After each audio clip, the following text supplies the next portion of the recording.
Poems of Coleridge selected and arranged. With an introduction and notes by Arthur Symons. Introduction. The Rime of the Ancient Mariner. Christabel Kubla Khan Ludi. The Ballad of the Dark Lady. Love. The Three Graves. Dejection. An Ode to Tranquility. France. An Ode. Fears and Solitude. This Lime Tree Bower. My Prison. To a Gentleman. W. Wordsworth. Hymn Before Sunrise. Frost at Midnight. The Nightingale. The Aeolian Harp. The Picture. The Garden of Boccaccio. The Two Founts. A Daydream Sonnet. Lines to W. Linley. Esq. Domestic Peace Song from Zapolia. Hunting Song from Zapolia. Westphalian Song. Youth and Age. Work without hope. Time. Real and imaginary loves. Apparition. Love, hope, and patience. Duty. Surviving self. Love. Love's first hope. Phantom to nature. Fancy and nubibus. Constancy to an ideal object. Phantom or fact? Lines suggested by the last words of Berengarius. Forbearance. Sancti Dominici. Pallium on Don's poetry on a bad singer. Any plus ultra human life. The butterfly. The pang more sharp than all. The visionary hope. The pains of sleep. Love's burial place. Love. A sword. The kiss not at home. Names. From Lessing. To Lesbia. From Catullus.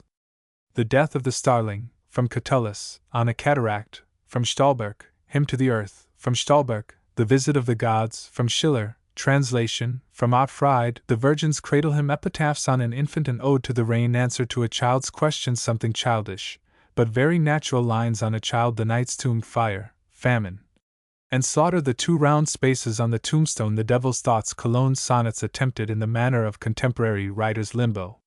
Metrical feet. The Homeric hexameter. From Schiller. The Ovidian elegiac meter. From Schiller. Catullus. Hendecasyllables. From Matheson. 2.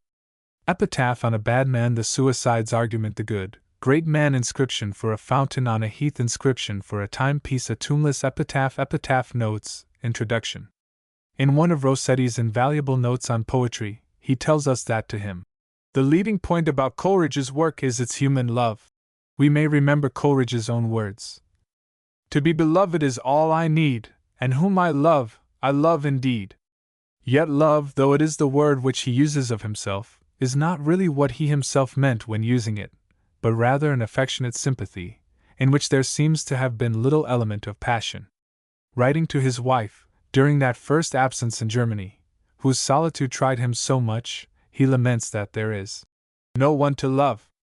Love is the vital air of my genius, he tells her, and adds, I am deeply convinced that if I were to remain a few years among objects for whom I had no affection, I should wholly lose the powers of intellect. With this incessant, passionless sensibility, it was not unnatural that his thirst for friendship was stronger than his need of love, that to him friendship was hardly distinguishable from love.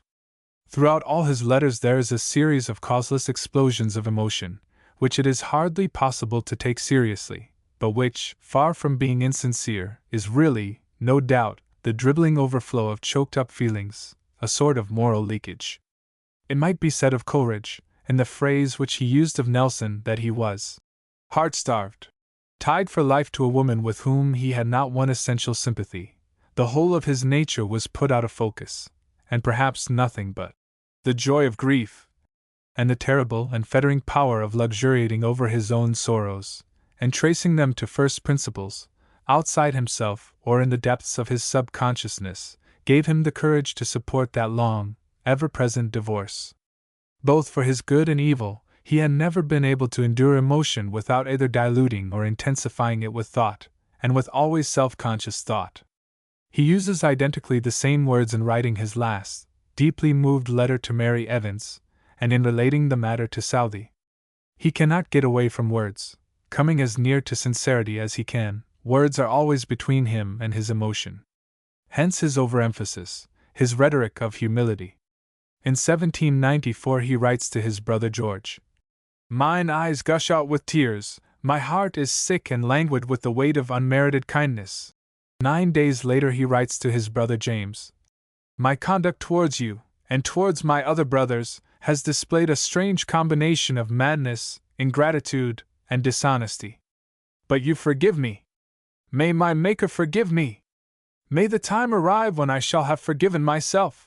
Here we see both what he calls his gangrene sensibility, and a complete abandonment to the feelings of the moment.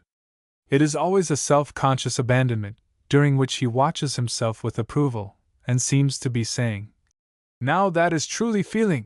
He can never concentrate himself on any emotion, he swims about in floods of his own tears. With so little sense of reality in anything, he has no sense of the reality of direct emotion, but is preoccupied, from the moment of the first shock, in exploring it for its universal principle, and then nourishes it almost in triumph at what he has discovered. This is not insincerity, it is the metaphysical, analytical, and parenthetic mind in action. "I have endeavored to feel what I ought to feel," he once significantly writes. Coleridge had many friends, to some of whom, as to Lamb, his friendship was the most priceless thing in life, but the friendship which meant most to him, not only as a man, but as a poet, was the friendship with Wordsworth and with Dorothy Wordsworth. "There is a sense of the word love," he wrote to Wordsworth in 1812, "in which I never felt it but to you and one of your household." After his quarrel in that year he has an agony of weeping. After 15 years of such religious, almost superstitious idolatry and self-sacrifice, he laments. Now it was during his first, daily companionship with the Wordsworths that he wrote almost all his greatest work. The Ancient Mariner and Christabel were both written in a kind of rivalry with Wordsworth, and the Ode on Dejection was written after 4 months' absence from him, in the first glow and encouragement of a return to that one inspiring comradeship. Wordsworth was the only poet among his friends whom he wholly admired, and Wordsworth was more exclusively a poet, more wholly absorbed in thinking poetry and thinking about poetry, and in a thoroughly practical way, than almost any poet who has ever lived. It was not only for his solace in life that Coleridge required sympathy. He needed the galvanizing of continual intercourse with a poet, and with one to whom poetry was the only thing of importance. Coleridge, when he was by himself, was never sure of this. There was his magnum opus, the revelation of all philosophy, and he sometimes has doubts of the worth of his own poetry. Had Coleridge been able to live uninterruptedly in the company of the Wordsworths, even with the unsympathetic wife at home, the opium in the cupboard, and the magnum opus on the desk, I am convinced that we should have had for our reading today all those poems which went down with him into silence.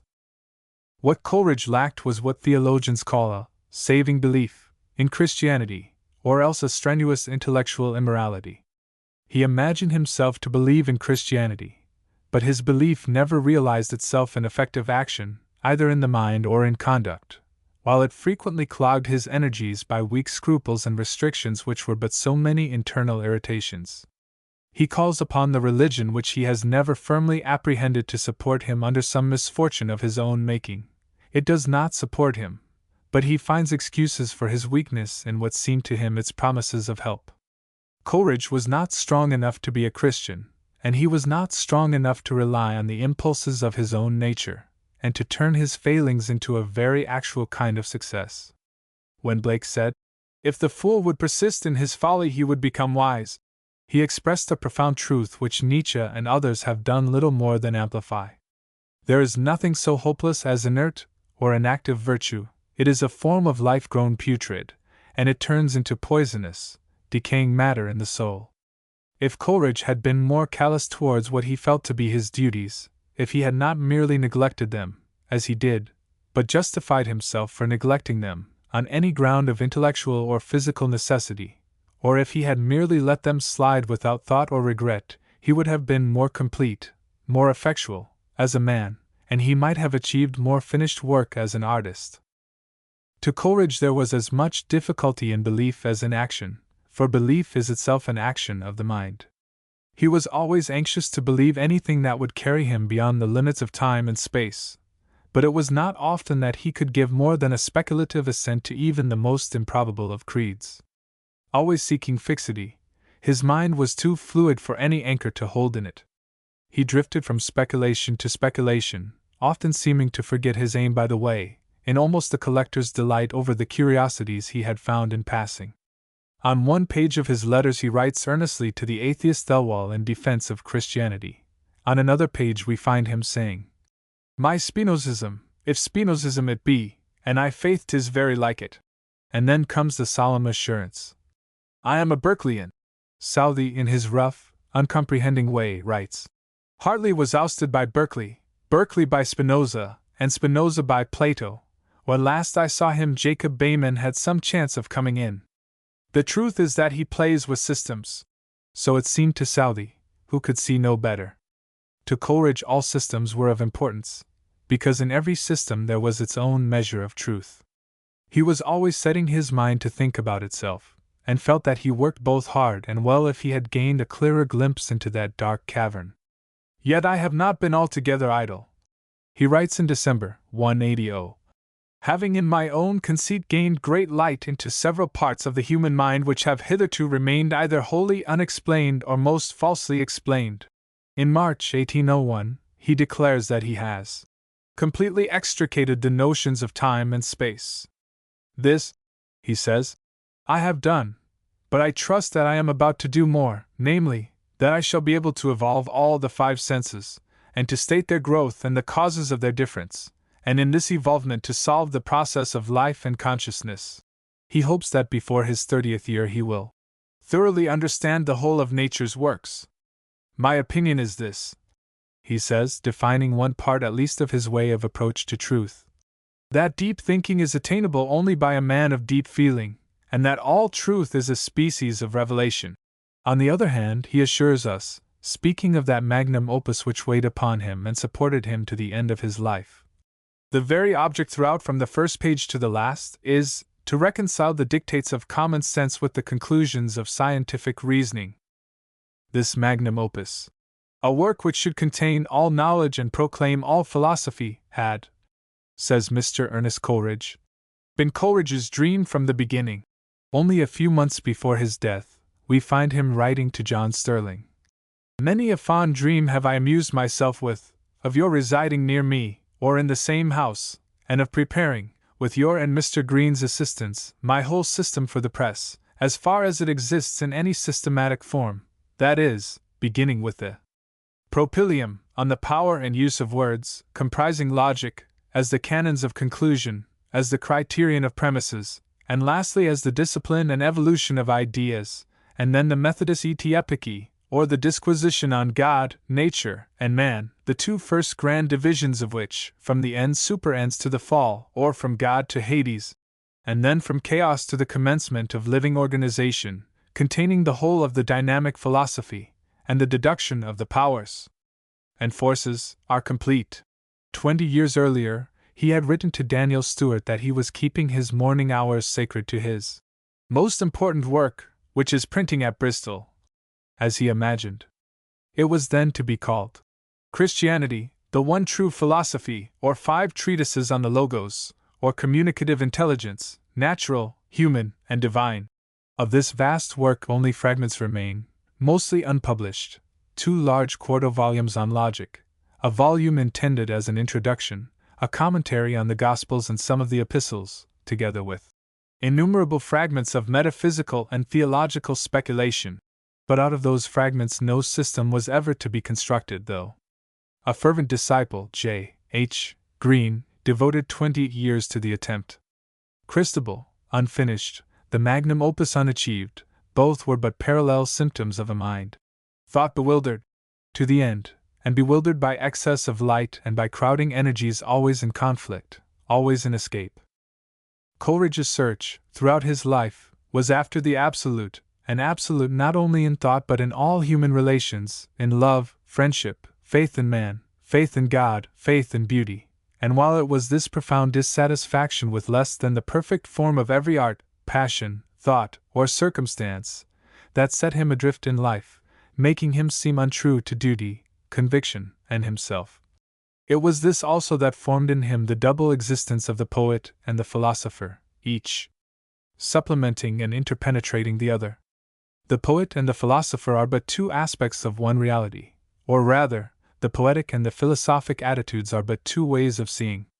The poet who is not also a philosopher is like a flower without a root.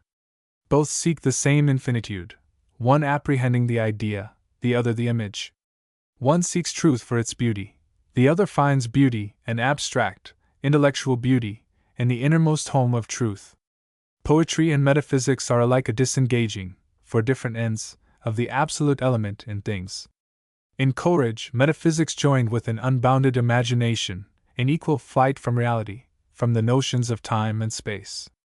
Each was an equal denial of the reality of what we call real things, the one experimental, searching, reasoning, the other a shaping spirit of imagination, an embodying force. His sight was always straining into the darkness, and he has himself noted that from earliest childhood his mind was habituated to the vast. I never regarded my senses, he says, as the criteria of my belief, and those who have been led to the same truths step by step, through the constant testimony of their senses, seem to want a sense which I possess. To Coleridge only mind existed, an eternal and an eternally active thought, and it was as a corollary to his philosophical conception of the universe that he set his mind to a conscious rebuilding of the world in space. His magic, that which makes his poetry, was but the final release in art of a winged thought fluttering helplessly among speculations and theories. It was the song of release. De Quincey has said of Coleridge, "I believe it to be notorious that he first began the use of opium, not as a relief from any bodily pains or nervous irritations, for his constitution was strong and excellent, but as a source of luxurious sensations." Hartley Coleridge, in the biographical supplement to the Biographia Literaria, replies with what we now know to be truth. "If my father sought more from opium than the mere absence of pain, I feel assured that it was not luxurious sensations or the glowing phantasmagoria of passive dreams, but that the power of the medicine might keep down the agitations of his nervous system, like a strong hand grasping the strings of some shattered lyre." In 1795. That is, at the age of 23, we find him taking laudanum. In 1796, he is taking it in large doses. By the late spring of 1801, he is under the fearful slavery, as he was to call it, of opium. "My sole sensuality," he says of this time, "was not to be in pain." In a terrible letter addressed to Joseph Cottle in 1814, he declares that he was seduced to the accursed habit ignorantly, and he describes the direful moment when my pulse began to fluctuate, my heart to palpitate, and such a dreadful falling abroad, as it were, of my whole frame, such intolerable restlessness, and incipient bewilderment, for my case is a species of madness, only that it is a derangement, an utter impotence of the volition, and not of the intellectual faculties. And throughout, it is always the pains, never the pleasures, of opium that he registers. Opium took hold of him by what was inert in his animal nature, and not by any active sensuality. His imagination required no wings, but rather fetters, and it is evident that opium was more often a sedative than a spur to his senses. The effect of opium on the normal man is to bring him into something like the state in which Coleridge habitually lived. The world was always a sufficiently unreal thing to him, facts more than remote enough, consequences unrelated to their causes. He lived in a mist, and opium thickened the mist to a dense yellow fog. Opium might have helped to make Southey a poet; it left Coleridge the prisoner of a cobweb net of dreams. What he wanted was some astringent force in things, to tighten, not to loosen, the always expanding and uncontrollable limits of his mind. Opium did but confirm what the natural habits of his constitution had bred in him, an overwhelming indolence, out of which the energies that still arose intermittently were no longer flames, but the escaping ghosts of flame, mere black smoke. At 24, in a disinterested description of himself for the benefit of a friend whom he had not yet met, he declares, "The walk of the whole man indicates indolence capable of energies." It was that walk which Carlyle afterwards described, unable to keep to either side of the garden path. "The moral obligation is to me so very strong a stimulant," Coleridge writes to Crabbe Robinson, "that in 9 cases out of 10 it acts as a narcotic. The blow that should rouse stuns me." He plays another variation on the ingenious theme in a letter to his brother. "Anxieties that stimulate others infuse an additional narcotic into my mind. Like some poor laborer, whose night's sleep has but imperfectly refreshed his overwearied frame, I have sate in drowsy uneasiness, and doing nothing have thought what a deal I have to do."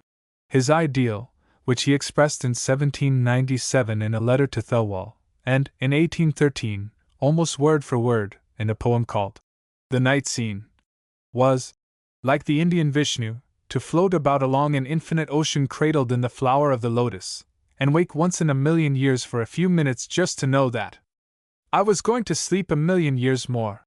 Observe the effect of the desire for the absolute, reinforced by constitutional indolence, and only waiting for the illuminating excuse of opium. From these languors, and from their consequences, Coleridge found relief in conversation, for which he was always ready, while he was far from always ready for the more precise mental exertion of writing. "Oh, how I wish to be talking, not writing," he cries in a letter to Southey in 1803. "For my mind is so full, that my thoughts stifle and jam each other."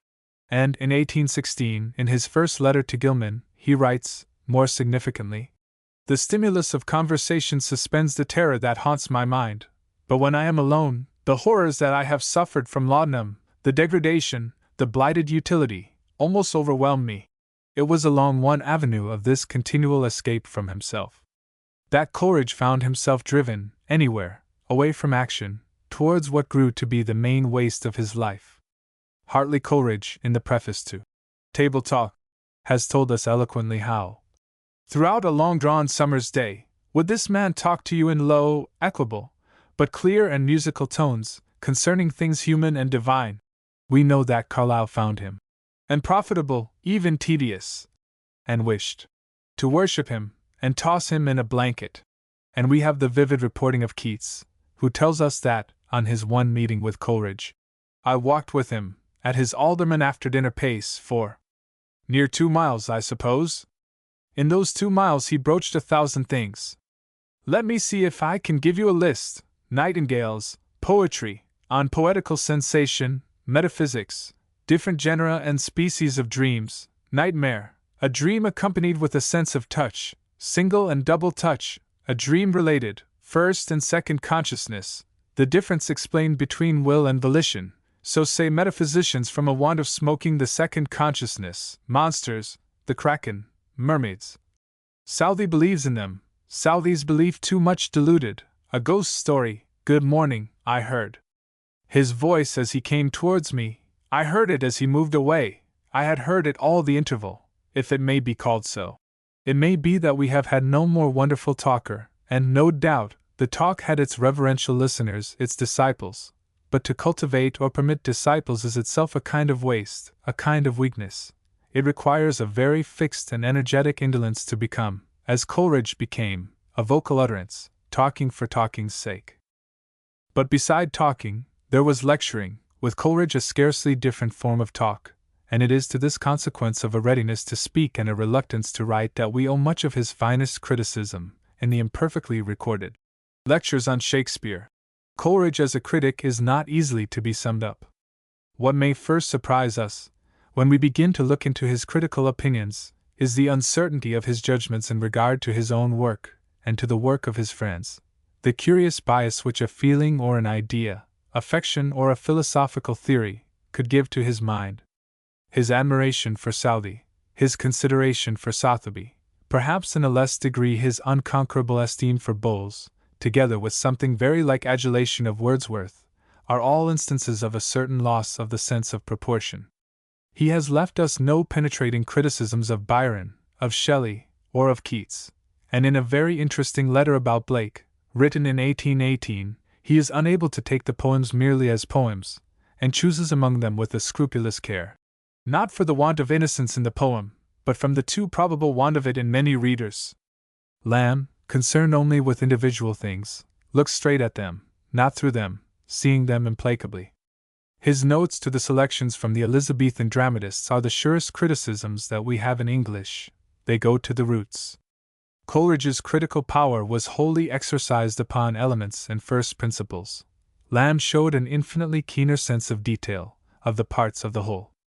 Lamb was unerring on definite points, and could lay his finger on flaws in Coleridge's work that were invisible to Coleridge, who, however, was unerring in his broad distinctions and the philosophy of his art.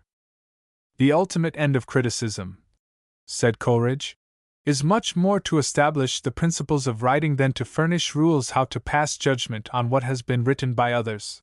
And for this task he had an incomparable foundation: imagination, insight, logic, learning, almost every critical quality united in one, and he was a poet who allowed himself to be a critic.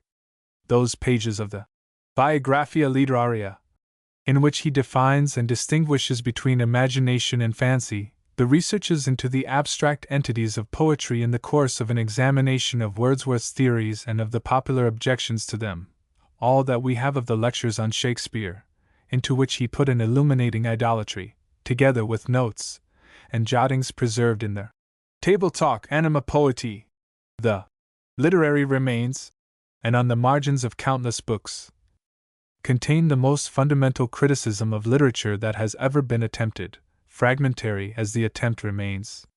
"There is not a man in England," said Coleridge with truth, "whose thoughts, images, words, and erudition have been published in larger quantities than mine, though I must admit, not by nor for myself."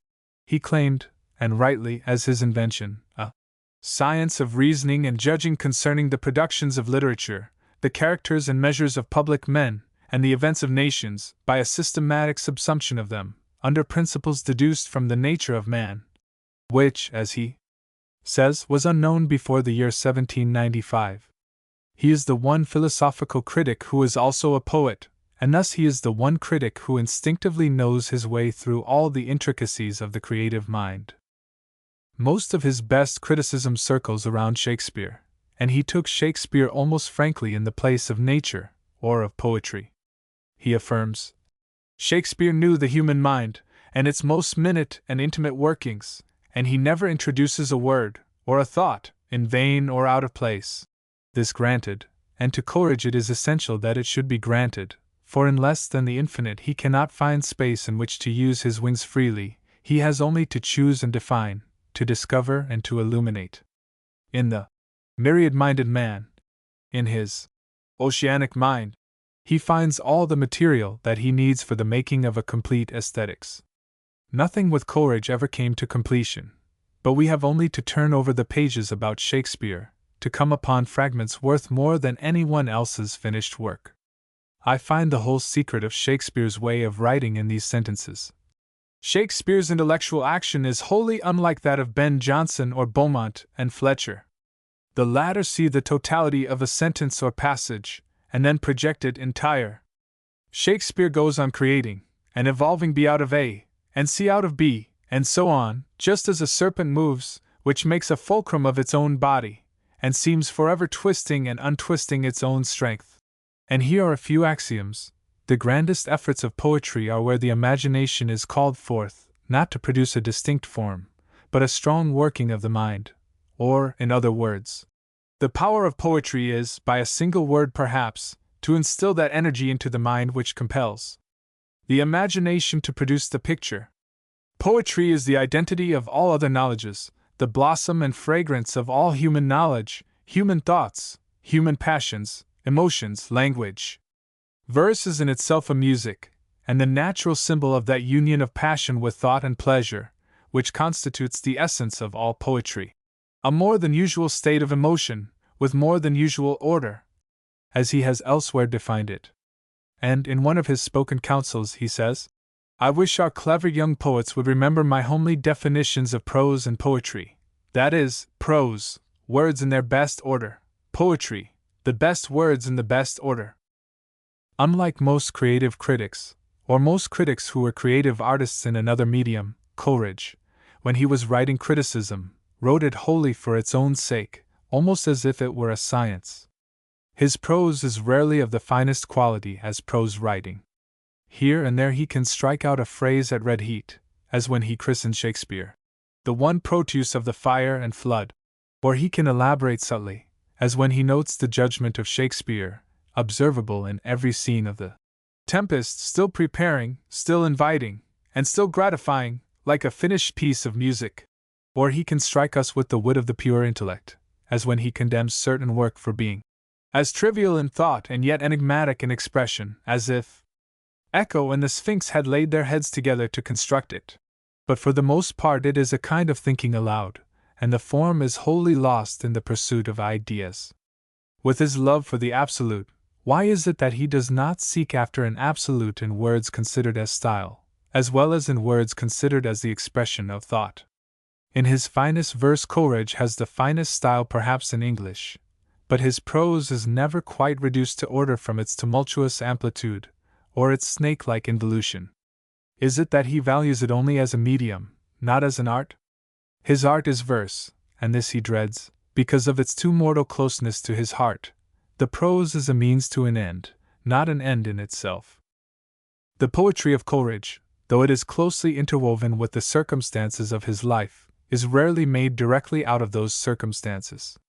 To some extent this is no doubt explained by a fact to which he often refers in his letters, and which, in his own opinion, hindered him not only from writing about himself in verse, but from writing verse at all. As to myself, he writes in 1802, all my poetic genius is gone, and he attributes it to my long and exceedingly severe metaphysical investigations, and these partly to ill health, and partly to private afflictions which rendered any subjects, immediately connected with feeling, a source of pain and disquiet to me. In 1818 he writes, poetry is out of the question. The attempt would only hurry me into that sphere of acute feelings from which abstruse research, the mother of self-oblivion, presents an asylum. But theory worked with a natural tendency in keeping him for the most part away from any attempt to put his personal emotions into verse. A sound promise of genius, he considered, is the choice of subjects very remote from the private interests and circumstances of the writer himself. With only a few exceptions, the wholly personal poems, those actually written under a shock of emotion, are vague, generalized, turned into a kind of literature. The success of such a poem as the almost distressingly personal Ode on Dejection comes from the fact that Coleridge has been able to project his personal feeling into an outward image, which becomes to him the type of dejection. He can look at it as at one of his dreams which become things. He can sympathize with it as he could never sympathize with his own undeserving self. And thus one stanza, perhaps the finest as poetry, becomes the biography of his soul. There was a time when, though my path was rough, this joy within me dallied with distress, and all misfortunes were but as the stuff whence fancy made me dreams of happiness, for hope grew round me, like the twining vine, and fruits, and foliage, not my own, seem mine, but now afflictions bow me down to earth, nor care I that they rob me of my mirth, but oh! Each visitation suspends what nature gave me at my birth, my shaping spirit of imagination. For not to think of what I needs must feel, but to be still and patient all I can, and haply by abstruse research to steal from my own nature all the natural man. This was my sole resource, my only plan, till that which suits a part infects the whole, and now is almost grown the habit of my soul. Elsewhere, in personal poems like Frost at Midnight and Fears in Solitude, all the value of the poem comes from the delicate sensations of natural things which mean so much more to us, whether or not they did to him, than the strictly personal part of the matter. You feel that there he is only using the quite awake part of himself, which is not the essential one. He requires, first of all, to be disinterested, or at least not overcome by emotion, to be without passion but that of abstract beauty, in nature or in idea, and then to sink into a quiet lucid sleep, in which his genius came to him like some attendant spirit. In the life and art of Coleridge, the hours of sleep seem to have been almost more important than the waking hours.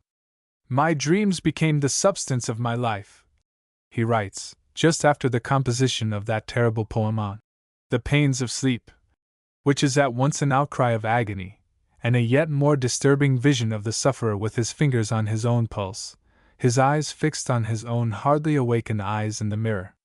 In an earlier letter, written at a time when he is trying to solve the problem of the five senses, he notes, the sleep which I have is made up of ideas so connected, and so little different from the operations of reason, that it does not afford me the due refreshment.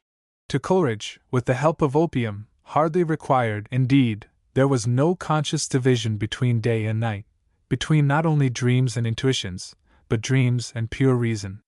And we find him, in almost all his great poems, frankly taking not only his substance but his manner from dreams, as he dramatizes them after a logic and a passion of their own.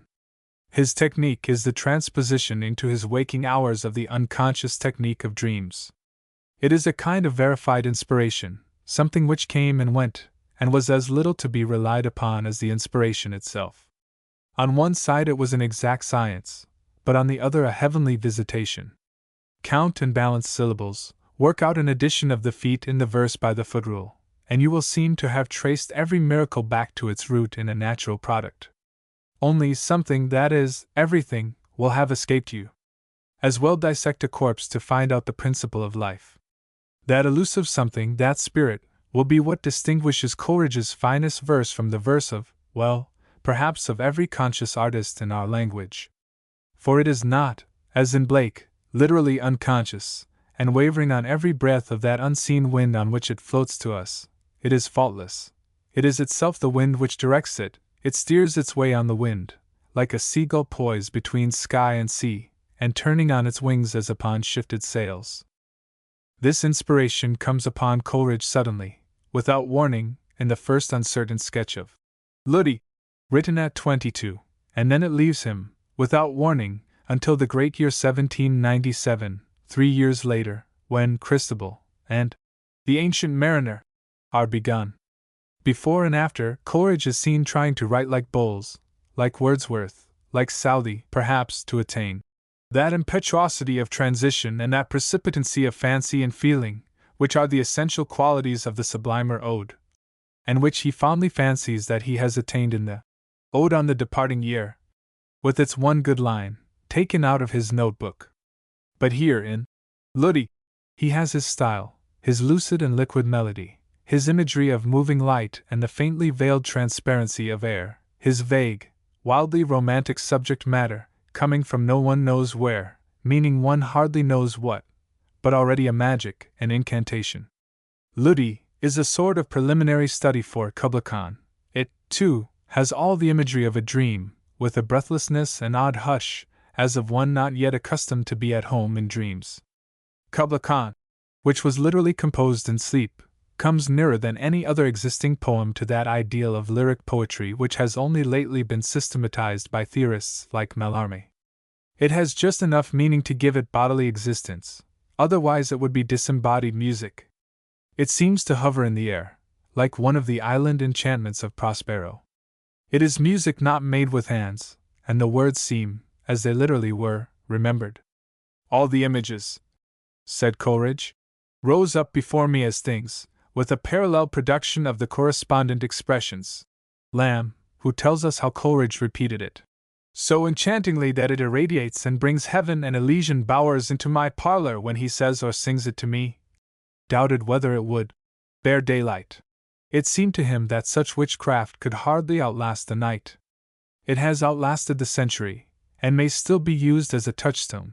It will determine the poetic value of any lyric poem which you place beside it. Take as many poems as you please, and let them have all the merits you please. Their ultimate merit as poetry will lie in the degree of their approach to the exact, unconscious, inevitable balance of qualities in the poetic art of Kubla Khan. In The Ancient Mariner, which it seems probable was composed before, and not after Kubla Khan, as Coleridge's date would have us suppose, a new supernaturalism comes into poetry, which, for the first time, accepted the whole responsibility of dreams. The impossible, frankly accepted, with its own strict, inverted logic, the creation of a new atmosphere, outside the known world, which becomes as real as the air about us, and yet never loses its strangeness, the shiver that comes to us, as it came to the wedding guest, from the simple good faith of the teller. Here is a whole new creation, in subject, mood, and technique.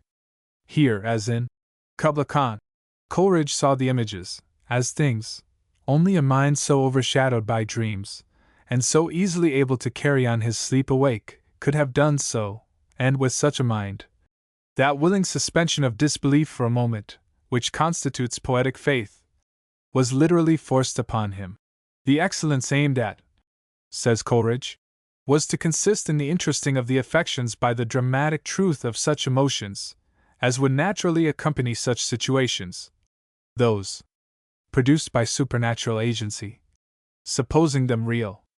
And real in this sense they have been to every human being who, from whatever sense of delusion, has at any time believed himself under supernatural agency.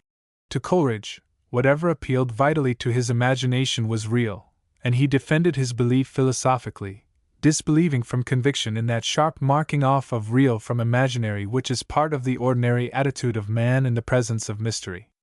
It must not be forgotten that Coleridge is never fantastic. The fantastic is a playing with the imagination, and Coleridge respects it. His intellect goes always easily as far as his imagination will carry it, and does not stop by the way to play tricks upon its bearer. Hence the conviction which he brings with him when he tells us the impossible. And then his style, in its ardent and luminous simplicity, flexible to every bend of the spirit which it clothes with flesh, helps him in the idiomatic translation of dreams. The visions of Swedenborg are literal translations of the imagination, and need to be retranslated. Coleridge is equally faithful to the things seen and to the laws of that new world into which he has transposed it. The Ancient Mariner is the most sustained piece of imagination in the whole of English poetry, and it has almost every definable merit of imaginative narrative. It is the only poem I know which is all point and yet all poetry, because, I suppose, the point is really a point of mystery. It is full of simple, daily emotion, transported by an awful power of sight, to which the limits of reality are no barrier, into an unknown sea and air. It is realized throughout the whole of its ghastly and marvelous happenings, and there is in the narrative an ease, a buoyancy almost, which I can only compare with the music of Mozart, extracting its sweetness from the stuff of tragedy. It presents to us the utmost physical and spiritual horror, not only without disgust, but with an alluring beauty. But in Christabel, in the first part especially, we find a quality which goes almost beyond these definable merits. There is in it a literal spell, not acting along any logical lines, not attacking the nerves, not terrifying, not intoxicating, but like a slow, enveloping mist, which blots out the real world, and leaves us unchilled by any airs from heaven or blasts from hell, but in the native air of some middle region. In these 2 or 3 brief hours of his power out of a lifetime, Coleridge is literally a wizard. People have wanted to know what Christabel means, and how it was to have ended, and whether Geraldine was a vampire, as I am inclined to think, or had eyes in her breasts, as Shelley thought. They have wondered that a poem so transparent in every line should be, as a whole, the most enigmatical in English. But does it matter very much whether Christabel means this or that, and whether Coleridge himself knew, as he said, how it was to end, or whether, as Wordsworth declared, he had never decided? It seems to me that Coleridge was fundamentally right when he said of the Ancient Mariner, it ought to have had no more moral than the Arabian Nights' tale of the merchants sitting down to eat dates by the side of a well, and throwing the shells aside, and lo! a genie starts up, and says he must kill the aforesaid merchant, because one of the date shells had, it seems, put out the eye of the genie's son. The Ancient Mariner, if we take its moral meaning too seriously, comes near to being an allegory. Christabel, as it stands, is a piece of pure witchcraft, needing no further explanation than the fact of its existence. Rossetti called Coleridge the turner of poets, and indeed there is in Coleridge an aerial glitter which we find in no other poet, and in Turner only among painters. With him color is always melted in atmosphere, which it shines through like fire within a crystal. It is liquid color, the dew on flowers, or a mist of rain in bright sunshine. His images are for the most part derived from water, sky, the changes of weather, shadows of things rather than things themselves, and usually mental reflections of them. A poet ought not to pick nature's pocket, he said, and it is for color and sound, in their most delicate forms, that he goes to natural things. He hears the merry nightingale that crowds and hurries and precipitates with fast thick warble his delicious notes, and an ecstasy comes to him out of that natural music which is almost like that of his own imagination. Only music or strange effects of light can carry him swiftly enough out of himself, in the presence of visible or audible things, for that really poetic ecstasy. Then all his languor drops off from him, like a clogging garment. The first personal merit which appears in his almost wholly valueless early work is a sense of color. In a poem written at 21 he sees fancy bathed in rich amber glowing floods of light, And next year the same color reappears, more expressively, in a cloud, wholly bright, with a rich and amber light. The two women in the two graves, during a momentous pause, are found discussing whether the rays of the sun are green or amber. A valley is tinged yellow with the rich departing light, seen through corn at evening. The level sunshine glimmers with green light. And there is the carefully observed western sky and its peculiar tint of yellow-green. The Ancient Mariner is full of images of light and luminous color in sky and sea. Gleison's song in Zapolia is the most glittering poem in our language, with a soft glitter like that of light seen through water. And he is continually endeavoring, as later poets have done on a more deliberate theory, to suffuse sound with color or make colors literally a form of music, as in an early poem, where melodies round honey-dropping flowers, footless and wild, like birds of paradise, nor pause, nor perch, hovering on untamed wing. With him, as with some of them, there is something pathological in this sensitiveness, and in a letter written in 180 he says, "For the last month I have been trembling on through sands and swamps of evil and bodily grievance. My eyes have been inflamed to a degree that rendered reading scarcely possible, and strange as it seems, the act of mere composition, as I lay in bed, perceptibly affected them, and my voluntary ideas were every minute passing, more or less transformed into vivid spectra." Side by side with this sensitiveness to color, or interfused with it, we find a similar, or perhaps a greater, sensitiveness to sound. Coleridge shows a greater sensitiveness to music than any English poet except Milton. The sonnet to Linley records his ecstatic responsiveness to music. Purcell's music, too, which he names with Palestrina's. Some madrigals which he heard at Rome. In the Table Talk, "I have the intensest delight in music," he says there, "and can detect good from bad, a rare thing among poets." In one of his letters he notes, "I hear in my brain sensations of various degrees of pain, even to a strange sort of uneasy pleasure. I hear in my brain, and still more in my stomach." There we get the morbid physical basis of a sensitiveness to music which came to mean much to him.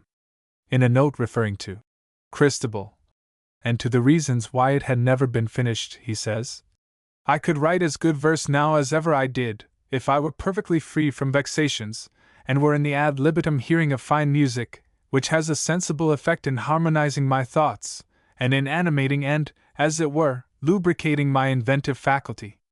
Christabel, more than anything of Coleridge, is composed like music, you might set at the side of each section, especially of the opening, largo, vivacissimo, and, as the general expression's signature, tempo rubato.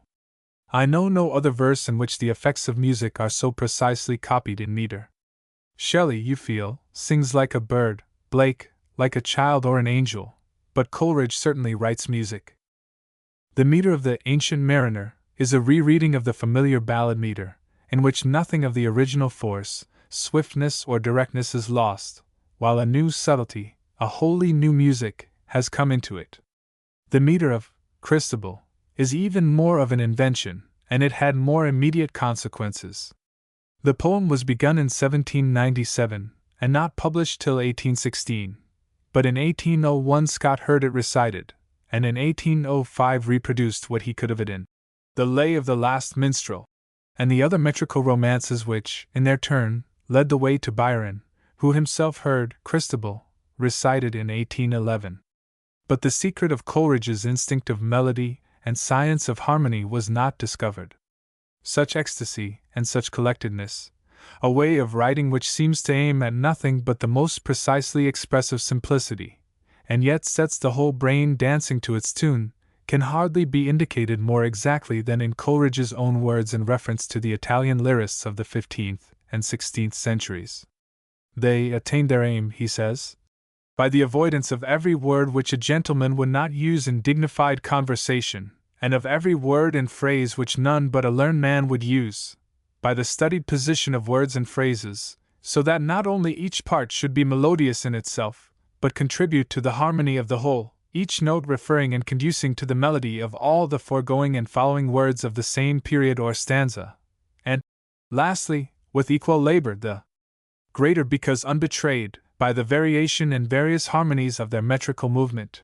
These qualities we may indeed find in many of Coleridge's songs, part Elizabethan, part 18th century, in some of his infantile jingles, his exuberant comic verse, in which, however, there are many words which a gentleman would not use, and in a poem like Love, which has suffered as much indiscriminate praise as Raphael's Madonnas, which it resembles in technique and sentiment, and in its exquisite perfection of commonplace, its underscore tour de force underscore of an almost flawless girlishness. But in Christabel, the technique has an incomparable substance to work upon, substance at once simple and abnormal, which Coleridge required in order to be at his best. It has been pointed out by the profoundest poetical critic of our time that the perfection of Coleridge's style in poetry comes from an equal balance of the clear, somewhat matter-of-fact qualities of the 18th century with the remote, imaginative qualities of the 19th century. To please me, said Coleridge in Table Talk, a poem must be either music or sense.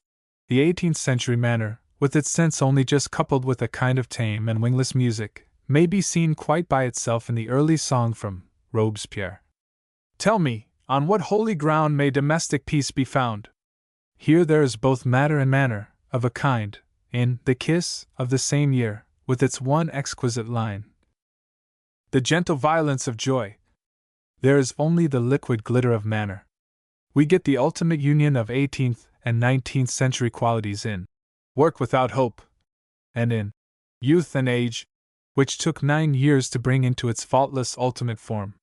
There is always a tendency in Coleridge to fall back on the 18th century manner, with its scrupulous exterior neatness, and its comfortable sense of something definite said definitely, whenever the double inspiration flags, and matter and manner do not come together.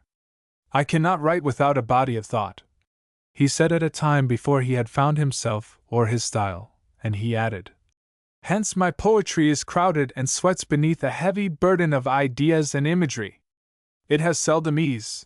It was an unparalleled ease in the conveying of a body of thought that he was finally to attain.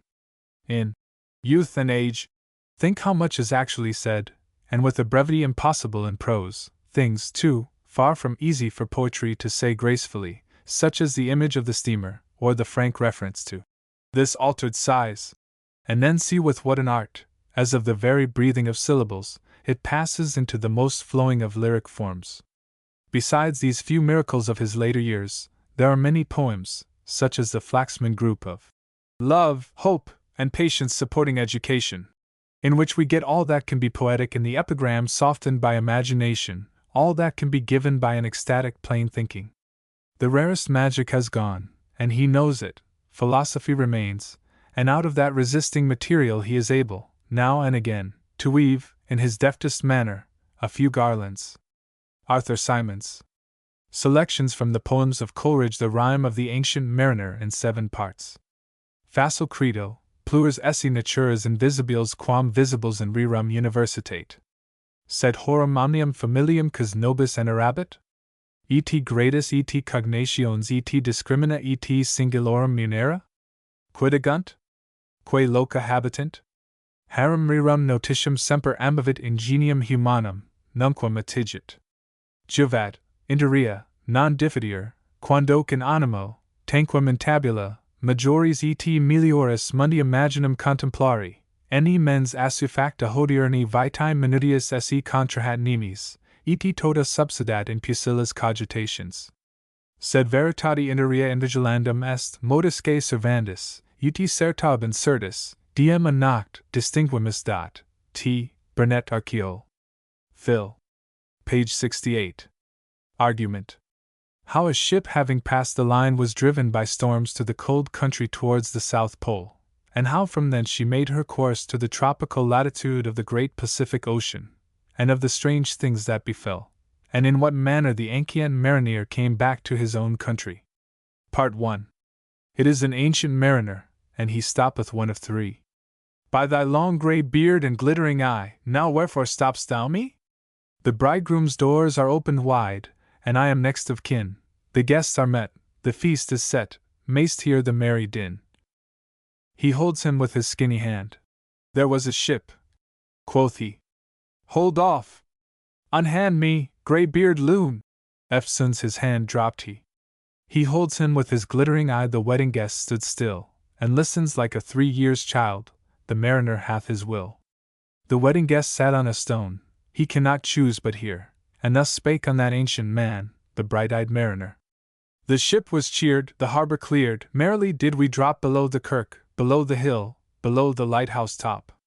The sun came up upon the left, out of the sea came he. And he shone bright, and on the right went down into the sea. Higher and higher every day, till over the mast at noon. The wedding guest here beat his breast, for he heard the loud bassoon. The bride hath paced into the hall, red as a rose is she, nodding their heads before her goes the merry minstrelsy. The wedding guest he beat his breast, yet he cannot choose but hear, and thus spake on that ancient man, the bright-eyed mariner. And now the storm blast came, and he was tyrannous and strong. He struck with his o'ertaking wings and chased us south along.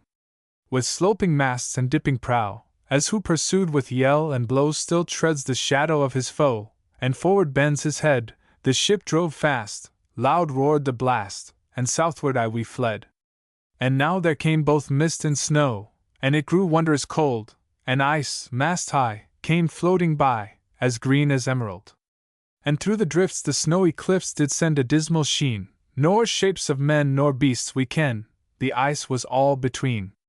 The ice was here, the ice was there, the ice was all around, it cracked and growled, and roared and howled, like noises in a swound. At length did cross an albatross, thorough the fog it came, as if it had been a Christian soul, we hailed it in God's name. It ate the food it ne'er had eat, and round it flew. The ice did split with a thunderfit, the helmsman steered us through. And a good south wind sprung up behind, the albatross did follow, and every day, for food or play, came to the mariner's hollow. In mist or cloud, on mast or shroud, it perched for vespers 9, whiles all the night, through fog smoke white, glimmered the white moonshine. God save thee, ancient mariner! From the fiends that plague thee thus, why look'st thou so? With my crossbow I shot the albatross. Part 2. The sun now rose upon the right, out of the sea came he, still hid in mist, and on the left went down into the sea.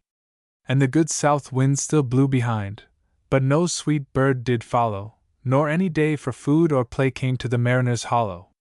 And I had done a hellish thing, and it would work 'em woe, for all averred I had killed the bird that made the breeze to blow. Ah, wretch! Said they, the bird to slay, that made the breeze to blow. Nor dim nor red, like God's own head, the glorious sun uprist, then all averred, I had killed the bird that brought the fog and mist. 'Twas right, said they, such birds to slay, that bring the fog and mist. The fair breeze blew, the white foam flew, the froe followed free. We were the first that ever burst into that silent sea. Down dropped the breeze, the sails dropped down, 'twas sad as sad could be, and we did speak only to break the silence of the sea. All in a hot and copper sky, the bloody sun, at noon, right up above the mast did stand, no bigger than the moon. Day after day, we stuck, nor breath nor motion, as idle as a painted ship upon a painted ocean. Water, water, everywhere, and all the boards did shrink. Water, water, everywhere, nor any drop to drink. The very deep did rot, O Christ! That ever this should be. Yes, slimy things did crawl with legs upon the slimy sea. About, in reel and rout the death fires danced at night. The water, like a witch's oils, burnt green, and blue and white. And some in dreams assured were, of the spirit that plagued us so. 9 fathom deep he had followed us from the land of mist and snow. And every tongue through utter drought was withered at the root. We could not speak, no more than if we had been choked with soot. Ah! Well a day! What evil looks had I from old and young! Instead of the cross, the albatross about my neck was hung. Part 3. There passed a weary time. Each throat was parched, and glazed each eye. A weary time! A weary time! How glazed each weary eye, when looking westward, I beheld a something in the sky. At first it seemed a little speck, and then it seemed a mist. It moved, and took at last a certain shape, I wist. a speck, a mist, a shape, I wist. And still it neared and neared, as if it dodged a water sprite, it plunged and tacked and veered. With throats unslaked, with black lips baked, we could nor laugh nor wail, through utter drought all dumb we stood. I bit my arm, I sucked the blood, and cried, a sail! A sail! With throats unslaked, with black lips baked, agape they heard me call, Gramercy! They for joy did grin, and all at once their breath drew in, as they were drinking all. See! See! I cried, she tacks no more. Hither to work us wheel, without a breeze, without a tide, she steadies with upright keel. The western wave was all aflame, the day was well nigh done. Almost upon the western wave rested the broad bright sun, when that strange shape drove suddenly betwixt us and the sun. And straight the sun was flecked with bars, heaven's mother send us grace, as if through a dungeon grate he peered with broad and burning face. Alas! Thought I, and my heart beat loud, how fast she nears and nears. Are those her sails that glance in the sun, like restless gossameres? Are those her ribs through which the sun did peer, as through a grate? And is that woman all her crew? Is that a death? And are there two? Is death that woman's mate? Her lips were red, her looks were free, her locks were yellow as gold, her skin was as white as leprosy, the nightmare life and death was she, who thicks man's blood with cold. The naked hulk alongside came, and the twain were casting dice. The game is done! I've won! I've won! Quoth she, and whistles thrice. The sun's rim dips, the stars rush out, at one stride comes the dark, with far-heard whisper, o'er the sea, off shot the spectre bark. We listened and looked sideways up. Fear at my heart, as at a cup my life-blood seemed to sip. The stars were dim, and thick the night, the steersman's face by his lamp gleamed white, from the sails the dew did drip, till clomb above the eastern bar the horned moon, with one bright star within the nether tip. One after one, by the star-dogged moon, too quick for groan or sigh, each turned his face with a ghastly pang, and cursed me with his eye. 4 times 50 living men, and I heard nor sigh nor groan, with heavy thump, a lifeless lump, they dropped down one by one. The souls did from their bodies fly, they fled to bliss or woe. And every soul, it passed me by, like the whiz of my crossbow. Part 4. I fear thee, ancient mariner! I fear thy skinny hand! And thou art long, and lank, and brown, as is the ribbed sea sand. 1. I fear thee and thy glittering eye, and thy skinny hand, so brown. Fear not, thou wedding guest! This body dropped not down. Alone, alone, all alone, alone on a wide, wide sea. And never a saint took pity on my soul in agony. The many men, so beautiful! And they all dead did lie, and 1,000 slimy things lived on, and so did I. I looked upon the rotting sea, and drew my eyes away. I looked upon the rotting deck, and there the dead men lay. I looked to heaven, and tried to pray, but or ever a prayer had gushed, a wicked whisper came, and made my heart as dry as dust. I closed my lids, and kept them close, and the balls like pulses beat, for the sky and the sea, and the sea and the sky, lay like a load on my weary eye, and the dead were at my feet. The cold sweat melted from their limbs, nor rot nor reek did they, the look with which they looked on me had never passed away. An orphan's curse would drag to hell a spirit from on high, but oh! More horrible than that is a curse in a dead man's eye. 7 days, 7 nights, I saw that curse, and yet I could not die. The moving moon went up the sky, and nowhere did abide, softly she was going up, and a star or two beside. Her beams bemocked the sultry main, like April hoarfrost spread, but where the ship's huge shadow lay, the charmed water burned alway a still and awful red.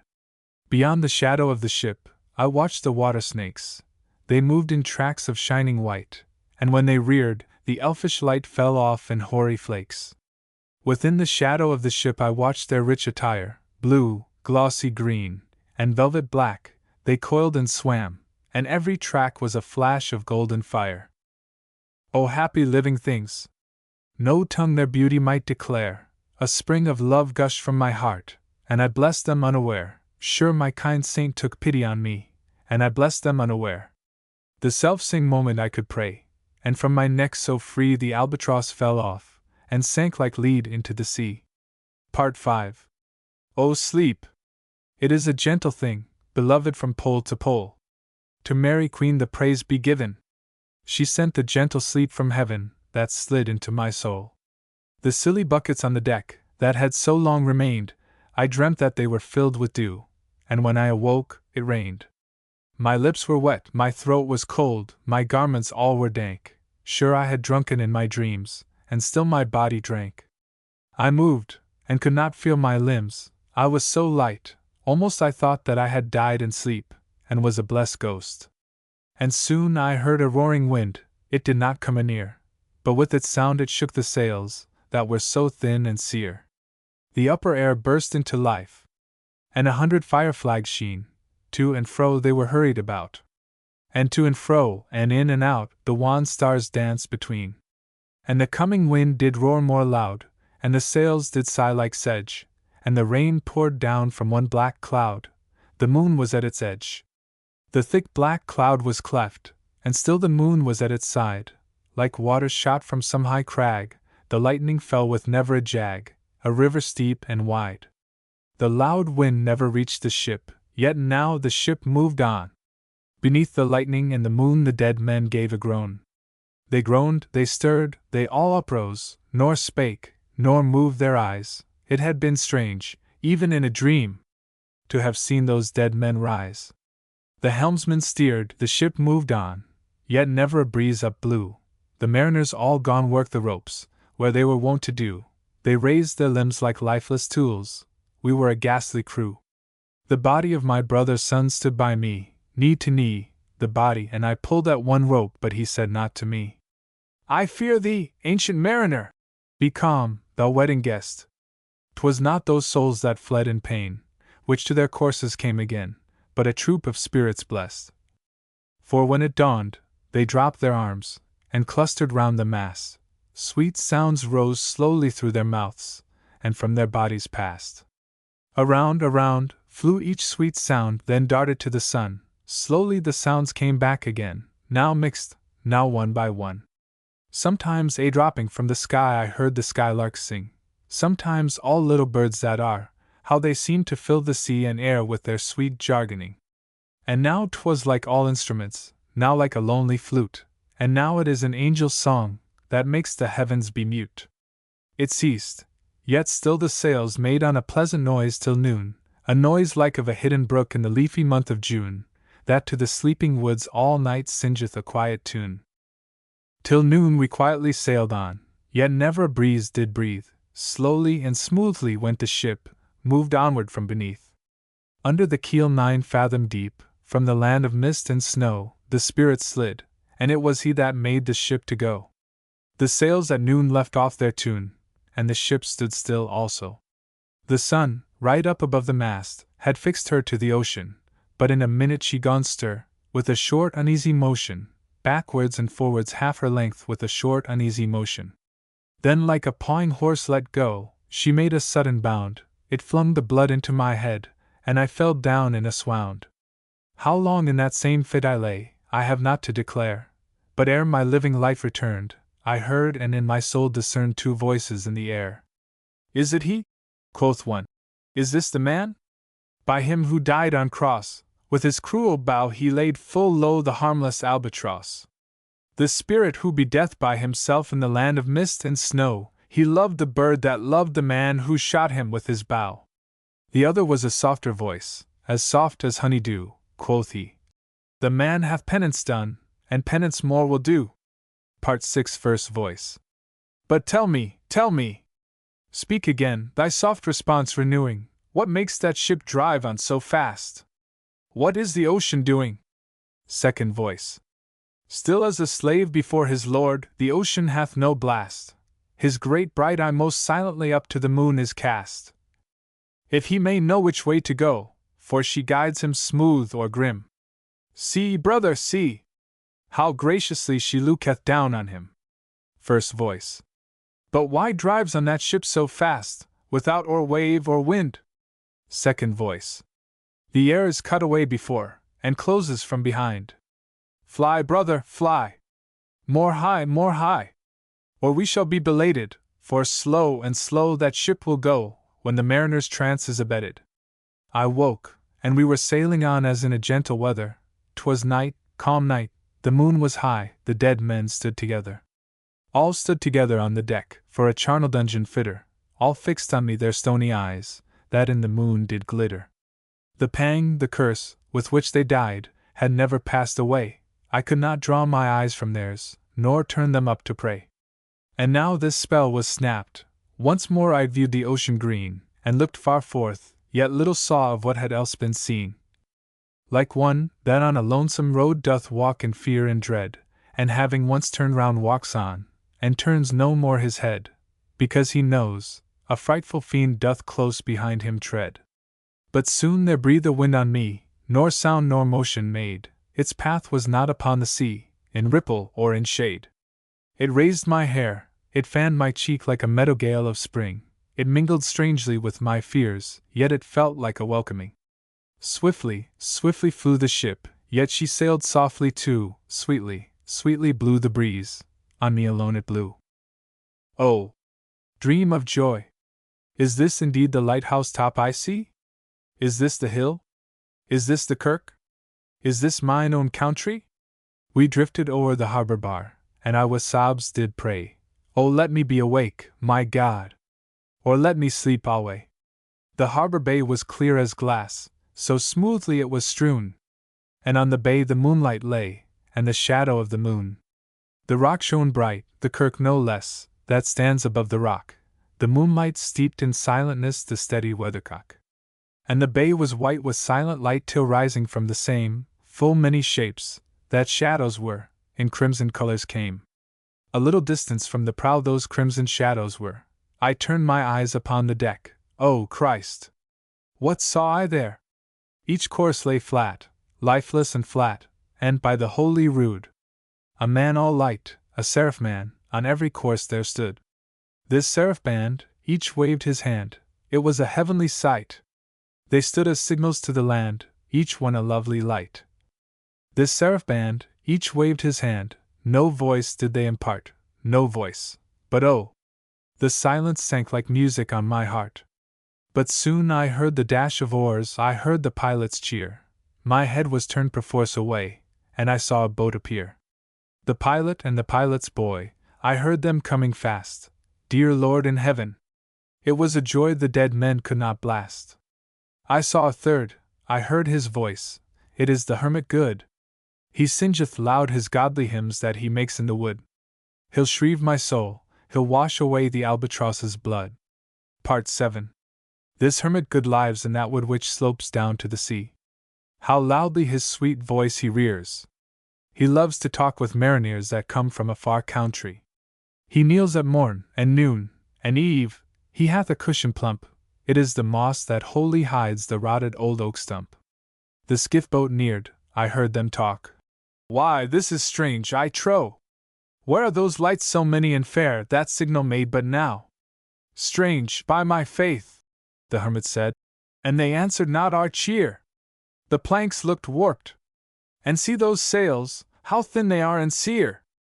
I never saw aught like to them, unless perchance it were brown skeletons of leaves that lag my forest brook along, when the ivy tod is heavy with snow, and the owlet whoops to the wolf below, that eats the she-wolf's young.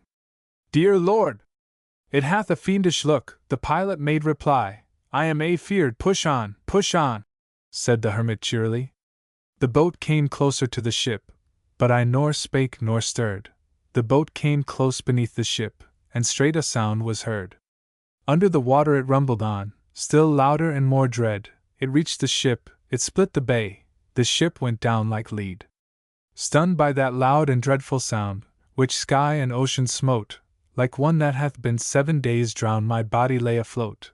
But swift as dreams, myself I found within the pilot's boat. Upon the whirl, where sank the ship, the boat spun round, and all was still, save that the hill was telling of the sound.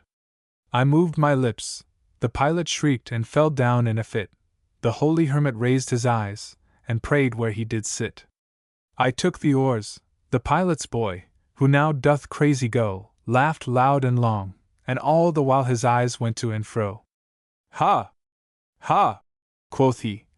Full plain I see, the devil knows how to row. And now, all in my own country, I stood on the firm land. The hermit stepped forth from the boat, and scarcely he could stand. Oh, shrieve me, holy man! The hermit crossed his brow. Say quick, quoth he. I bid thee say what manner of man art thou? Forthwith this frame of mine was wrenched with a woeful agony, which forced me to begin my tale, and then it left me free. Since then, at an uncertain hour, that agony returns, and till my ghastly tale is told, this heart within me burns. I pass, like night, from land to land. I have strange power of speech. That moment that his face I see, I know the man that must hear me, to him my tale I teach. What loud uproar bursts from that door! The wedding guests are there, but in the garden bower the bride and bridesmaids singing are, and hark the little vesper bell, which biddeth me to prayer. O wedding guest! This soul hath been alone on a wide, wide sea, so lonely 'twas, that God himself scarce seemed there to be. O sweeter than the marriage feast, 'tis sweeter far to me, to walk together to the kirk with a goodly company. To walk together to the kirk, and all together pray, while each to his great Father bends, old men, and babes, and loving friends, and youths and maidens gay. Farewell, farewell.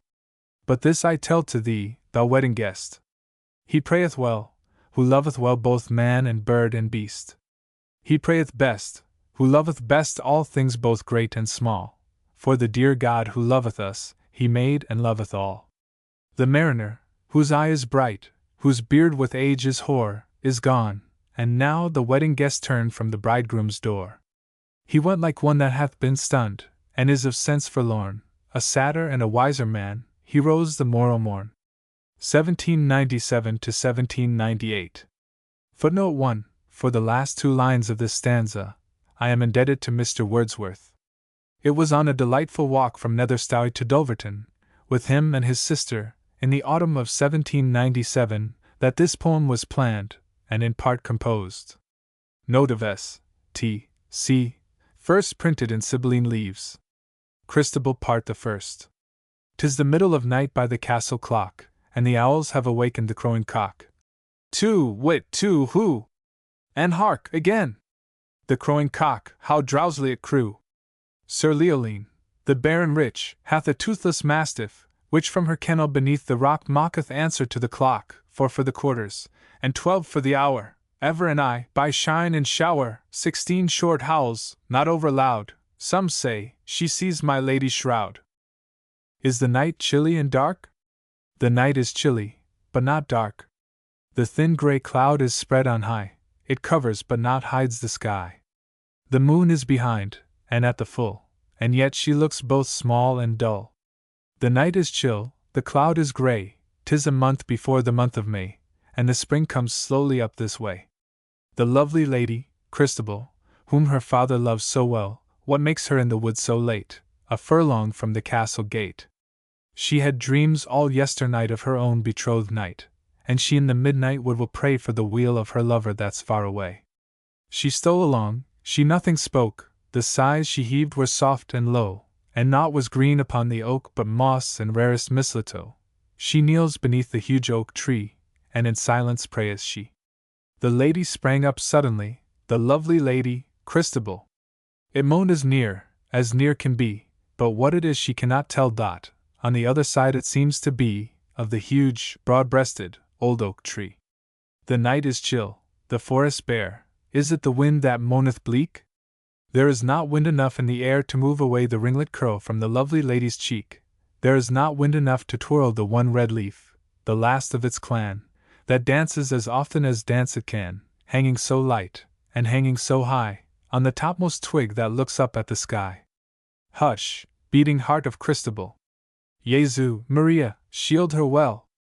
She folded her arms beneath her cloak, and stole to the other side of the oak. What sees she there?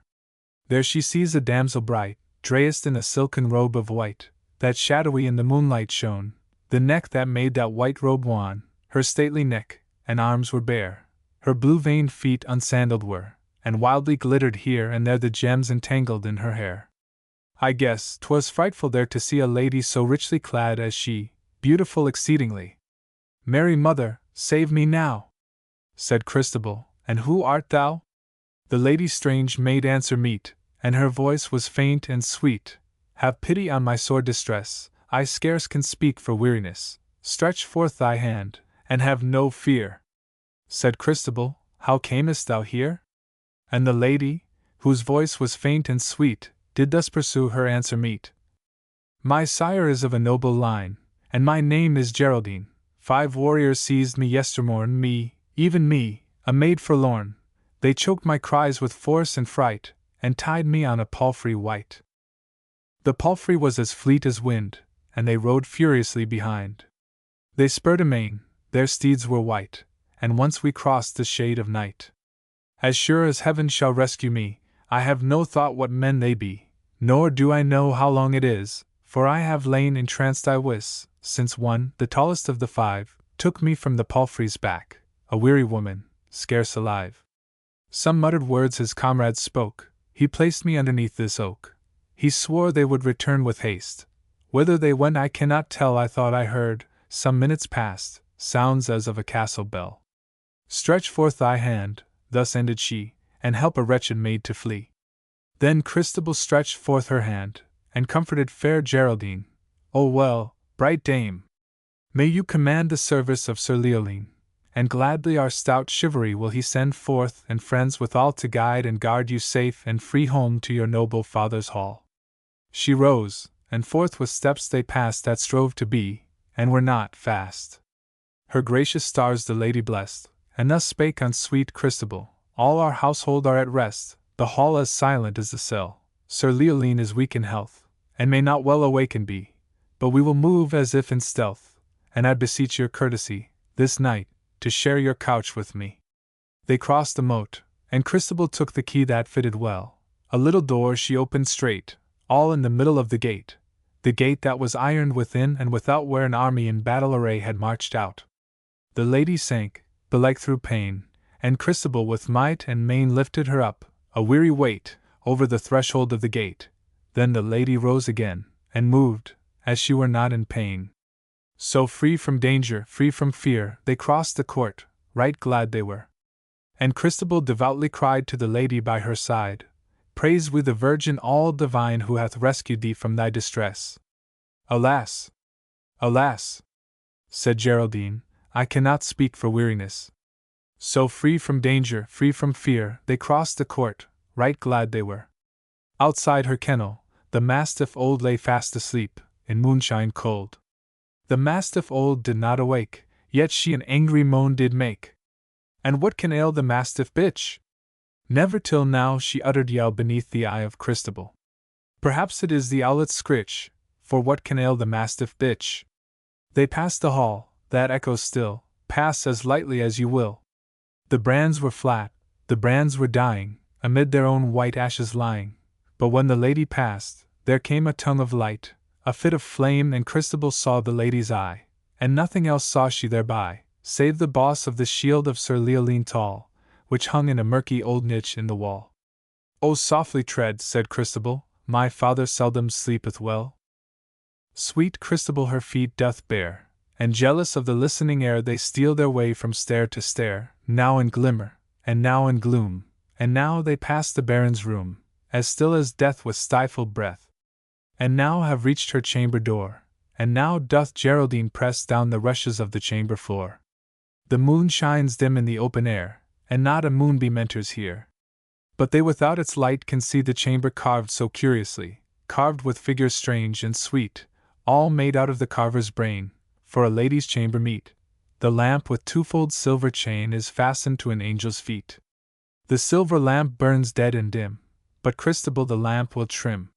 She trimmed the lamp, and made it bright, and left it swinging to and fro, while Geraldine, in wretched plight, sank down upon the floor below. "O weary lady, Geraldine, I pray you, drink this cordial wine. It is a wine of virtuous powers. My mother made it of wild flowers. And will your mother pity me, who am a maiden most forlorn?" Christabel answered, woe is me! She died the hour that I was born. I have heard the grey-haired friar tell how on her deathbed she did say that she should hear the castle bells strike 12 upon my wedding day. O mother dear! That thou wert here! I would, said Geraldine, she were. But soon with altered voice said she, off, wandering mother! Peak and pine! I have power to bid thee flee. Alas! What ails poor Geraldine? Why stares she with unsettled eye? Can she the bodiless dead espy? And why with hollow voice cries she, off, woman, off! This hour is mine, though thou her guardian spirit be. Off, woman, off, 'tis given to me. Then Christabel knelt by the lady's side, and raised to heaven her eyes so blue. Alas!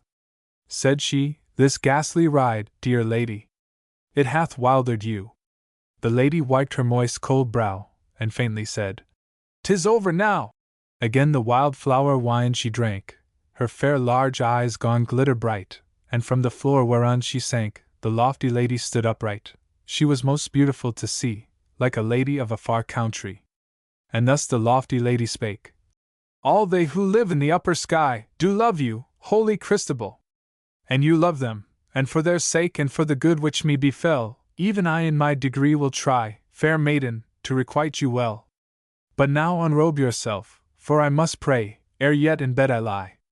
Quoth Christabel, so let it be. And as the lady bade did she. Her gentle limbs did she undress, and lay down in her loveliness. But through her brain of weal and woe so many thoughts moved to and fro, that vain it were her lids to close. So halfway from the bed she rose, and on her elbow did recline to look at the Lady Geraldine. Beneath the lamp the lady bowed, and slowly rolled her eyes around, then drawing in her breath aloud, like one that shuddered, she unbound the cincture from beneath her breast, her silken robe, and inner vest, dropped to her feet, and full in view, behold, her bosom and half her side, a sight to dream of, not to tell. Oh, shield her! Shield sweet Christabel! Yet Geraldine nor speaks nor stirs. Ah! What a stricken look was hers! Deep from within she seems halfway to lift some weight with sick essay, and eyes the maid and seeks delay. Then suddenly, as one defied, collects herself in scorn and pride, and lay down by the maiden's side, and in her arms the maid she took, ah W Yelladay! And with low voice and doleful look these words did say, in the touch of this bosom there worketh a spell, which is lord of thy utterance, Christabel. Thou knowest tonight, and wilt know tomorrow, this mark of my shame, this seal of my sorrow. But vainly thou warest, for his is alone in thy power to declare, that in the dim forest thou heardst a low moaning, and foundst a bright lady, surpassingly fair, and didst bring her home with thee in love and in charity, to shield her and shelter her from the damp air. The conclusion to part the first. It was a lovely sight to see the Lady Christabel, when she was praying at the old oak tree, amid the jagged shadows of mossy leafless boughs, kneeling in the moonlight, to make her gentle vows, her slender palms together pressed, heaving sometimes on her breast, her face resigned to bliss or bale, her face, oh call it fair not pale, and both blue eyes more, bright than clear, each about to have a tear. With open eyes, ah woe is me, asleep, and dreaming fearfully, fearfully dreaming, yet I wis. Dreaming that alone, which is, oh sorrow and shame! Can this be she, the lady, who knelt at the old oak tree? And lo! The worker of these harms, that holds the maiden in her arms, seems to slumber still and mild, as a mother with her child. A star hath set, a star hath risen, O Geraldine! Since arms of thine have been the lovely lady's prison. O Geraldine! 1 hour was thine thou'st had thy will. By Tern and Rill, the night birds all that hour were still. But now they are jubilant anew, from cliff and tower, tu-vu, tu-vu, tu-vu, tu-vu, from wood and fell. And see!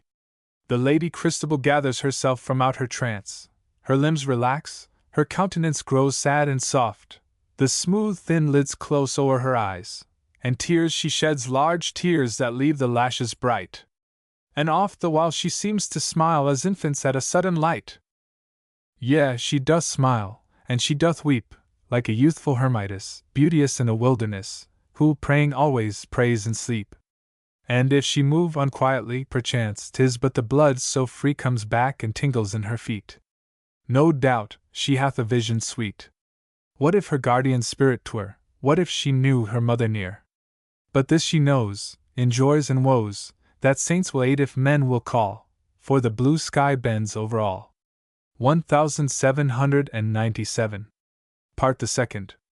Each matin bell, the Baron saith, knells us back to a world of death. These words Sir Leoline first said, when he rose and found his lady dead. These words Sir Leoline will say many a morn to his dying day.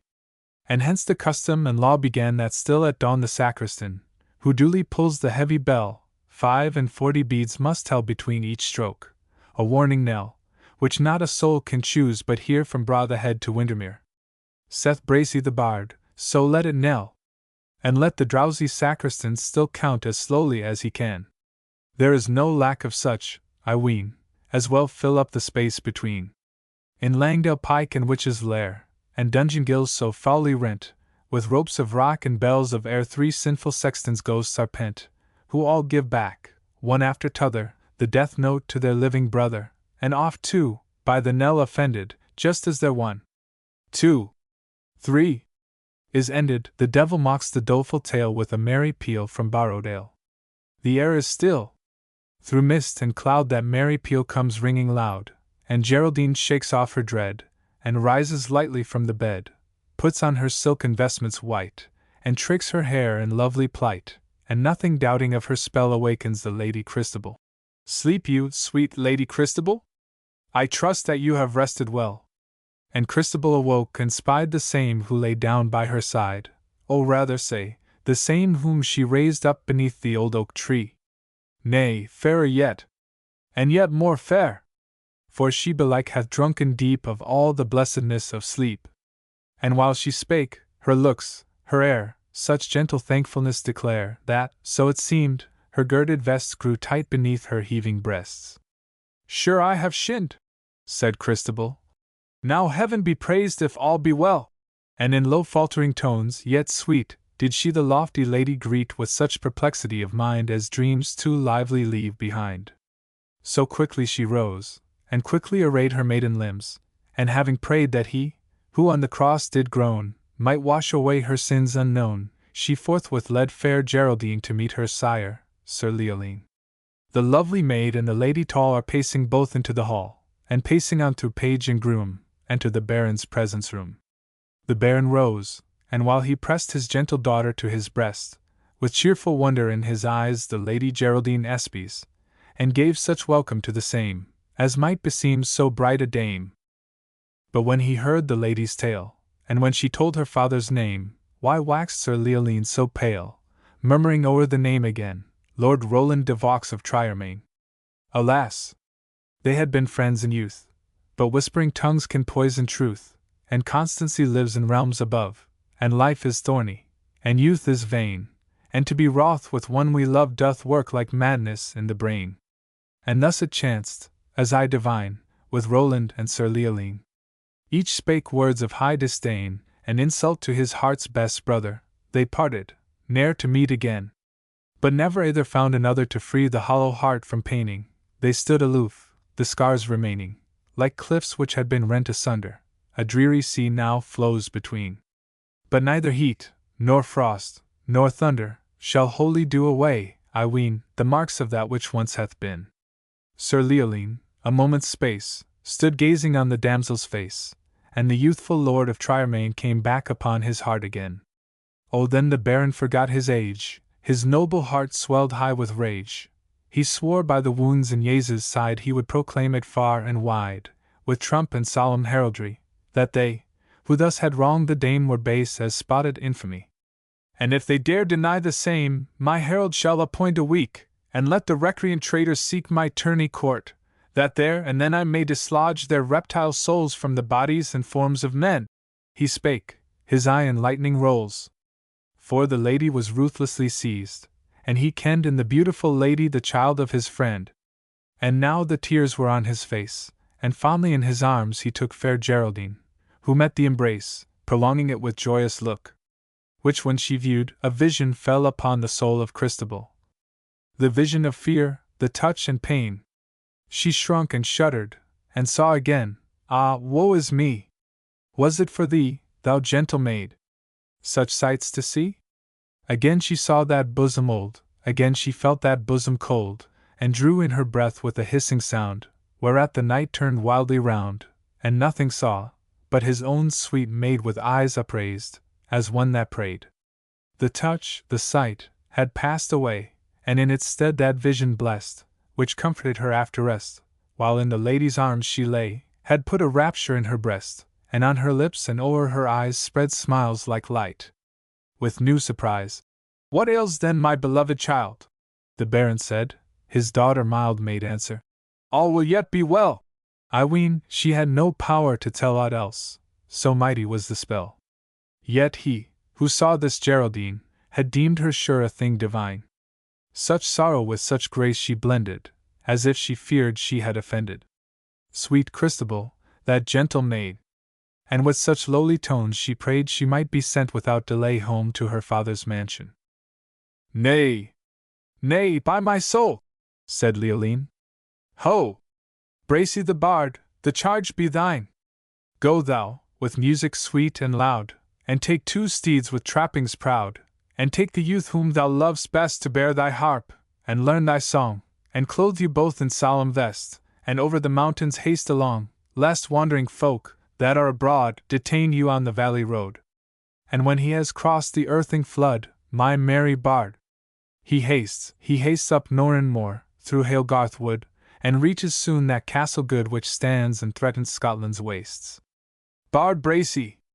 Bard Bracy! Your horses are fleet, ye must ride up the hall, your music so sweet, more loud than your horses' echoing feet. And loud to Lord Roland call, thy daughter is safe in Langdale Hall. Thy beautiful daughter is safe and free, Sir Leoline greets thee thus through me. He bids thee come without delay with all thy numerous array, and take thy lovely daughter home, and he will meet thee on the way with all his numerous array white with their panting palfreys' foam, and, by mine honour, I will say, that I repent me of the day when I spake words of fierce disdain to Roland de Vaux of Triermain, for since that evil hour hath flown, many a summer's sun hath shone, yet ne'er found I a friend again like Roland de Vaux of Triermain." The lady fell, and clasped his knees, her face upraised, her eyes o'erflowing, and Bracy replied, with faltering voice, his gracious hail on all bestowing, "Thy words, thou sire of Christabel, are sweeter than my harp can tell, yet might I gain a boon of thee, this day my journey should not be, so strange a dream hath come to me, that I had vowed with music loud to clear yon wood from thing unblessed, warned by a vision in my rest. For in my sleep I saw that dove, that gentle bird, whom thou dost love, and call'st by thy own daughter's name, Sir Leoline. I saw the same, fluttering, and uttering fearful moan, among the green herbs in the forest alone. Which when I saw and when I heard, I wondered what might ail the bird, for nothing near it could I see, save the grass and green herbs underneath the old tree. And in my dream, methought, I went to search out what might there be found, and what the sweet bird's trouble meant, that thus lay fluttering on the ground. I went and peered, and could descry no cause for her distressful cry, but yet for her dear lady's sake I stooped, methought, the dove to take, when lo! I saw a bright green snake coiled around its wings and neck. Green as the herbs on which it couched, close by the dove's its head it crouched, and with the dove it heaves and stirs, swelling its neck as she swelled hers. I woke. It was the midnight hour, the clock was echoing in the tower. But though my slumber was gone by, this dream it would not pass away, it seems to live upon my eye. And thence I vowed this selfsame day with music strong and saintly song to wander through the forest bare, lest aught unholy loiter there.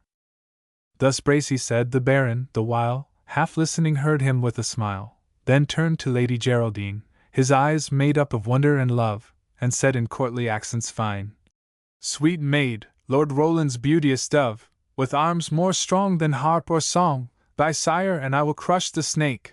He kissed her forehead as he spake, and Geraldine in maiden wise casting down her large bright eyes, with blushing cheek and courtesy fine she turned her from Sir Leoline, softly gathering up her train, that o'er her right arm fell again, and folded her arms across her chest, and couched her head upon her breast, and looked askance at Christabel. Jesu, Maria, shield her well!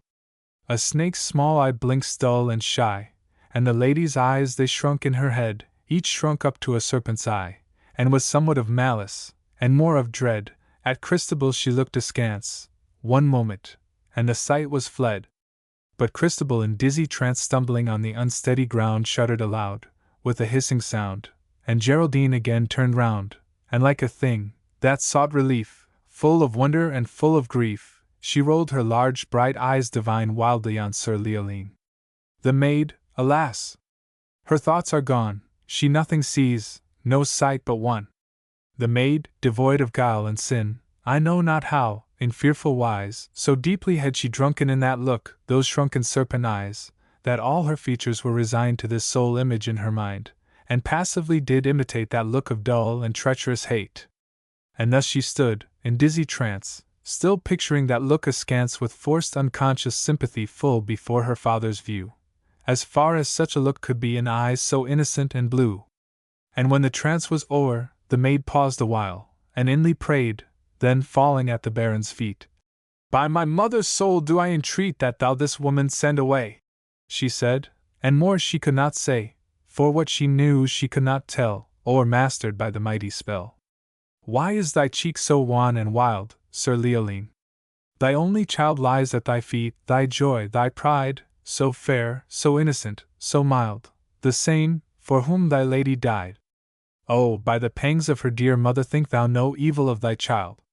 For her, and thee, and for no other, she prayed the moment ere she died, prayed that the babe for whom she died might prove her dear lord's joy and pride.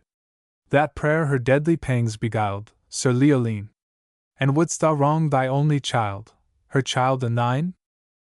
Within the Baron's heart and brain if thoughts, like these, had any share, they only swelled his rage and pain, and did but work confusion there. His heart was cleft with pain and rage, his cheeks they quivered, his eyes were wild, dishonored thus in his old age, dishonored by his only child, and all his hospitality to the insulted daughter of his friend by more than woman's jealousy brought thus to a disgraceful end. He rolled his eye with stern regard upon the gentle minstrel bard, and said in tones abrupt, austere, Why, Bracy! Dost thou loiter here? I bade thee hence. The bard obeyed, and turning from his own sweet maid, the aged knight, Sir Leoline, led forth the Lady Geraldine. 1801. The conclusion to part the second.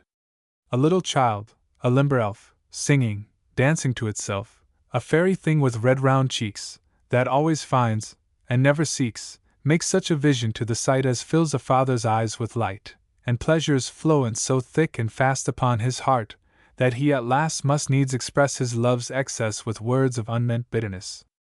Perhaps 'tis pretty to force together thoughts so all unlike each other, to mutter and mock a broken charm, to dally with wrong that does no harm. Perhaps 'tis tender too and pretty at each wild word to feel within a sweet recoil of love and pity. And what, if in a world of sin, oh sorrow and shame should this be true, such giddiness of heart and brain comes seldom save from rage and pain, so talks as it's most used to do. 1801. Kubla Khan. In Xanadu did Kubla Khan a stately pleasure dome decree, where Alph, the sacred river, ran through caverns measureless to man down to a sunless sea. So twice 5 miles of fertile ground with walls and towers were girdled round, and here were gardens bright with sinuous rills, where blossomed many an incense-bearing tree, and here were forests ancient as the hills, enfolding sunny spots of greenery. But oh! That deep romantic chasm which slanted down the green hill athwart a cedarn cover! A savage place! As holy and enchanted as e'er beneath a waning moon was haunted by woman wailing for her demon lover. And from this chasm, with ceaseless turmoil seething, as if this earth in fast thick pants were breathing, a mighty fountain momently was forced, amid whose swift half-intermitted burst huge fragments vaulted like rebounding hail, or chaffy grain beneath the thresher's flail, and mid these dancing rocks at once and ever it flung up momently the sacred river. 5 miles meandering with a mazy motion through wood and dale the sacred river ran, then reached the caverns measureless to man, and sank in tumult to a lifeless ocean, and mid this tumult Kubla heard from far ancestral voices prophesying war.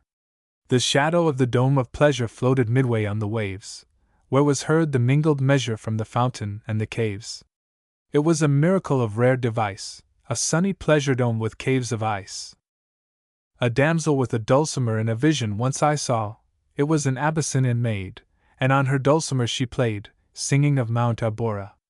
Could I revive within me her symphony and song, to such a deep delight 'twould win me, that with music loud and long, I would build that dome in air, that sunny dome, those caves of ice. And all who heard should see them there, and all should cry, Beware! Beware! His flashing eyes, his floating hair. Weave a circle round him thrice, and close your eyes with holy dread, for he on honeydew hath fed, and drunk the milk of paradise. 1798. Ludi, or the Circassian Love Chaunt. At midnight by the stream I roved, to forget the form I loved. Image of Ludi, from my mind depart, for Ludi is not kind. The moon was high, the moonlight gleam and the shadow of a star heaved upon Tamaha's stream, but the rock shone brighter far, the rock half sheltered from my view by pendant boughs of tressy dot, so shines my Ludi's forehead fair, gleaming through her sable hair. Image of Ludi, from my mind depart, for Ludi is not kind. I saw a cloud of palest hue, onward to the moon it passed, still brighter and more bright it grew, with floating colors not a few, till it reached the moon at last. Then the cloud was wholly bright, with a rich and amber light. And so with many a hope I seek, and with such joy I find my Ludi, and even so my pale wan cheek drinks in as deep a flush of beauty. Nay, treacherous image, leave my mind, if Ludi never will be kind. The little cloud it floats away, away it goes, away so soon? Alas! It has no power to stay, its hues are dim, its hues are grey, away it passes from the moon. How mournfully it seems to fly, ever fading more and more, to joyless regions of the sky, and now 'tis whiter than before. As white as my poor cheek will be, when, Ludi, on my couch I lie, a dying man for love of thee. Nay, treacherous image, leave my mind, and yet thou didst not look unkind. I saw a vapor in the sky, thin, and white, and very high. I ne'er beheld so thin a cloud. Perhaps the breezes that can fly now below and now above, have snatched aloft the lawny shroud of lady fair, that died for love. For maids, as well as youths, have perished from fruitless love too fondly cherished. Nay, treacherous image, leave my mind, for Ludi never will be kind. Hush! My heedless feet from under slip the crumbling banks forever. Like echoes to a distant thunder, they plunge into the gentle river. The river swans have heard my tread, and startle from their reedy bed. O beauteous birds! Methinks ye measure your movements to some heavenly tune. O beauteous birds! 'Tis such a pleasure to see you move beneath the moon. I would it were your true delight to sleep by day and wake all night. I know the place where Ludi lies when silent night has closed her eyes. It is a breezy jasmine bower. The nightingale sings o'er her head, voice of the night. Had I the power that leafy labyrinth to thread, and creep, like thee, with soundless tread, I then might view her bosom white heaving lovely to my sight, as these two swans together heave on the gently swelling wave. Oh, that she saw me in a dream, and dreamt that I had died for care. All pale and wasted I would seem, yet fair withal, as spirits are. I'd die indeed, if I might see her bosom heave, and heave for me.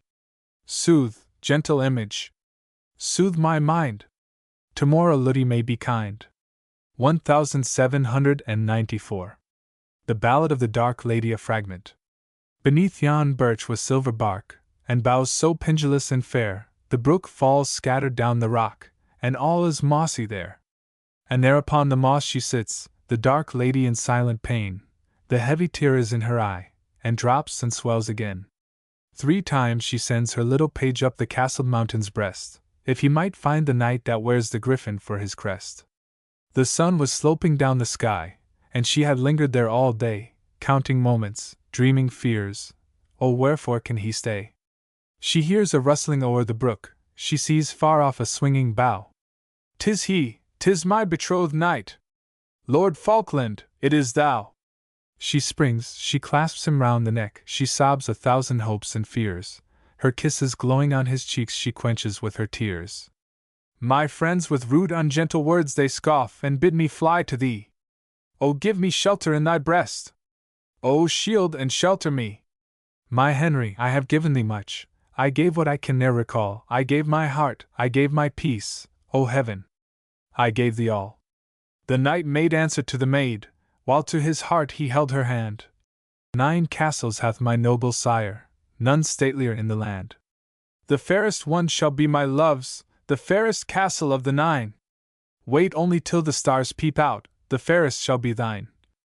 Wait only till the hand of Eve hath wholly closed yon western bars, and through the dark we two will steal beneath the twinkling stars. The dark? The dark? No! Not the dark? The twinkling stars? How, Henry? How? O God! 'Twas in the eye of noon he pledged his sacred vow. And in the eye of noon my love shall lead me from my mother's door, sweet boys and girls all clothed in white strewing flowers before. But first the nodding minstrels go with music meet for lordly bowers, the children next in snow-white vests, strewing buds and flowers. And then my love and I shall pace, my jet-black hair in pearly braids, between our comely bachelors and blushing bridal maids. Asterisk asterisk asterisk asterisk asterisk 1798. Love. All thoughts, all passions, all delights, whatever stirs this mortal frame, all are but ministers of love, and feed his sacred flame. Oft in my waking dreams do I live o'er again that happy hour, when midway on the mount I lay, beside the ruined tower.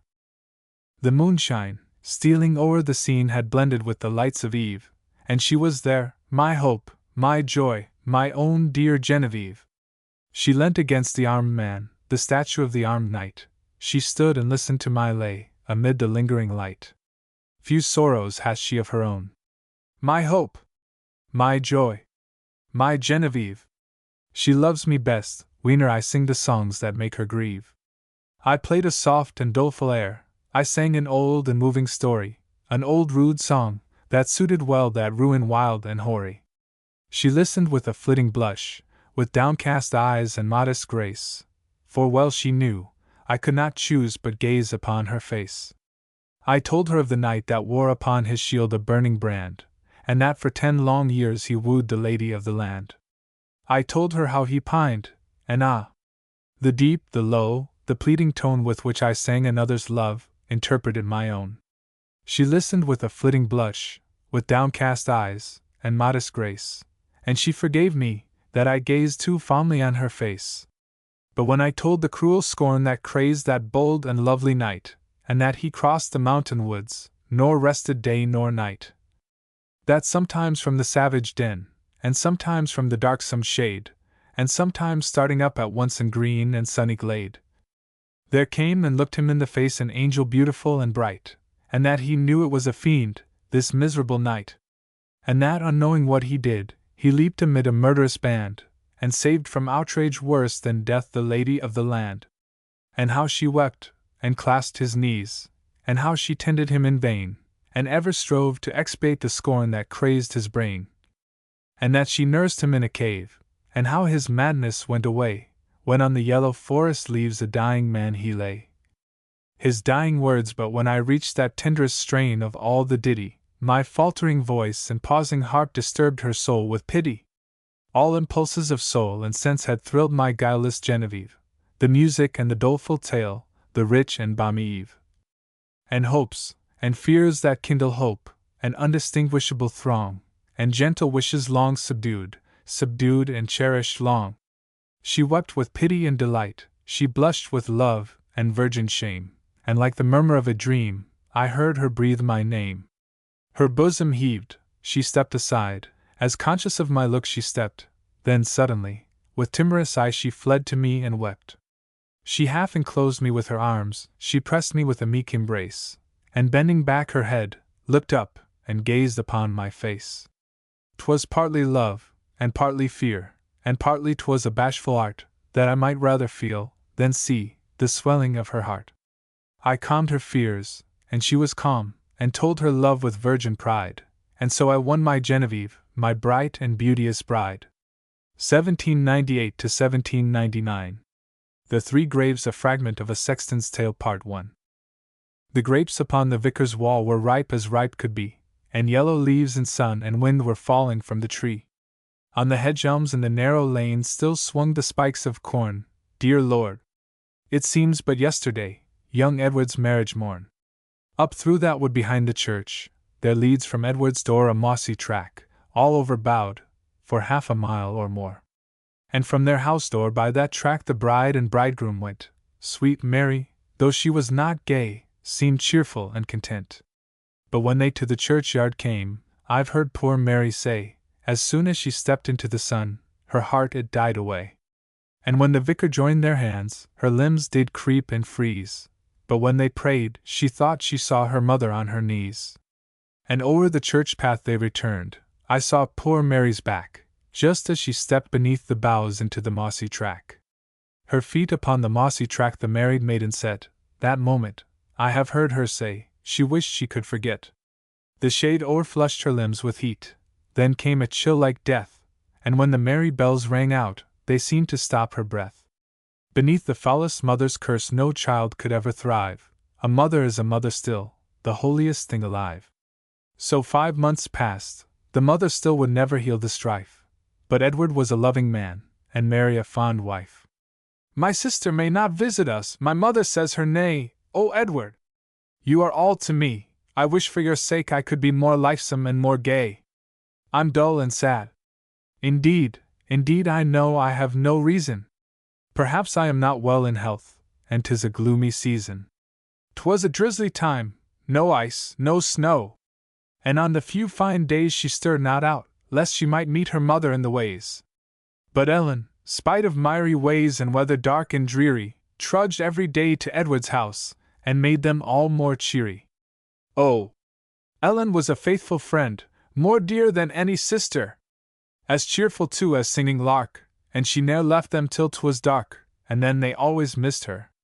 And now Ash Wednesday came that day, but few to church repair, for on that day you know we read the Commination Prayer. Our late old vicar, a kind man, once, sir, he said to me, he wished that service was clean out of our good liturgy. The mother walked into the church, to Ellen's seat she went, though Ellen always kept her church all church days during Lent. And gentle Ellen welcomed her with courteous looks, and mild, thought she, what if her heart should melt, and all be reconciled? The day was scarcely like a day, the clouds were black outright, and many a night, with half a moon, I've seen the church more light. The wind was wild, against the glass the rain did beat and bicker, the church tower swinging overhead, you scarce could hear the vicar. And then and there the mother knelt, and audibly she cried, Oh! May a clinging curse consume this woman by my side. Oh, hear me, Lord in heaven, although you take my life, oh, curse this woman, at whose house young Edward wooed his wife. By night and day, in bed and bower, oh, let her cursed be. So having prayed, steady and slow, she rose up from her knee, and left the church, nor e'er again the church door entered she. I saw poor Ellen kneeling still, so pale, I guessed not why. When she stood up, there plainly was a trouble in her eye. And when the prayers were done, we all came round and asked her why. Giddy she seemed, and sure there was a trouble in her eye. But ere she from the church door stepped she smiled and told us why. It was a wicked woman's curse. Quoth she, and what care I? She smiled, and passed it off ere from the door she stepped, but all agree it would have been much better had she wept. And if her heart was not at ease, this was her constant cry. It was a wicked woman's curse, God's good, and what care I? There was a hurry in her looks, her struggles she redoubled. It was a wicked woman's curse, and why should I be troubled? These tears will come, I dandled her when 'twas the merest fairy, good creature. And she hid it all, she told it not to Mary. But Mary heard the tale, her arms round Ellen's neck she threw. O Ellen, Ellen, she cursed me, and now she hath cursed you. I saw young Edward by himself stalk fast adown the lea, he snatched a stick from every fence, a twig from every tree. He snapped them still with hand or knee, and then away they flew. as if with his uneasy limbs he knew not what to do. You see, good sir, that single hill?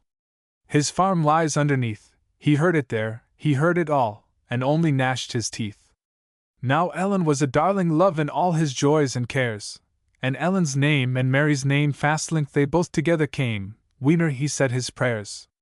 And in the moment of his prayers he loved them both alike, yea, both sweet names with one sweet joy upon his heart did strike. He reached his home, and by his looks they saw his inward strife, and they clung round him with their arms, both Ellen and his wife. And Mary could not check her tears, so on his breast she bowed, then frenzy melted into grief, and Edward wept aloud. Dear Ellen did not weep at all, but closelier did she cling, and turned her face and looked as if she saw some frightful thing. Part 2. To see a man tread over graves I hold it no good mark, 'tis wicked in the sun and moon, and bad luck in the dark. You see that grave? The Lord he gives, the Lord he takes away, oh sir! The child of my old age lies there as cold as clay. Except that grave, you scarce see one that was not dug by me. I'd rather dance upon 'em all than tread upon these three. Aye, sexton, 'tis a touching tale. You, sir, are but a lad. This month I'm in my 70th year, and still it makes me sad. And Mary's sister told it me, for 3 good hours and more, though I had heard it, in the main, from Edward's self, before. Well, it passed off. The gentle Ellen did well nigh dote on Mary, and she went oftener than before, and Mary loved her more and more. She managed all the dairy. To market she on market days, to church on Sundays came. All seemed the same, all seemed so, sir. But all was not the same. Had Ellen lost her mirth? Oh, no! But she was seldom cheerful, and Edward looked as if he thought that Ellen's mirth was fearful. When by herself, she to herself must sing some merry rhyme. She could not now be glad for hours, yet silent all the time. And when she soothed her friend, through all her soothing words 'twas plain she had a sore grief of her own, a haunting in her brain. And oft she said, I'm not grown thin. And then her wrist she spanned, and once when Mary was downcast, she took her by the hand, and gazed upon her, and at first she gently pressed her hand. Then harder, till her grasp at length did gripe like a convulsion. Alas! said she, we ne'er can be made happy by compulsion. And once her both arms suddenly round Mary's neck she flung, and her heart panted, and she felt the words upon her tongue. She felt them coming, but no power had she the words to smother, and with a kind of shriek she cried, O Christ! You're like your mother! So gentle Ellen now no more could make this sad house cheery, and Mary's melancholy ways drove Edward wild and weary. Lingering he raised his latch at eve, though tired in heart and limb. He loved no other place, and yet home was no home to him. One evening he took up a book, and nothing in it read, then flung it down, and groaning cried, Oh, heaven! That I were dead! Mary looked up into his face, and nothing to him said. She tried to smile, and on his arm mournfully leaned her head. And he burst into tears, and fell upon his knees in prayer. Her heart is broke! O God! My grief, it is too great to bear! 'Twas such a foggy time as makes old sextons, sir, like me, rest on their spades to cough. The spring was late uncommonly. And then the hot days, all at once, they came, we knew not how. You looked about for shade, when scarce a leaf was on a bough. It happened then, 'twas in the bower, a furlong up the wood, perhaps you know the place, and yet I scarce know how you should. No path leads thither, 'tis not nigh to any pasture plot, but clustered near the chattering brook, lone hollies mark the spot. Those hollies of themselves a shape as of an arbor took, a close, round arbor, and it stands not 3 strides from a brook. Within this arbor, which was still with scarlet berries hung, were these 3 friends, one Sunday morn, just as the first bell rung. 'Tis sweet to hear a brook, 'tis sweet to hear the Sabbath bell, 'tis sweet to hear them both at once, deep in a woody dell. His limbs along the moss, his head upon a mossy heap, with shut-up senses, Edward lay, that brook e'en on a working day might chatter one to sleep. And he had passed a restless night, and was not well in health. The women sat down by his side, and talked as 'twere by stealth. The sun peeps through the close thick leaves. See, dearest Ellen! See, 'tis in the leaves, a little sun, no bigger than your a tiny sun, and it has got a perfect glory too. 10,000 threads and hairs of light make up a glory gay and bright round that small orb, so blue. And then they argued of those rays, what color they might be. Says this, they're mostly green. Says that, they're amber-like to me. So they sat chatting, while bad thoughts were troubling Edward's rest, but soon they heard his hard quick pants, and the thumping in his breast. A mother too. These self-same words did Edward mutter plain. His face was drawn back on itself, with horror and huge pain. Both groaned at once, for both knew well what thoughts were in his mind, when he waked up, and stared like one that hath been just struck blind. He sat upright, and ere the dream had had time to depart, "O God, forgive me!" he exclaimed, "I have torn out her heart." Then Ellen shrieked, and forthwith burst into ungentle laughter, and Mary shivered where she sat, and never she smiled after. 1797 to 1809. Carmen reliquum in futurum tempus relegatum. Tomorrow! And tomorrow! And tomorrow, note of SDC, L8 L5. Dejection, an ode. Late yestreen I saw the new moon, with the old moon in her arms, and I fear, my master dear, we shall have a deadly storm. Ballad of Sir Patrick Spence. Well, if the bard was weatherwise who made the grand old ballad of Sir Patrick Spence, this night, so tranquil now, will not go hence unroused by winds that ply a busier trade than those which mould yon cloud and lazy flakes, or the dull sobbing draughty that moans and rakes upon the strings of this Aeolian lute, which better far were mute. For lo! the new moon winter bright, and overspread with phantom light, with swimming phantom light o'erspread but rimmed and circled by a silver thread, I see the old moon in her lap, foretelling the coming on of rain and squally blast. And oh that even now the gusts were swelling, and the slant night shower driving loud and fast! Those sounds which oft have raised me, whilst they awed, and sent my soul abroad, might now perhaps their wonted impulse give, might startle this dull pain, and make it move and live. 2. A grief without a pang, void, dark, and drear, a stifled, drowsy, unimpassioned grief, which finds no natural outlet, no relief, in word, or sigh, or tear. O lady! In this wan and heartless mood, to other thoughts by yonder throstle wooed. All this long eve, so balmy and serene, have I been gazing on the western sky, and its peculiar tint of yellow-green, and still I gaze, and with how blank an eye, and those thin clouds above, in flakes and bars, that give away their motion to the stars, those stars, that glide behind them or between, now sparkling, now bedimmed, but always seen yon crescent moon, as fixed as if it grew in its own cloudless, starless lake of blue. I see them all so excellently fair, I see, not feel, how beautiful they are. 3. My genial spirits fail, and what can these avail to lift the smothering weight from off my breast? It were a vain endeavor, though I should gaze forever on that green light that lingers in the west. I may not hope from outward forms to win the passion and the life, whose fountains are within. 4. O lady! We receive but what we give, and in our life alone does nature live. Ours is her wedding garment, ours her shroud. And would we aught behold, of higher worth, than that inanimate cold world allowed to the poor loveless, ever anxious crowd, from the soul itself must issue forth a light, a glory, a fair luminous cloud, enveloping the earth, and from the soul itself must there be sent a sweet and potent voice, of its own birth, of all sweet sounds the life and element. O pure of heart! Thou needst not ask of me what this strong music in the soul may be. What, and wherein it doth exist, this light, this glory, this fair luminous mist, this beautiful and beauty-making power? Joy, virtuous lady! Joy that ne'er was given, save to the pure, and in their purest hour, life, and life's effluence, cloud at once and shower. Joy, lady, is the spirit and the power, which wedding nature to us gives in dower, a new earth and new heaven, undreamt of by the sensual and the proud. Joy is the sweet voice, joy the luminous cloud, we in ourselves rejoice. and thence flows all that charms or ear or sight, all melodies the echoes of that voice, all colors a suffusion from that light. 6.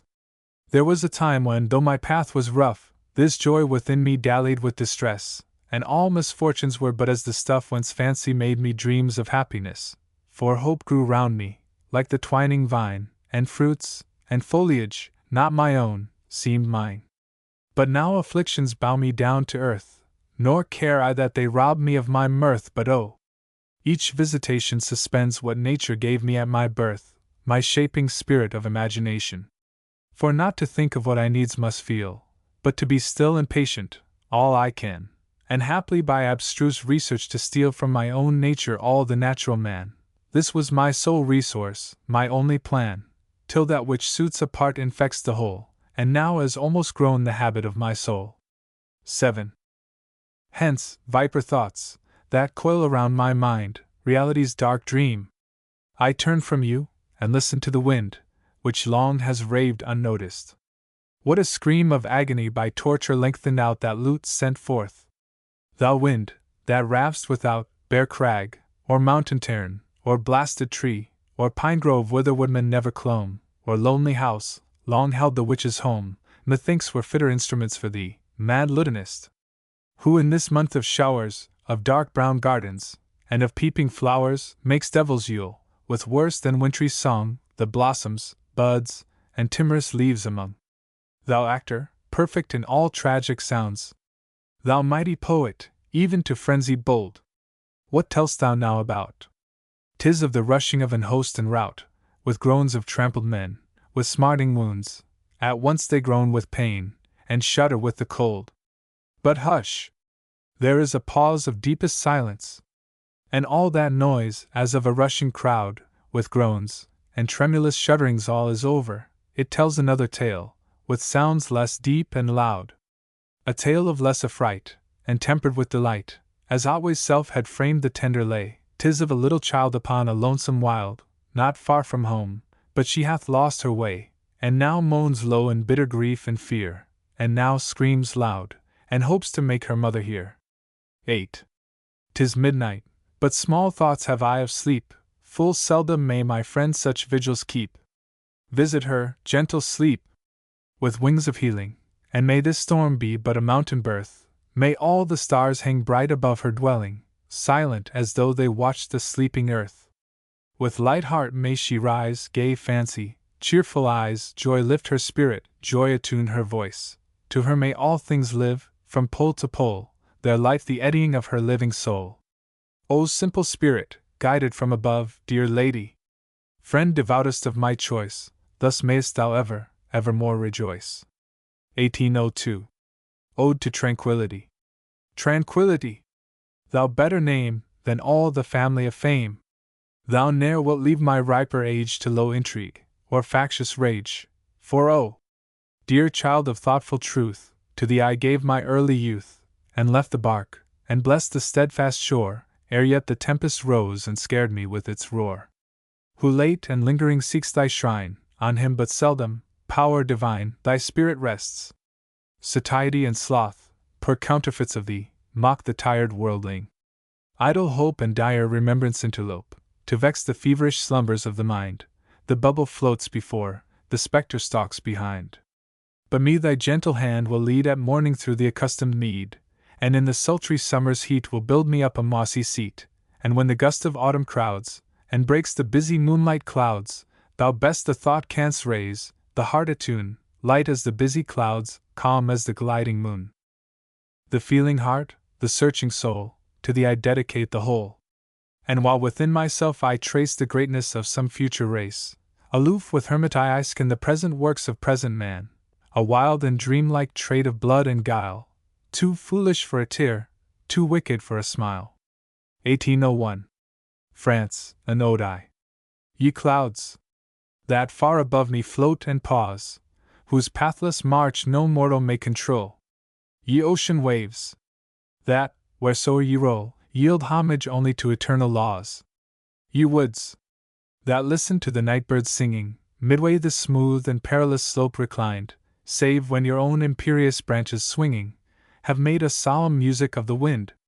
where, like a man beloved of God, through glooms, which never woodman trod, how oft, pursuing fancies holy, my moonlight way o'er flowering weeds I wound, inspired beyond the guess of folly, by each rude shape and wild unconquerable sound. O ye loud waves! And O ye forests high! And O ye clouds that far above me soared! Thou rising sun!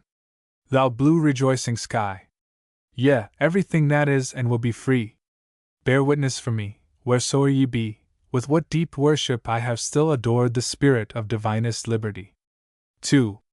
When France in wrath her giant limbs upreared, and with that oath, which smote air, earth, and sea, stamped her strong foot and said she would be free, bear witness for me, how I hoped and feared. With what a joy my lofty gratulation in what I sang, amid a slavish band, and when to whelm the disenchanted nation, like fiends embattled by a wizard's wand, the monarchs marched in evil day, and Britain joined the dire array.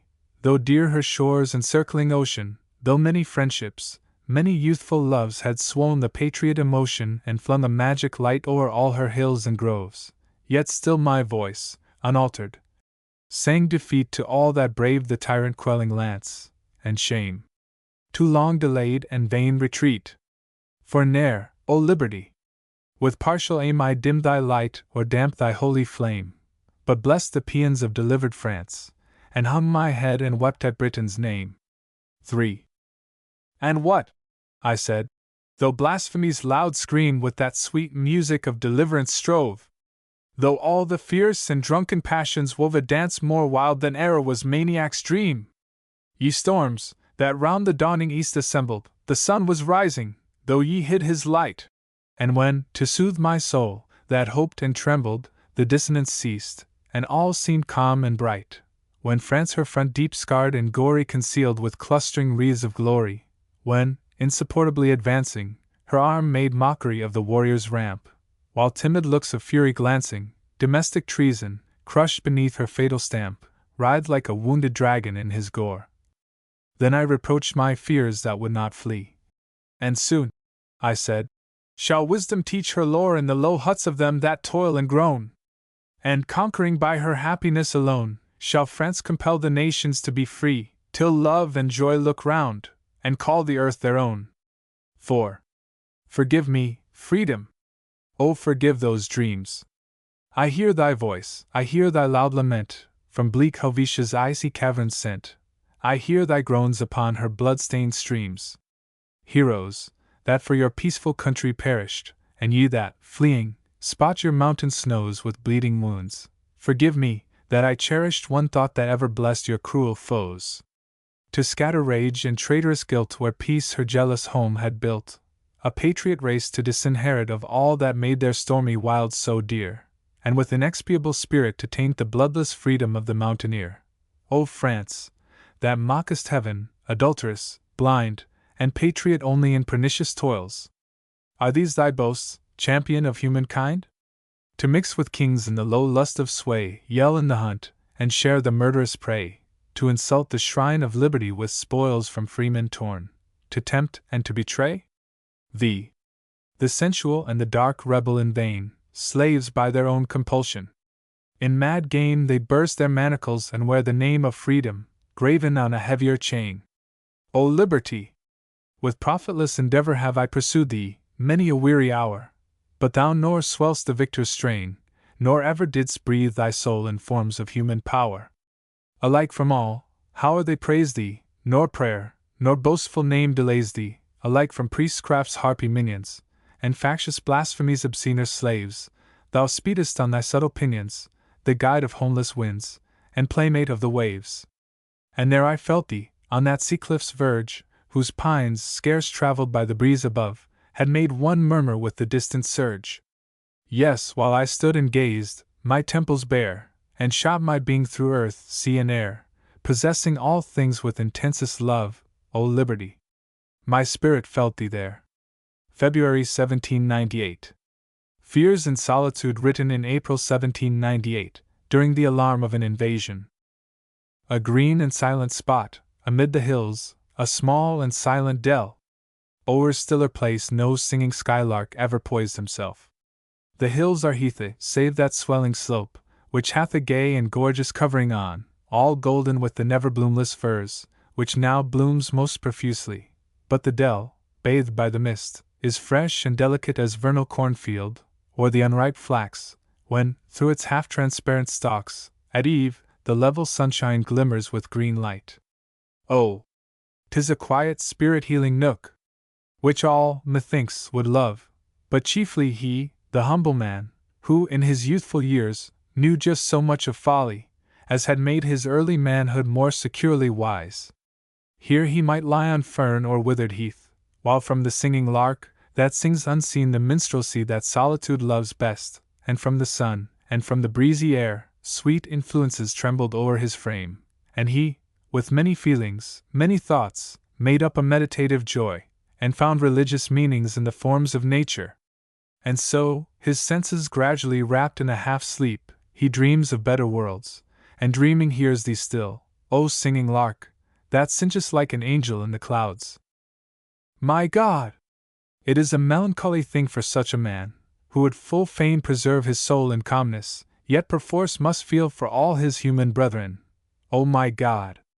It weighs upon the heart, that he must think what uproar and what strife may now be stirring this way or that way o'er these silent hills, invasion, and the thunder and the shout, and all the crash of onset, fear and rage, and undetermined conflict, even now, perchance, and in his native isle, carnage and groans beneath this blessed sun. We have offended, oh, my countrymen! We have offended very grievously, and been most tyrannous. From east to west a groan of accusation pierces heaven. The wretched plead against us, multitudes countless and vehement, the sons of God, our brethren. Like a cloud that travels on, steamed up from Cairo's swamps of pestilence, even so, my countrymen, have we gone forth and borne to distant tribes slavery and pangs, and deadlier far, our vices, whose deep taint with slow perdition murders the whole man, his body and his soul. Meanwhile, at home, all individual dignity and power engulfed in courts, committees, institutions, associations and societies, a vain, speech-mouthing, speech-reporting guild, one benefit club for mutual flattery, we have drunk up, demure as at a grace, pollutions from the brimming cup of wealth, contemptuous of all honorable rule, yet bartering freedom and the poor man's life for gold, as at a market. The sweet words of Christian promise, words that even yet might stem destruction, were they wisely preached, are muttered o'er by men, whose tones proclaim how flat and wearisome they feel their trade, rank scoffers some, but most too indolent to deem them falsehoods or to know their truth. Oh! Blasphemous! The book of life is made a superstitious instrument, on which we gabble o'er the oaths we mean to break, for all must swear, all and in every place, college and wharf, council and justice court, all must swear, the briber and the bribed, merchant and lawyer, senator and priest, the rich, the poor, the old man and the young, all make up one scheme of perjury, that faith doth reel. The very name of God sounds like a juggler's charm, and, bold with joy, forth from his dark and lonely hiding place, portentous sight, the owlet atheism, sailing on obscene wings athwart the noon, drops his blue-fringed lids, and holds them close, and hooting at the glorious sun in heaven, cries out, "Where is it?" Thankless too for peace, peace long preserved by fleets and perilous seas, secure from actual warfare, we have loved to swell the war-whoop, passionate for war. Alas! For ages ignorant of all its ghastly workings, famine or blue plague, battle, or siege or flight through wintry snows, we, this whole people, have been clamorous for war and bloodshed, animating sports, the which we pay for as a thing to talk of, spectators and not combatants. No guess anticipative of a wrong unfelt, no speculation on contingency, however dim and vague, too vague and dim to yield a justifying cause, and forth, stuffed out with big preamble, holy names, and adjurations of the God in heaven, we send our mandates for the certain death of thousands and 10,000s. Boys and girls, and women that would groan to see a child pull off an insect's leg, all red of war, the best amusement for our morning meal. The poor wretch, who has learned his only prayers from curses, who knows scarcely words enough to ask a blessing from his heavenly Father, becomes a fluent phrase man, absolute and technical in victories and defeats, and all our dainty terms for fratricide, terms which we trundle smoothly o'er our tongues like mere abstractions, empty sounds to which we join no feeling and attach no form. As if the soldier died without a wound, as if the fibers of this godlike frame were gored without a pang, as if the wretch, who fell in battle, doing bloody deeds, passed off to heaven, translated and not killed, as though he had no wife to pine for him, no God to judge him. Therefore, evil days are coming on us, O my countrymen. And what if all avenging Providence, strong and retributive, should make us know the meaning of our words, force us to feel the desolation and the agony of our fierce doings? Spare us yet a while, Father and God! Oh! Spare us yet a while! Oh! Let not English women drag their flight fainting beneath the burthen of their babes, of the sweet infants, that but yesterday laughed at the breast. Sons, brothers, husbands, all who ever gazed with fondness on the forms which grew up with you round the same fireside, and all who ever heard the Sabbath bells without the infidel's scorn, make yourselves pure. Stand forth. Be men. Repel an impious foe, impious and false, a light yet cruel race, who laugh away all virtue, mingling mirth with deeds of murder, and still promising freedom, themselves too sensual to be free, poison life's amenities, and cheat the heart of faith and quiet hope, and all that soothes and all that lifts the spirit. Stand we forth, render them back upon the insulted ocean, and let them toss as idly on its waves as the vile seaweed, which some mountain blast swept from our shores. And oh! May we return not with a drunken triumph, but with fear, repenting of the wrongs with which we stung so fierce a foe to frenzy. I have told, O Britons! O my brethren! I have told most bitter truth, but without bitterness. Nor deem my zeal or factious or mistimed, for never can true courage dwell with them, who, playing tricks with conscience, dare not look at their own vices. We have been too long dupes of a deep delusion. Some, belike, groaning with restless enmity, expect all change from change of constituted power, as if a government had been a robe, on which our vice and wretchedness were tagged like fancy points and fringes, with the robe pulled off at pleasure. Fondly these attach a radical causation to a few poor drudges of chastising Providence, who borrow all their hues and qualities from our own folly and rank wickedness, which gave them birth and nursed them.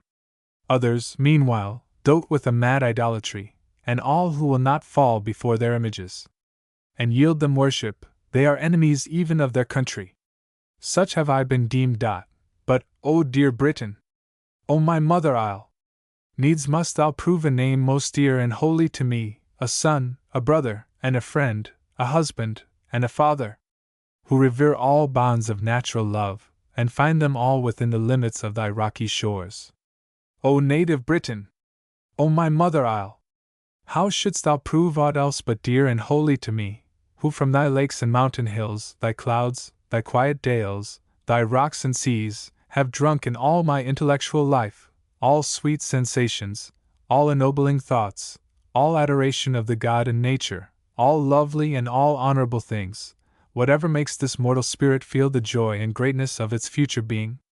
There lives nor form nor feeling in my soul unborrowed from my country. O divine and beauteous island! Thou hast been my sole and most magnificent temple, in the which I walk with awe, and sing my stately songs, loving the God that made me. May my fears, my filial fears, be vain, and may the vaunts and menace of the vengeful enemy pass like the gust, that roared and died away in the distant tree, which heard, and only heard in this low dell, bowed not the delicate grass. But now the gentle dewfall sends abroad the fruit-like perfume of the golden firs, the light has left the summit of the hill, though still a sunny gleam lies beautiful, aslant the ivy beacon.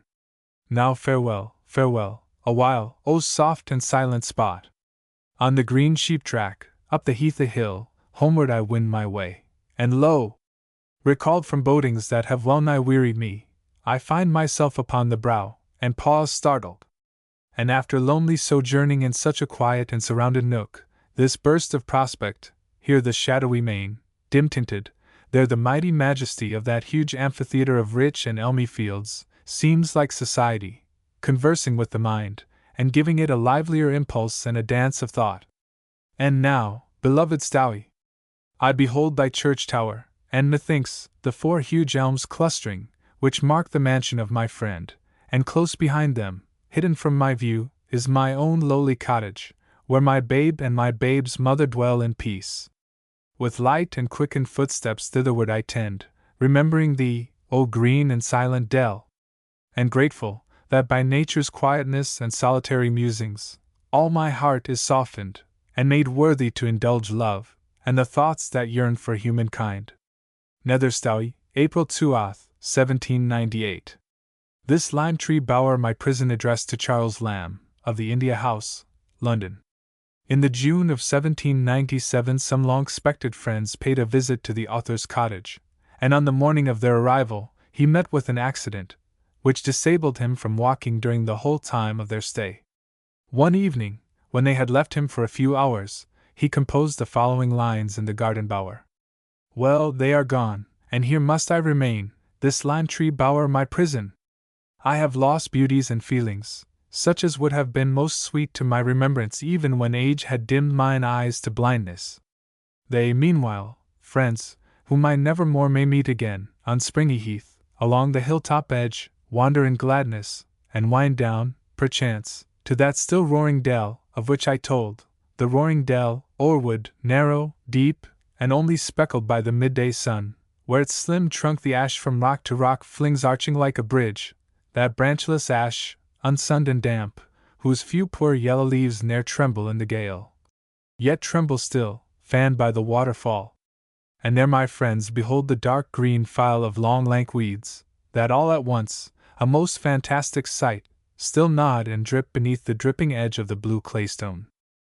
Now, my friends emerge beneath the wide heaven, and view again the many-steepled tract magnificent of hilly fields and meadows, and the sea, with some fair bark, perhaps, whose sails light up the slip of smooth clear blue betwixt 2 isles of purple shadow.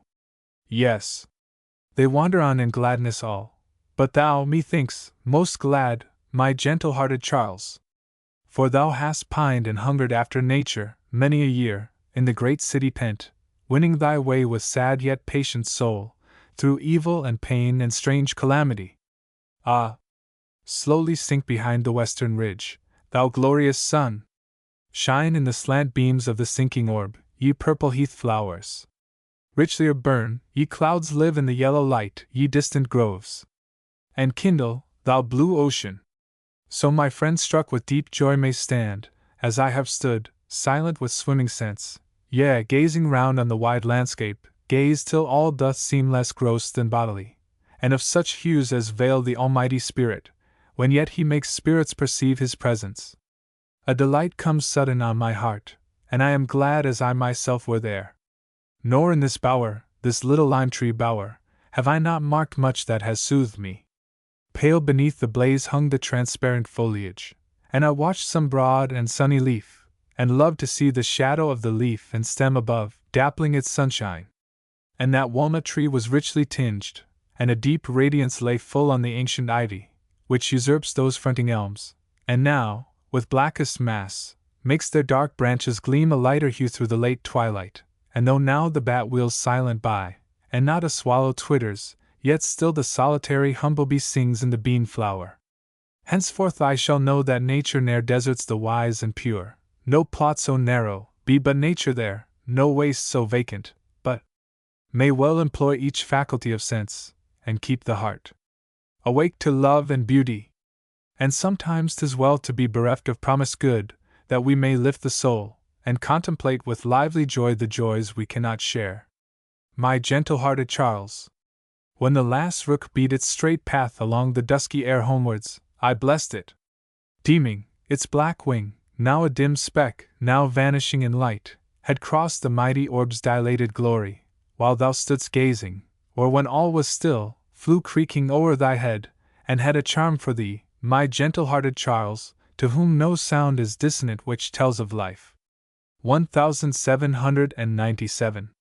To a Gentleman, William Wordsworth, composed on the night after his recitation of a poem on the growth of an individual mind. Friend of the wise, and teacher of the good. Into my heart have I received that lay more than historic, that prophetic lay wherein, high theme by thee first sung aright, of the foundations and the building up of a human spirit thou hast dared to tell what may be told, to the understanding mind revealable, and what within the mind by vital breathings secret as the soul of vernal growth, oft quickens in the heart thoughts all too deep for words. Theme hard as high, of smiles spontaneous, and mysterious fears, the firstborn they of reason and twin birth, of tides obedient to external force, and currents self-determined, as might seem, or by some inner power, of moments awful, now in thy inner life, and now abroad, when power streamed from thee, and thy soul received the light reflected, as a light bestowed, of fancies fair, and milder hours of youth. Hyblean murmurs of poetic thought industrious in its joy, in valleys and glens native or outland, lakes and famous hills, or on the lonely high road, when the stars were rising, or by secret mountain streams, the guides and the companions of thy way. Of more than fancy, of the social sense distending wide, and man beloved as man, where France in all her towns lay vibrating like some becalmed bark beneath the burst of heaven's immediate thunder, when no cloud is visible, or shadow on the main. For thou wert there, thine own brows garlanded, amid the tremor of a realm aglow, amid a mighty nation jubilant, when from the general heart of humankind hope sprang forth like a full-born deity. Of that dear hope afflicted and struck down, so summoned homeward, thenceforth calm and sure from the dread watchtower of man's absolute self, with light unwaning on her eyes, to look far on herself a glory to behold, the angel of the vision. Then, last strain, of duty, chosen laws controlling choice, action and joy, an Orphic song indeed, a song divine of high and passionate thoughts to their own music chaunted. O great bard! Ere yet that last strain dying awed the air, with steadfast eye I viewed thee in the choir of ever-enduring men. The truly great have all one age, and from one visible space shed influence. They, both in power and act, are permanent, and time is not with them, save as it worketh for them, they in it. Nor less a sacred roll, than those of old, and to be placed, as they, with gradual fame among the archives of mankind, thy work makes audible a linked lay of truth profound a sweet continuous lay, not learnt, but native, her own natural notes, ah! As I listened with a heart forlorn, the pulses of my being beat anew, and even as life retains upon the drowned, life's joy rekindling roused a throng of pains, keen pangs of love, awakening as a babe turbulent, with an outcry in the heart, and fears self-willed, that shunned the eye of hope, and hope that scarce would know itself from fear, sense of past youth, and manhood come in vain, and genius given, and knowledge won in vain.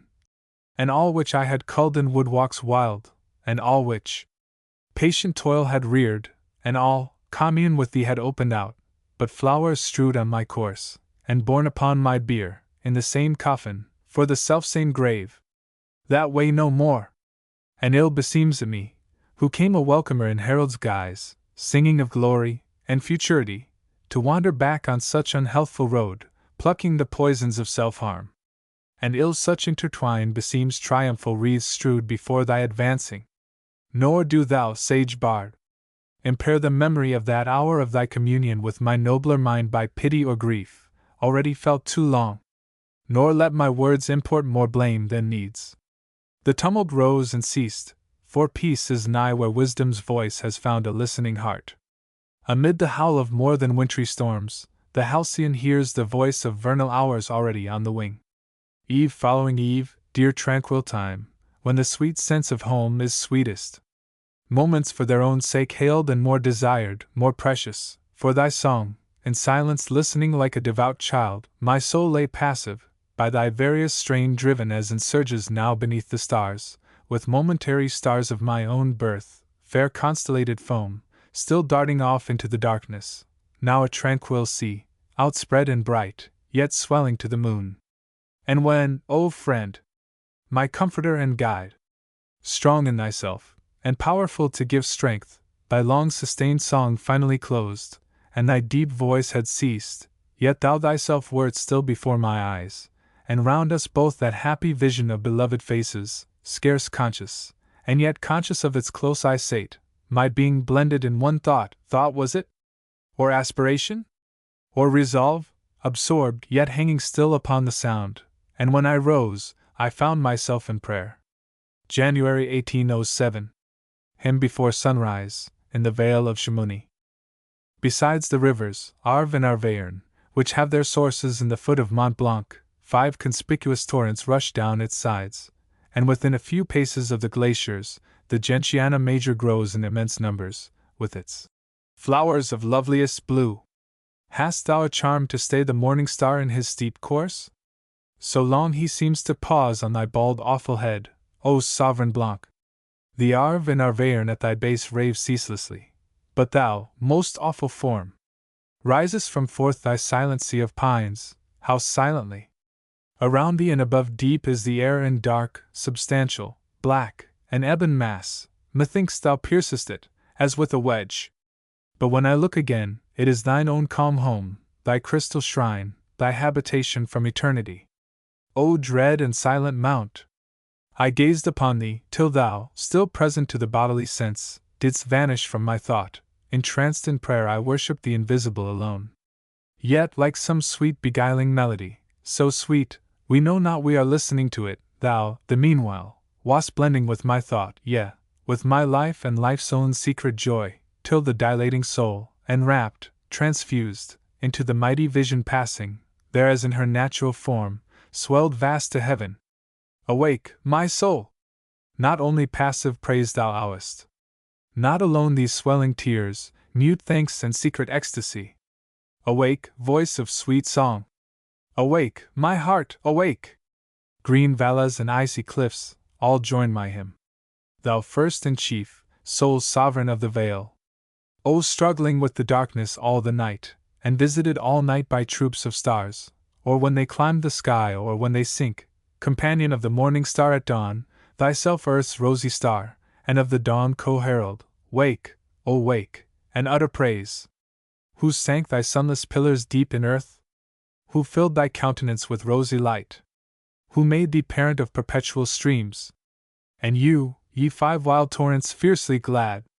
Who called you forth from night and utter death, from dark and icy caverns called you forth, down those precipitous, black, jagged rocks, forever shattered and the same forever? Who gave you your invulnerable life, your strength, your speed, your fury, and your joy? Unceasing thunder and eternal foam? And who commanded, and the silence came, here let the billows stiffen, and have rest? Ye ice falls! Ye that from the mountain's brow adown enormous ravines slope amain, torrents, methinks, that heard a mighty voice, and stopped at once amid their maddest plunge. Motionless torrents! Silent cataracts! Who made you glorious as the gates of heaven beneath the keen full moon? Who bade the sun clothe you with rainbows? Who, with living flowers of loveliest blue, spread garlands at your feet? God! Let the torrents, like a shout of nations, answer. And let the ice plains echo, God! God! Sing ye meadow streams with gladsome voice.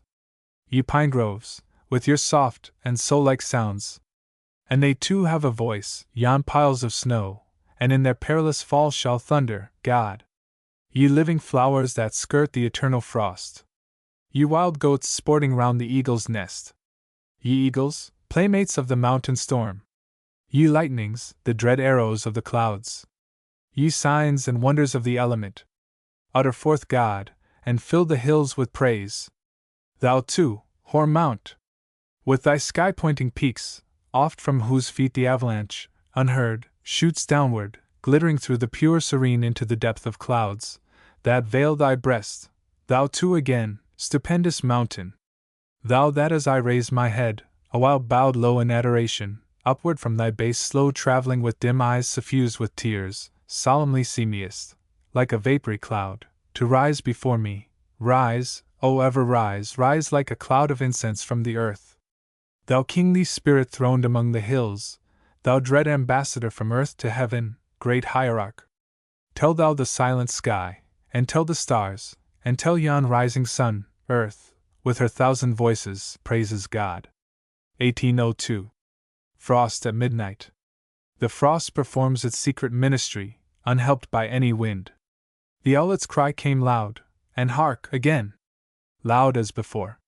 The inmates of my cottage, all at rest, have left me to that solitude, which suits abstruser musings, save that at my side my cradled infant slumbers peacefully. 'Tis calm indeed! So calm, that it disturbs and vexes meditation with its strange and extreme silentness. Sea, hill, and wood, this populous village! Sea and hill, and wood, with all the numberless goings-on of life, inaudible as dreams. The thin blue flame lies on my low-burnt fire, and quivers not. Only that film, which fluttered on the grate, still flutters there, the sole unquiet thing. Methinks, its motion in this hush of nature gives a dim sympathies with me who live, making it a companionable form, whose puny flaps and freaks the idling spirit by its own moods interprets, everywhere echo or mirror seeking of itself, and makes a toy of thought. But oh! how oft, at school, with most believing mind, presageful, have I gazed upon the bars, to watch that fluttering stranger! And as oft with unclosed lids, already had I dreamt of my sweet birthplace, and the old church tower, whose bells, the poor man's only music, rang from morn to evening, all the hot fair day, so sweetly, that they stirred and haunted me with a wild pleasure, falling on mine ear most like articulate sounds of things to come. So gazed I, till the soothing things I dreamt lulled me to sleep, and sleep prolonged my dreams. And so I brooded all the following morn, awed by the stern preceptor's face, mine eye fixed with mock study on my swimming book, save if the door half opened, and I snatched a hasty glance, and still my heart leaped up, for still I hoped to see the stranger's face, townsman, or aunt, or sister more beloved, my playmate when we both were clothed alike. Dear babe, that sleepest cradled by my side, whose gentle breathings, heard in this deep calm, fill up the interspersed vacancies and momentary pauses of the thought. My babe so beautiful! It thrills my heart with tender gladness, thus to look at thee, and think that thou shalt learn far other lore, and in far other scenes.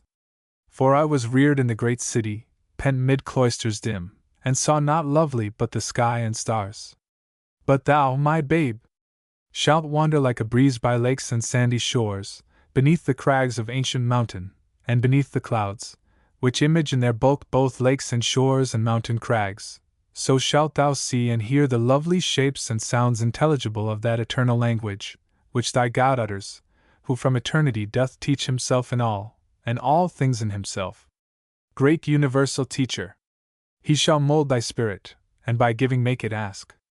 Therefore all seasons shall be sweet to thee, whether the summer clothe the general earth with greenness, or the redbreast sit and sing betwixt the tufts of snow on the bare branch of mossy apple tree, while the nigh thatch smokes in the sun thaw, whether the eavesdrops fall heard only in the trances of the blast, or if the secret ministry of frost shall hang them up in silent icicles, quietly shining to the quiet moon. February 1798. The Nightingale, a conversation poem, written in April 1798. No cloud, no relic of the sunken day distinguishes the west, no long thin slip of sullen light, no obscure trembling hues. Come, we will rest on this old mossy bridge. You see the glimmer of the stream beneath, here no murmuring, it flows silently, o'er its soft bed of verdure. All is still, a balmy night. And though the stars be dim, yet let us think upon the vernal showers that gladden the green earth, and we shall find a pleasure in the dimness of the stars. And hark! The nightingale begins its song. Most musical, most melancholy bird! A melancholy bird. Oh! Idle thought! In nature there is nothing melancholy. But some night-wandering man whose heart was pierced with the remembrance of a grievous wrong, or slow distemper, or neglected love, and so, poor wretch, filled all things with himself, and made all gentle sounds tell back the tale of his own sorrow, he, and such as he, first named these notes a melancholy strain.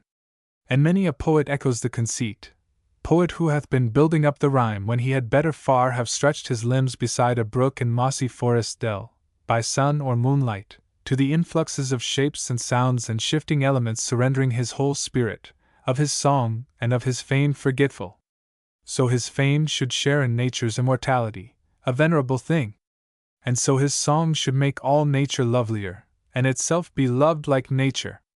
But 'twill not be so, and youths and maidens most poetical, who lose the deepening twilights of the spring in ballrooms and hot theatres, they still full of meek sympathy must heave their sighs o'er Philomela's pity-pleading strains. My friend, and thou, our sister, we have learned a different lore. We may not thus profane nature's sweet voices, always full of love and joyance. 'Tis the merry nightingale that crowds, and hurries, and precipitates with fast thick warble his delicious notes, as he were fearful that an April night would be too short for him to utter forth his love chant, and disburthen his full soul of all its music. And I know a grove of large extent, hard by a castle huge, which the great lord inhabits not, and so this grove is wild with tangling underwood, and the trim walks are broken up, and grass, thin grass and kingcups grow within the paths, but never elsewhere. In one place I knew so many nightingales, and far and near, in wood and thicket, over the wide grove, they answer and provoke each other's songs, with skirmish and capricious passagings, and murmurs musical and swift jug-jug, and one low, piping sound more sweet than all, stirring the air with such an harmony, that should you close your eyes, you might almost forget it was not day. On moonlight bushes, whose dewy leaflets are but half disclosed, you may perchance behold them on the twigs, their bright, bright eyes, their eyes both bright and full, glistening, while many a glowworm in the shade lights up her love torch. A most gentle maid, who dwelleth in her hospitable home hard by the castle, and at latest eve, even like a lady vowed and dedicate to something more than nature in the grove, glides through the pathways. She knows all their notes, that gentle maid. And oft, a moment's space, what time the moon was lost behind a cloud, hath heard a pause of silence, till the moon emerging, hath awakened earth and sky with one sensation, and those wakeful birds have all burst forth in choral minstrelsy, as if some sudden gale had swept at once 100 airy harps. And she hath watched many a nightingale perched giddily on blossomy twigs still swinging from the breeze, and to that motion tune his wanton song like tipsy joy that reels with tossing head. Farewell, O warbler! Till tomorrow eve, and you, my friends! Farewell, a short farewell! We have been loitering long and pleasantly, and now for our dear home's that strain again. Full fain it would delay me. My dear babe, who, capable of no articulate sound, mars all things with his imitative lisp, how he would place his hand beside his ear, his little hand, the small forefinger up, and bid us listen. And I deem it wise to make him nature's playmate. He knows well the evening star, and once, when he awoke in most distressful mood, some inward pain had made up that strange thing, an infant's dream. I hurried with him to our orchard plot, and he beheld the moon, and hushed at once, suspends his sobs, and laughs most silently, while his fair eyes, that swam with undropped tears, did glitter in the yellow moonbeam. Well, it is a father's tale, but if that heaven should give me life, his childhood shall grow up familiar with these songs, that with the night he may associate joy. Once more, farewell, sweet nightingale. Once more, my friends, farewell. The Aeolian harp composed at Clevedon, Somersetshire. My pensive Sarah! Thy soft cheek reclined thus on mine arm, most soothing sweet it is to sit beside our cot o'ergrown with white-flowered jasmine, and the broad-leaved myrtle, meet emblems they of innocence and love, and watch the clouds, that late were rich with light, slow saddening round, and mark the star of eve serenely brilliant, such should wisdom be, shine opposite. How exquisite the sense snatched from yon bean field! And the world so hushed! The stilly murmur of the distance he tells us of silence. And that simplest lute, placed lengthways in the clasping casement, hark! How by the desultory breeze caressed, like some coy maid half yielding to her lover, it pours such sweet upbraiding, as must needs tempt to repeat the wrong. And now, its strings boldly are swept, the long sequacious notes over delicious surges sink and rise, such a soft floating witchery of sound as twilight elfins make, when they at eve voyage on gentle gales from fairyland, where melodies round honey-dropping flowers, footless and wild, like birds of paradise, nor pause, nor perch, hovering on untamed wing. Oh! The one life within us and abroad, which meets all motion and becomes its soul, a light in sound, a sound like power and light rhythm in all thought, and joyance everywhere. Methinks, it should have been impossible not to love all things in a world so filled, where the breeze warbles, and the mute still air and music slumbering on her instrument. And thus, my love, as on the midway slope of yonder hill I stretch my limbs at noon, whilst through my half-closed eyelids I behold the sunbeams dance, like diamonds, on the main, and tranquil muse upon tranquillity, full many a thought uncalled and undetained, and many idle flitting fantasies, traverse my indolent and passive brain, as wild and various as the random gales that swell and flutter on this subject lute. And what if all of animated nature be but organic harps diversely framed, that tremble into thought, as o'er them sweeps plastic and vast, one intellectual breeze, at once the soul of each, and God of all? But thy more serious eye a mild reproof darts, O beloved woman! Nor such thoughts dim and unhallowed dost thou not reject, and biddest me walk humbly with my God. Meek daughter in the family of Christ! Well hast thou said and holily dispraised these shapings of the unregenerate mind, bubbles that glitter as they rise and break on vain philosophy's eye-babbling spring. For never guiltless may I speak of him, the incomprehensible, save when with awe I praise him, and with faith that inly feels, who with his saving mercies healed me, a sinful and most miserable man, wildered and dark, and gave me to possess peace, and this cot, and thee, dear honored maid.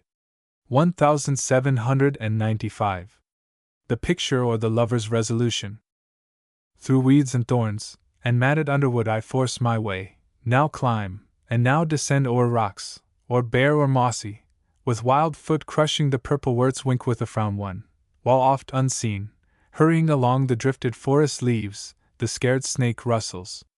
Onward still I toil, I know not, ask not whither. A new joy, lovely as light, sudden as summer gust, and gladsome as the firstborn of the spring, beckons me on, or follows from behind, playmate, or guide. The master passion quelled, I feel that I am free. With dun red bark the fir trees, and the unfrequent slender oak, forth from this tangle wild of bush and brake soar up, and form a melancholy vault high o'er me, murmuring like a distant sea. Here wisdom might resort, and here remorse, here too the lovelorn man, who, sick in soul, and of this busy human heart aweary, worships the spirit of unconscious life in tree or wild flower. Gentle lunatic! If so he might not wholly cease to be, he would far rather not be that he is, but would be something that he knows not of, in winds or waters, or among the rocks. But hence, fond wretch! Breathe not contagion here. No myrtle walks are these are no groves where love dare loiter. If in sullen mood he should stray hither, the low stumps shall gore his dainty feet, the briar and the thorn make his plumes haggard. Like a wounded bird easily caught, and snare him, O ye nymphs, ye Oreads chaste, ye dusky Dryads! And you, ye earth winds! You that make at morn the dewdrops quiver on the spider's webs! You, O ye wingless airs! That creep between the rigid stems of heath and bitten firs, within whose scanty shade, at summer noon, the mother sheep hath worn a hollow bed, ye, that now cool her fleece with dropless damp, now pant and murmur with her feeding lamb. Chase him, all ye fays, and elfin gnomes! With prickles sharper than his darts bemock his little godship, making him perforce creep through a thorn bush on yon hedgehog's back.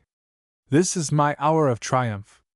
I can now with my own fancies play the merry fool, and laugh away worse folly, being free. Here will I seat myself, beside this old, hollow, and weedy oak, which ivy twine clothes as with network. Here will couch my limbs, close by this river, in this silent shade, as safe and sacred from the step of man as an invisible world, unheard, unseen, and listening only to the pebbly brook that murmurs with a dead, yet tinkling sound, or to the bees, that in the neighboring trunk make honey hoards. The breeze, that visits me, was never love's accomplice, never raised the tendril ringlets from the maiden's brow, and the blue, delicate veins above her cheek, ne'er played the wanton, never half disclosed the maiden's snowy bosom, scattering thence eye poisons for some love distempered youth, who ne'er henceforth may see an aspen grove shiver in sunshine, but his feeble heart shall flow away like a dissolving thing. Sweet breeze! Thou only, if I guess aright, liftest the feathers of the robin's breast, that swells its little breast, so full of song, singing above me, on the mountain ash. And now, too, desert stream! No pool of thine, though clear as lake in latest summer eve, did e'er reflect the stately virgin's robe, the face, the form divine, the downcast look contemplative. Behold! Her open palm presses her cheek and brow. Her elbow rests on the bare branch of half-uprooted tree, that leans towards its mirror. Who erewhile had from her countenance turned, or looked by stealth, for fear is true love's cruel nurse, he now with steadfast gaze and unoffending eye, worships the watery idol, dreaming hopes delicious to the soul, but fleeting, vain, e'en as that phantom world on which he gazed, but not unheeded gazed, for see, see, the sportive tyrant with her left hand plucks the heads of tall flowers that behind her grow, likeness, and willow herb, and foxglove bells, and suddenly, as one that toys with time, scatters them on the pool. Then all the charm is broken, all that phantom world so fair vanishes, and 1,000 circlets spread, and each misshapes the other. Stay a while, poor youth, who scarcely darest lift up thine eyes. The stream will soon renew its smoothness, soon the visions will return. And lo! He stays, and soon the fragments dim of lovely forms come trembling back, unite, and now once more the pool becomes a mirror, and behold each wild flower on the marge inverted there, and there the half-uprooted tree. But where, oh where the virgin's snowy arm, that leaned on its bare branch? He turns, and she is gone. Homeward she steals through many a woodland maze which he shall seek in vain. Ill-fated youth! Go, day by day, and waste thy manly prime in mad love-yearning by the vacant brook, till sickly thoughts bewitch thine eyes, and thou beholdst her shadow still abiding there, the naiad of the mirror. Not to thee, O wild and desert stream, belongs this tale. Gloomy and dark art thou, the crowded firs spire from thy shores, and stretch across thy bed, making thee doleful as a cavern well, save when the shy kingfishers build their nest on thy steep banks. No loves hast thou, wild stream! This be my chosen haunt, emancipate from passion's dreams, a freeman, and alone, I rise and trace its devious course. O lead me to deeper shades and lonelier glooms. Lo! Stealing through the canopy of firs, how fair the sunshine spots that mossy rock, isle of the river, whose disbarred waves dart off asunder with an angry sound, how soon to reunite. And see! They meet, each in the other lost and found, and see placeless, as spirits, one soft water sun throbbing within them, hard at once an eye. With its soft neighborhood of filmy clouds, the stains and shadings of forgotten tears, dimness o'erswum with luster. Such the hour of deep enjoyment, following love's brief feuds, and hark, the noise of a near waterfall. I pass forth into light. I find myself beneath a weeping birch, most beautiful of forest trees, the lady of the woods, hard by the brink of a tall weedy rock that overbrows the cataract. How burst the landscape on my sight! 2 crescent hills fold in behind each other, and so make a circular vale, and landlocked, as might seem, with brook and bridge, and grey stone cottages, half hid by rocks and fruit trees. At my feet, the whortleberries are bedewed with spray, dashed upwards by the furious waterfall. How solemnly the pendant ivy mass swings in its winnow, all the air is calm. The smoke from cottage chimneys, tinged with light, rises in columns. From this house alone, close by the waterfall, the column slants, and feels its ceaseless breeze. But what is this? That cottage, with its slanting chimney smoke, and close beside its porch a sleeping child, his dear head pillowed on a sleeping dog, one arm between its forelegs, and the hand holds loosely its small handful of wild flowers, unfilleted, and of unequal lengths. A curious picture, with a master's haste sketched on a strip of pinky silver skin, peeled from the birchen bark. Divinest maid! Yon bark her canvas, and those purple berries her pencil. See, the juice is scarcely dried on the fine skin. She has been newly here, and lo! Yon patch of heath has been her couch, the pressure still remains. O blessed couch! For this mayst thou flower early, and the sun, slanting at eve, rest bright, and linger long upon thy purple bells. O Isabel! Daughter of genius! stateliest of our maids, more beautiful than whom Alcaeus wooed, the lesbian woman of immortal song. O child of genius! Stately, beautiful, and full of love to all, save only me, and not ungentle e'en to me. My heart, why beats it thus? Through yonder coppicewood needs must a pathway turn, that leads straightway on to her father's house. She is alone. The night draws on, such ways are hard to hit, and fitted as I should restore this sketch, dropped unawares no doubt. Why should I yearn to keep the relic? 'Twill but idly feed the passion that consumes me. Let me haste. The picture in my hand which she has left, she cannot blame me that I followed her, and I may be her guide the long wood through. 1802. Footnote 1. Vaccinia myrtillus, known by the different names of wurts, whortleberries, bilberries, and in the north of England, bleaberries and bloomberries. Note by S. T. circa 1802. The garden of Boccaccio. Of late, in one of those most weary hours, when life seems emptied of all genial powers, a dreary mood, which he who ne'er has known may bless his happy lot, I sate alone, and from the numbing spell to win relief, called on the past for thought of glee or grief. In vain! Bereft alike of grief and glee, I sate and cowered o'er my own vacancy. And as I watched the dull continuous ache, which, all else slumbering, seemed alone to wake, O friend! Long want to notice yet conceal, and soothe by silence what words cannot heal, I but half saw that quiet hand of thine place on my desk this exquisite design.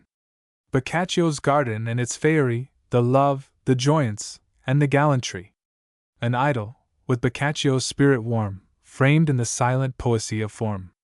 Like flocks adown a newly bathed steep emerging from a mist, or like a stream of music soft that not dispels the sleep, but casts in happier molds the slumberous dream, gazed by an idle eye with silent might the picture stole upon my inward sight.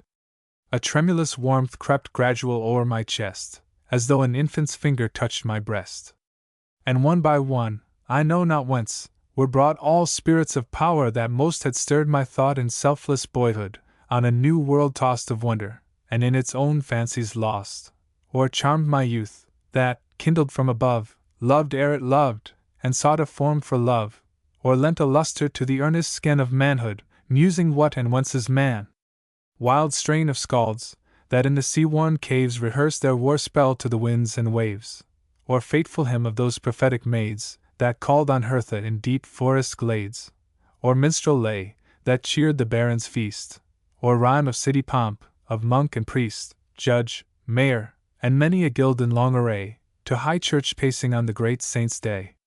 And many a verse which to myself I sang, that woke the tear yet stole away the pang, of hopes which in lamenting I renewed. And last, a matron now, of sober mien, yet radiant still and with no earthly sheen, whom as a fairy child my childhood wooed even in my dawn of thought, philosophy, though then unconscious of herself, pardie, she bore no other name than poesy, and like a gift from heaven, in lightful glee, that had but newly left a mother's knee, prattled and played with bird and flower, and stone, as if with elfin playfellows well known, and life revealed to innocence alone. Thanks, gentle artist! Now I can descry thy fair creation with a mastering eye, and all awake. And now in fixed gaze stand, now wander through the Eden of thy hand, praise the green arches, on the fountain clear see fragment shadows of the crossing deer, and with that serviceable nymph I stoop the crystal from its restless pool to scoop. I see no longer. I myself am there, sit on the ground sward, and the banquet share. 'Tis I, that sweep that lute's love-echoing strings, and gaze upon the maid who gazing sings, or pause and listen to the tinkling bells from the high tower, and think that there she dwells. With old Boccaccio's soul I stand pauseist, and breathe an air like life, that swells my chest. The brightness of the world, O thou once free, and always fair, rare land of courtesy. O Florence! With the Tuscan fields and hills and famous Arno, fed with all their rills, thou brightest star of star-bright Italy! Rich, ornate, populous, all treasures thine, the golden corn, the olive, and the vine. Fair cities, gallant mansions, castles old, and forests, where beside his leafy hold the sullen boar hath heard the distant horn, and whets his tusks against the gnarled thorn, Palladian palace with its storied halls, fountains, where love lies listening to their falls, gardens, where flings the bridge its airy span, and nature makes her happy home with man, where many a gorgeous flower is duly fed with its own rill, on its own spangled bed, and wreathes the marble urn, where leans its head, a mimic mourner, that with veil withdrawn weeps liquid gems, the presence of the dawn, thine all delights, and every muse is thine, and more than all, the embrace and intertwine of all with all in gay and twinkling dance. Mid gods of Greece and warriors of romance, see, Bacchus sits, unfolding on his knees the new-found roll of old Maeonides, but from his mantle's fold, and near the heart, peers Ovid's holy book of love's sweet smart. O all-enjoying and all-blending sage, long be it mine to con thy mazy page, where, half concealed, the eye of fancy views fauns, nymphs, and winged saints, all gracious to thy muse. Still in thy garden let me watch their pranks, and see in Dian's vest between the ranks of the trim vines, some maid that half believes the vestal fires, of which her lover grieves, with that sly satyr peeping through the leaves. 1828. The two found stanzas addressed to a lady, Mrs. Utters, on her recovery with unblemished looks, from a severe attack of pain. 'Twas my last waking thought, how it could be that thou, sweet friend, such anguish shouldst endure, when straight from dreamland came a dwarf, and he could tell the cause, forsooth, and knew the cure. Methought he fronted me with peering look fixed on my heart, and read aloud in game the loves and griefs therein, as from a book, and uttered praise like one who wished to blame. In every heart, quoth he, since Adam's sin 2 founts there are, of suffering and of cheer, that to let forth, and this to keep within. But she, whose aspect I find imaged here, of pleasure only will to all dispense, that fount alone unlock, by no distress choked or turned inward, but still issue thence unconquered sheer, persistent loveliness. As on the driving cloud the shiny bow, that gracious thing made up of tears and light, mid the wild rack and rain that slants below stands smiling forth, unmoved and freshly bright. As though the spirits of all lovely flowers, in weaving each its wreath and dewy crown, or ere they sank to earth in vernal showers, had built a bridge to tempt the angels down. Even so, Eliza, on that face of thine, on that benignant face, whose look alone, the soul's translucence through her crystal shrine, has power to soothe all anguish but thine own. A beauty hovers still, and ne'er takes wing, but with a silent charm compels the stern and tort-ringed genius of the bitter spring to shrink aback and cower upon his urn. Who then needs wonder, if, no outlet found in passion, spleen, or strife, the fount of pain o'erflowing beats against its lovely mound, and in wild flashes shoots from heart to brain? Sleep, and the dwarf with that unsteady gleam on his raised lip, that ape to critic smile, had passed, yet I, my sad thoughts to beguile, lay weaving on the tissue of my dream. Till audibly at length I cried, as though thou hadst indeed been present to my eyes, O sweet, sweet sufferer, if the case be so, I pray thee, be less good, less sweet, less wise. In every look a barbaro send, on those soft lips let scorn and anger live. Do anything, rather than thus, sweet friend, hoard for thyself the pain thou wilt not give. 1826. A daydream. My eyes make pictures, when they are shut, I see a fountain, large and fair, a willow and a ruined hut, and thee, and me and Mary there. O Mary! Make thy gentle lap our pillow. Bend o'er us, like a bower, my beautiful green willow. A wild rose roofs the ruined shed, and that and summer well agree, and lo! Where Mary leans her head, 2 dear names carved upon the tree. And Mary's tears, they are not tears of sorrow, our sister and our friend will both be here tomorrow. 'Twas day. But now few, large, and bright, the stars are round the crescent moon. And now it is a dark warm night, the balmiest of the month of June. A glowworm fallen, and on the marge remounting shines, and its shadow shines, fit stars for our sweet fountain. O ever, ever be thou blessed. For dearly, Azra, love I thee. This brooding warmth across my breast, this depth of tranquil bliss, ah me! Fount, tree, and shed are gone, I know not whither, but in one quiet room we 3 are still together. The shadows dance upon the wall, by the still dancing fire flames made, and now they slumber moveless all, and now they melt to one deep shade. But not from me shall this mild darkness steal thee. I dream thee with mine eyes, and at my heart I feel thee. Thine eyelash on my cheek doth play, 'tis Mary's hand upon my brow. But let me check this tender lay which none may hear but she and thou. Like the still hive at quiet midnight humming, murmur it to yourselves, ye two beloved women. 1807. Sonnet to a friend who asked how I felt when the nurse first presented my infant to me. Charles.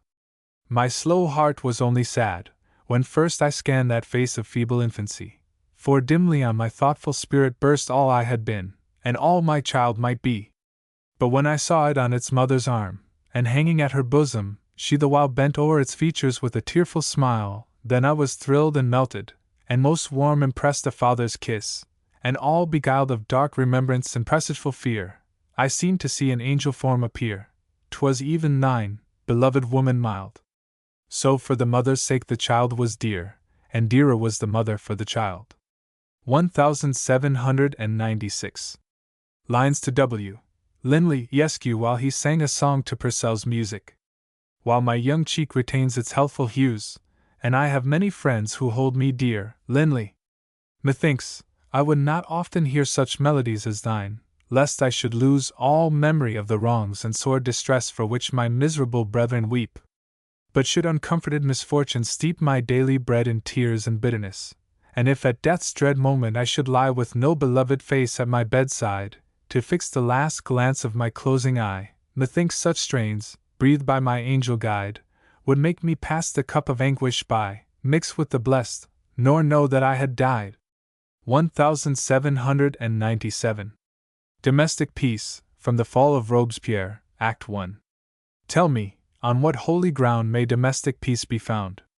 Halcyon daughter of the skies, far on fearful wings she flies, from the pomp of sceptred state, from the rebels' noisy hate. In a cottage vale she dwells, listening to the Sabbath bells. Still around her steps are seen spotless honor's meeker mien, love, the sire of pleasing fears, sorrow smiling through her tears, and conscious of the past employ memory, bosom spring of joy. 1794. Songs sung by Gleason in Zapolia, Act 2. Scene 2. A sunny shaft did I behold, from sky to earth it slanted, and poised therein a bird so bold, sweet bird, thou wert enchanted. He sunk, he rose, he twinkled, he trolled within that shaft of sunny mist, his eyes of fire, his beak of gold, all else of amethyst. And thus he sang: Adieu! Adieu! Love's dreams prove seldom true. The blossoms they make no delay, the sparkling dewdrops will not stay. Sweet month of May, we must away, far, far away. Today! Today! 1815. Hunting Songs, Zapolia, Act 4. Scene 2. Up, up! Ye dames, and lasses gay, to the meadows trip away. 'Tis you must tend the flocks this morn, and scare the small birds from the corn. Not a soul at home may stay, for the shepherds must go with lance and bow to hunt the wolf in the woods today. Leave the hearth and leave the house to the cricket and the mouse. Find grandam out a sunny seat, with babe and lambkin at her feet. Not a soul at home may stay, for the shepherds must go with lance and bow to hunt the wolf in the woods today. 1815. Westphalian Song. The following is an almost literal translation of a very old and very favorite song among the Westphalian Boers. The turn at the end is the same with one of Mr. Dibdin's excellent songs, and the air to which it is sung by the Boers is remarkably sweet and lively. When thou to my true love comest, greet her from me kindly. When she asks thee how I fare, say, folks in heaven fare finely.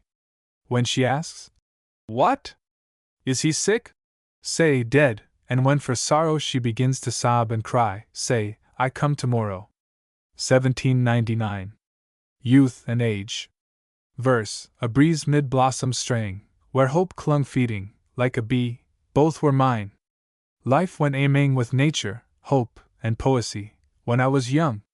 When I was young, ah, woeful when! Ah, for the change twixt now and then. This breathing house not built with hands, this body that does me grievous wrong, o'er airy cliffs and glittering sands, how lightly then it flashed along, like those trim skiffs, unknown of yore, on winding lakes and rivers wide, that asked no aid of sail or oar, that fear no spite of wind or tide. Not cared this body for wind or weather when youth and I lived in together. Flowers are lovely, love is flower-like, friendship is a sheltering tree. Oh, the joys that came down shower-like of friendship, love, and liberty, ere I was old. Ere I was old? A woeful air, which tells me youth's no longer here. O youth! For years so many and sweet, 'tis known that thou and I were one. I'll think it but a fond conceit, it cannot be that thou art gone. Thy vesper bell hath not yet tolled, and thou wert I a masker bold. What strange disguise hast now put on, to make believe that thou art gone? I see these locks in silvery slips, this drooping gait, this altered size, but springtide blossoms on thy lips, and tears take sunshine from thine eyes. Life is but thought, so think I will that youth and I are housemates still. Dewdrops are the gems of morning, but the tears of mournful eve. Where no hope is, life's a warning that only serves to make us grieve. When we are old, that only serves to make us grieve with oft and tedious taking leave, like some poor nigh-related guest, that may not rudely be dismissed, yet hath outstayed his welcome while, and tells the jest without the smile. 1823 to 1832. Work Without Hope. Lines composed 2 February 1827. All nature seems at work. Slugs leave their lair, the bees are stirring, birds are on the wing, and winter, slumbering in the open air, wears on his smiling face a dream of spring. And I the while, the sole unbusy thing, nor honey make, nor pair, nor build, nor sing. Yet well I ken the banks where amaranths blow, have traced the fount whence streams of nectar flow. Bloom, O ye amaranths! Bloom for whom ye may, for me ye bloom not. Glide, rich streams, away. With lips unbrightened, wreathless brow I stroll, and would you learn the spells that drowse my soul? Work without hope draws nectar in a sieve, and hope without an object cannot live. 1827. Time, real and imaginary and allegory. On the wide level of a mountain's head, I knew not where, but 'twas some fairy place, their pinions, ostrich-like, for sails outspread, two lovely children run an endless race, a sister and a brother. This far outstripped the other, yet ever runs she with reverted face, and looks and listens for the boy behind, for he, alas, is blind. O'er rough and smooth with even step he passed, and knows not whether he be first or last. 1815. Love's apparition and evanishment in allegoric romance. Like a lone Arab, old and blind, some caravan had left behind, who sits beside a ruined well, where the shy sand asps bask and swell, and now he hangs his aged head aslant, and listens for a human sound, in vain. And now the aid, which heaven alone can grant, upturns his eyeless face from heaven to gain. Even thus, in vacant mood, one sultry hour, resting my eye upon a drooping plant, with brow low bent, within my garden bower, I sate upon the couch of chamomile, and whether 'twas a transient sleep, perchance, flitted across the idle brain, the while I watched the sickly calm with aimless scope, in my own heart, or that, indeed a trance. Turned my eye inward, thee, O genial hope, love's elder sister. Thee did I behold, drest as a bridesmaid, but all pale and cold, with roseless cheek, all pale and cold and dim, lie lifeless at my feet. And then came love, a sylph in bridal trim, and stood beside my seat. She bent, and kissed her sister's lips, as she was wont to do. Alas! 'Twas but a chilling breath woke just enough of life and death to make hope die anew. L'envoi. In vain we supplicate the powers above. There is no resurrection for the love that, nursed in tenderest care, yet fades away in the chilled heart by gradual self-decay. 1833. Love, hope, and patience in education. O'er wayward childhood wouldst thou hold firm rule, and sun thee in the light of happy faces. Love, hope, and patience, these must be thy graces, and in thine own heart let them first keep school. For as old Atlas on his broad neck places heaven's starry globe, and there sustains it, so do these upbear the little world below of education, patience, love, and hope. Methinks, I see them grouped in seemly show, the strained arms upraised, the palms aslope, and robes that touching as adown they flow, distinctly blend, like snow embossed in snow. Oh, part them never! If hope prostrate lie, love too will sink and die. But love is subtle, and doth proof derive from her own life that hope is yet alive, and bending o'er, with soul transfusing eyes, and the soft murmurs of the mother dove, woos back the fleeting spirit, and half supplies. Thus love repays to hope what hope first gave to love. Yet haply there will come a weary day, when overtasked at length both love and hope beneath the load give way. Then with a statue's smile, a statue's strength, stands the mute sister, patience, nothing loath, and both supporting does the work of both. 1829. Duty surviving self-love the only sure friend of declining life a soliloquy. Unchanged within, to see all changed without, is a blank lot and hard to bear, no doubt. Yet why at others' wanings shouldst thou fret? Then only mightst thou feel a just regret, hadst thou withheld thy love or hid thy light in selfish forethought of neglect and slight. O wiselier then, from feeble yearnings freed, while, and on whom thou mayst shine on, nor heed whether the object by reflected light return thy radiance, or absorb it quite, and though thou notest from thy safe recess old friends burn dim, like lamps in noisome air, love them for what they are, nor love them less, because to thee they are not what they were. 1826. Love's first hope. Oh, fair is love's first hope to gentle mind, as Eve's first star through fleecy cloudlet peeping, and sweeter than the gentle southwest wind, o'er willowy meads, and shadowed waters creeping, and Ceres' golden fields, the sultry hind meets it with brow uplift, and stays his reaping. 1824. Phantom. All look and likeness caught from earth, all accident of kin and birth, had passed away. There was no trace of aught on that illumined face, upraised beneath the rift stone, but of one spirit all her own, she herself, and only she, shone through her body visibly. 1804. To nature.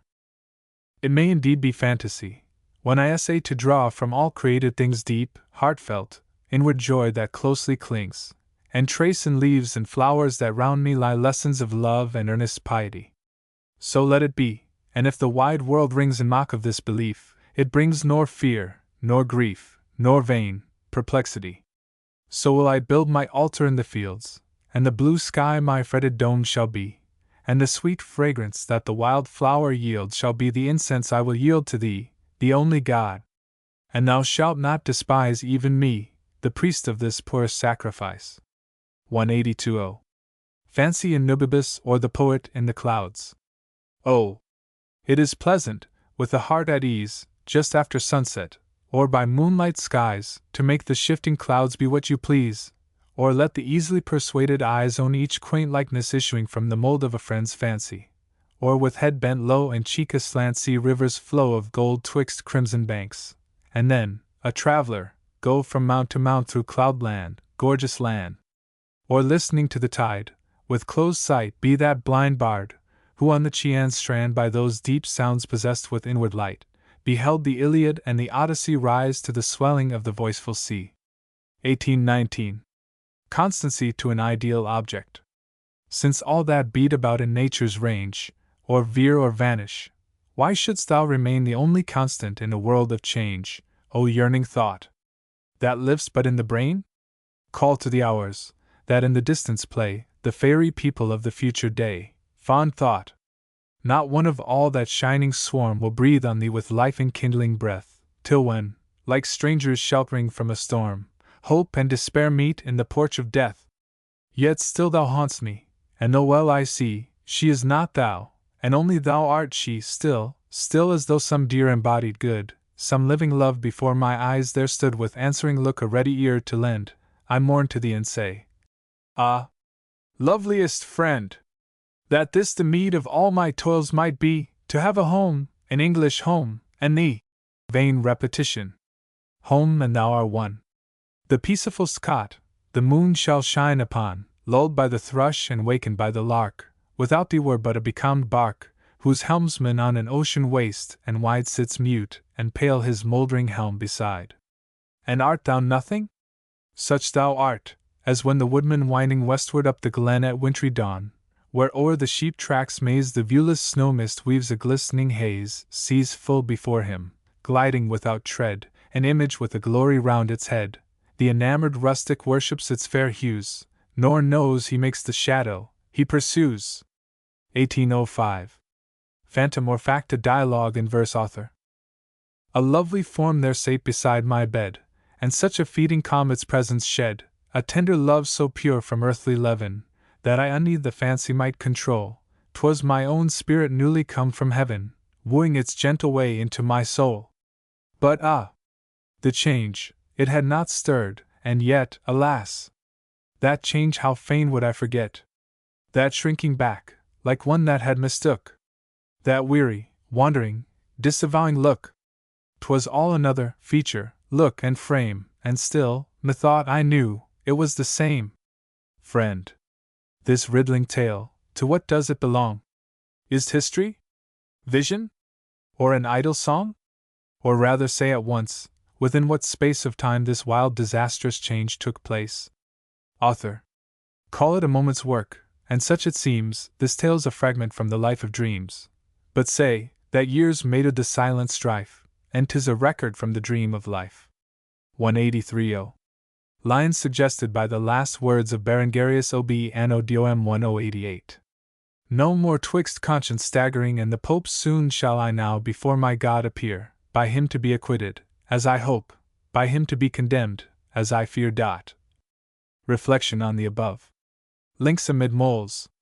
Had I stood by thy bed, be of good cheer, meek soul, I would have said, I see a hope spring from that humble fear. All are not strong alike through storms to steer right onward. What though dread of threatened death and dungeon torture made thy hand and breath inconstant to the truth within thy heart? That truth, from which, through fear, thou twice didst start, fear haply told thee, was a learned strife, or not so vital as to claim thy life. And myriads had reached heaven, who never knew where lay the difference twixt the false and true. Ye, who secure mid trophies not your own, judge him who won them when he stood alone, and proudly talk of recreant Berengar. Oh, first the age, and then the man compare. That age how dark! Congenial minds how rare! No host of friends with kindred zeal did burn. No throbbing hearts awaited his return. Prostrate alike when prince and peasant fell, he only disenchanted from the spell, like the weak worm that gems the starless night, moved in the scanty circlet of his light. And was it strange if he withdrew the ray that did but guide the night birds to their prey? The ascending day star with a bolder eye hath lit each dewdrop on our trimmer lawn. Yet not for this, if wise, will we decry the spots and struggles of the timid dawn, lest so we tempt the approaching noon to scorn the mists and painted vapors of our morn. 1826. Forbearance beareth all things. 2 Cor 13.7.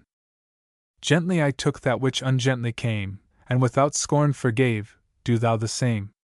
A wrong done to thee think a cat's eye spark thou wouldst not see, were not thine own heart dark, thine own keen sense of wrong that thirsts for sin. Fear that the spark self-kindled from within, which blown upon will blind thee with its glare, or smothered stifle thee with noisome air. Clap on the extinguisher, pull up the blinds, and soon the ventilated spirit finds its natural daylight. If a foe have kenned, or worse than foe, an alienated friend, a rib of dry rot in thy ship's stout side, think it God's message, and in humble pride with heart of oak replace it. Thine the gains, give him the rotten timber for his pains. 1832. Sancti Dominici Palum, a dialogue between poet and friend found written on the blank leaf at the beginning of Butler's Book of the Church.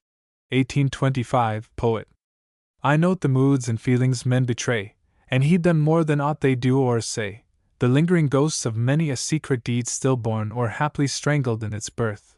These best reveal the smooth man's inward creed. These mark the spot where lies the treasure worth.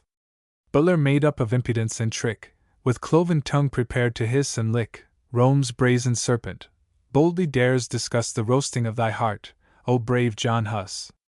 And with grim triumph and a truculent glee absolves anew the Pope-wrought perfidy, that made an empire's plighted faith a lie, and fixed a broad stare on the devil's eye.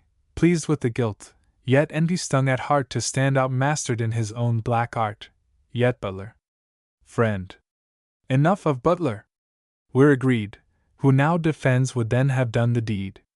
But who not feels persuasion's gentle sway, who but must meet the proffered hand halfway when courteous Butler. Poet aside. Rome's smooth go-between. Friend. Laments the advice that soured a milky queen, for, bloody, all enlightened men confess an antiquated error of the press who, rapt by zeal beyond her sex's bounds, with actual cautery staunch the church's wounds. And though he deems that with too broad a blur we damn the French and Irish massacre, yet blames them both, and thinks the Pope might err. What think you now? Boots it with spear and shield against such gentle foes to take the field whose beckoning hands the mild caduceus wield? Poet. What think I now? Even what I thought before. What Butler boasts though Butler may deplore, still I repeat, words lead me not astray when the shown feeling points a different way. Smooth Butler can say grace at slander's feast, and bless each oat gout cooked by monk or priest. Leaves the full lie on Butler's gong to swell, content with half-truths that do just as well, but duly decks his mitred comrade's flanks, and with him shares the Irish nation's thanks. So much for you, my friend, who own a church, and would not leave your mother in the lurch. But when a liberal asks me what I think, scared by the blood and soot of Cobbett's ink, and Geoffrey's glary phlegm and Connor's foam, in search of some safe parable I roam. An emblem sometimes may comprise a tome. Disclaimant of his uncaught grandsire's mood, I see a tiger lapping kitten's food, and who shall blame him that he purrs applause, when Brother Brindle pleads the good old cause, and frisks his pretty tail, and half unsheathes his claws. Yet not the less, for modern lights unapt, I trust the bolts and crossbars of the laws more than the Protestant milk all newly lapped, and pearling a tame wildcat's whiskered jaws. 1825, or 1826. On Don's Poetry.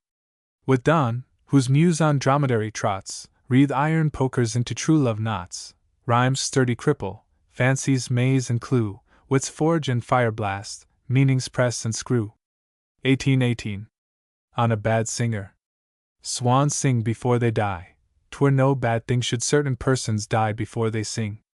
Ne plus ultra. Soul positive of night. Antipathist of light. Fate's only essence. Primal scorpion rod, the one permitted opposite of God, condensed blackness and abysmal storm compacted to one scepter arms the grasp enorme, the interceptor, the substance that still casts the shadow death, the dragon foul and fell, the unrevealable, and hidden one, whose breath gives wind and fuel to the fires of hell. Ah! Sole despair of both the eternities and heaven. Sole interdict of all bedewing prayer, the all-compassionate. Save to the Lampad 7 revealed to none of all the angelic state, save to the Lampad 7, that watched the throne of heaven. 1826. Human life on the denial of immortality. If dead, we cease to be, if total glooms swallow up life's brief flash for eye, we fare as summer gusts, of sudden birth and doom, whose sound and motion not alone declare, but are their whole of being. If the breath be life itself, and not its task intent, if even a soul like Milton's can know death, O man, thou vessel purposeless, unmeant, yet drone hive strange of phantom purposes, surplus of nature's dread activity, which, as she gazed on some nigh-finished vase, retreating slow, with meditative pause, she formed with restless hands unconsciously. Blank accident. Nothing's anomaly. If rootless thus substanceless thy state, go, weigh thy dreams, and be thy hopes, thy fears, the counterweights, thy laughter and thy tears mean but themselves, each fittest to create and to repay each other. Why rejoices thy heart with hollow joy for hollow good? Why cowl thy face beneath the mourner's hood? Why waste thy sighs, and thy lamenting voices, image of image, ghost of ghostly elf, that such a thing as thou feel'st warm or cold? Yet what and whence thy gain, if thou withhold these costless shadows of thy shadowy self? Be sad. Be glad. Be either. Seek or shun. Thou hast no reason why. Thou canst have none. Thy being's being is contradiction. 1815. The Butterfly. The butterfly the ancient Grecians made the soul's fair emblem, and its only name, but of the soul, escaped the slavish trade of earthly life, for in this mortal frame ours is the reptile's lot, much toil, much blame, manifold motions making little speed, and to deform and kill the things whereon we feed. 1815. The pang more sharp than all an allegory I. He too has flitted from his secret nest, hope's last and dearest child without a name, has flitted from me, like the warmthless flame, that makes false promise of a place of rest to the tired pilgrim's still believing mind, or like some elfin knight in kingly court, who having won all guerdons in his sport, glides out of view, and whither none can find. 2. Yes. He hath flitted from me, with what aim, or why, I know not. 'Twas a home of bliss, and he was innocent, as the pretty shame of babe, that tempts and shuns the menaced kiss, from its twi-clustered hiding place of snow. Pure as the babe, I ween, and all aglow as the dear hopes, that swell the mother's breast, her eyes down gazing o'er her clasped charge, yet gay as that twice happy father's kiss, that well might glance aside, yet never miss, where the sweet mark embossed so sweet a targe, twice wretched he who hath been doubly blessed. 3. Like a loose blossom on a gusty night he flitted from me, and has left behind, as if to them his faith he ne'er did plight, of either sex an answerable mind two playmates, twin births of his foster dame, the one a steady lad, esteem he hight, and kindness is the gentler sister's name. Dim likeness now, though fair she be and good, of that bright boy who hath us all forsook, but in his full-eyed aspect when she stood, and while her face reflected every look, and in reflection kindled, she became so like him, that almost she seemed the same. 4. Ah! He is gone, and yet will not depart, is with me still, yet I from him exiled. For still there lives within my secret heart the magic image of the magic child, which there he made upgrow by his strong art, as in that crystal orb, wise Merlin's feet, the wondrous world of glass, wherein Innisled all long for things their beings did repeat, and there he left it, like a sylph beguiled, to live and yearn and languish incomplete. Can wit of man a heavier grief reveal? Can sharper pang from hate or scorn arise? Yes. One more sharp there is that deeper lies, which fond esteem but mocks when he would heal. Yet neither scorn nor hate did it devise, but sad compassion and atoning zeal. One pang more blighting keen than hope betrayed. And this it is my woeful hap to feel, when, at her brother's hest, the twin-born maid with face averted and unsteady eyes, her truant playmate's faded robe puts on, and inly shrinking from her own disguise enacts the fairy boy that's lost and gone. Oh, worse than all! Oh, pang all pangs above is kindness counterfeiting absent love. 1811. The visionary hope. Sad lot, to have no hope. Though lowly kneeling he fain would frame a prayer within his breast, would fain entreat for some sweet breath of healing, that his sick body might have ease and rest, he strove in vain.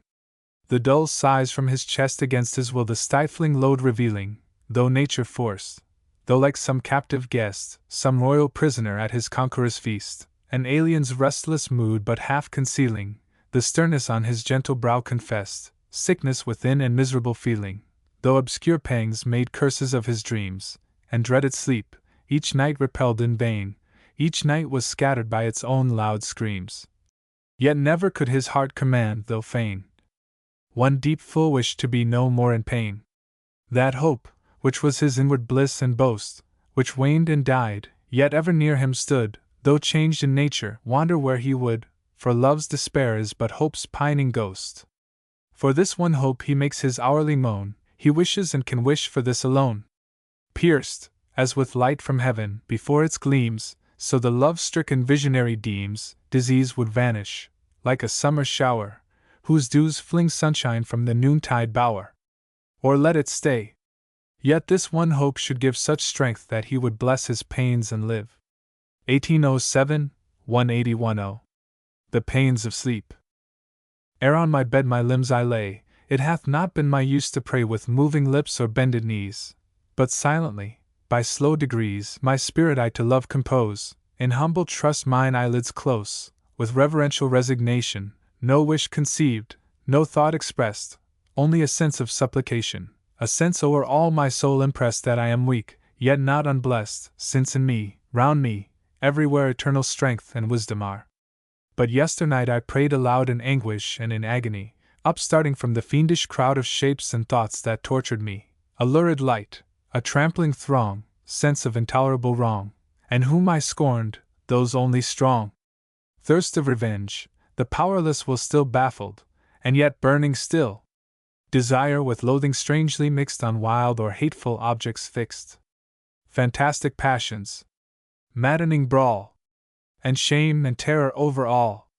Deeds to be hid which were not hid, which all confused I could not know whether I suffered, or I did, for all seemed guilt, remorse or woe, my own or others still the same life-stifling fear, soul-stifling shame. So 2 nights passed. The night's dismay saddened and stunned the coming day. Sleep, the wide blessing, seemed to me distemper's worst calamity. The 3rd night, when my own loud scream had waked me from the fiendish dream, o'ercome with suffering strange and wild, I wept as I had been a child, and having thus by tears subdued my anguish to a milder mood, such punishments, I said, were due to natures deepliest stained with sin, for I intempesting anew the unfathomable hell within the horror of their deeds to view, to know and loathe, yet wish and do. Such griefs with such men well agree, but wherefore fall on me? To be beloved is all I need, and whom I love indeed. 1803. Love's Burial Place. Lady. If love be dead, poet. And I aver it. Lady. Tell me, bard. Where love lies buried, poet. Love lies buried where 'twas born, oh, gentle dame. Think it no scorn if, in my fancy, I presume to call thy bosom poor love's tomb. And on that tomb to read the line, here lies a love that once seemed mine, but took a chill, as I divine, and died at length of a decline. 1833. Love a sword. Though veiled in spires of myrtle wreath, love is a sword which cuts its sheath, and through the clefts itself has made, we spy the flashes of the blade.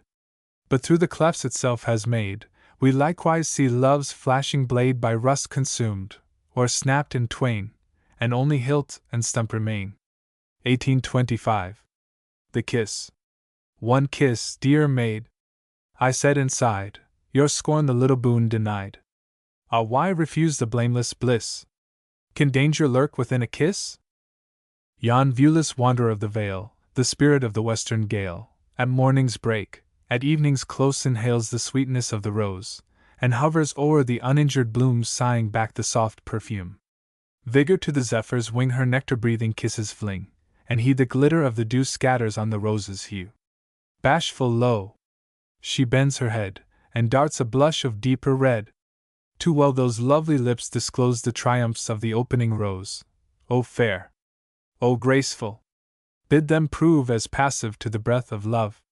In tender accents, faint and low, well pleased I hear the whispered, no! The whispered, no, how little meant! Sweet falsehood that endears consent. For on those lovely lips the while dawns the soft relenting smile, and tempts with feigned dissuasion coy the gentle violence of joy.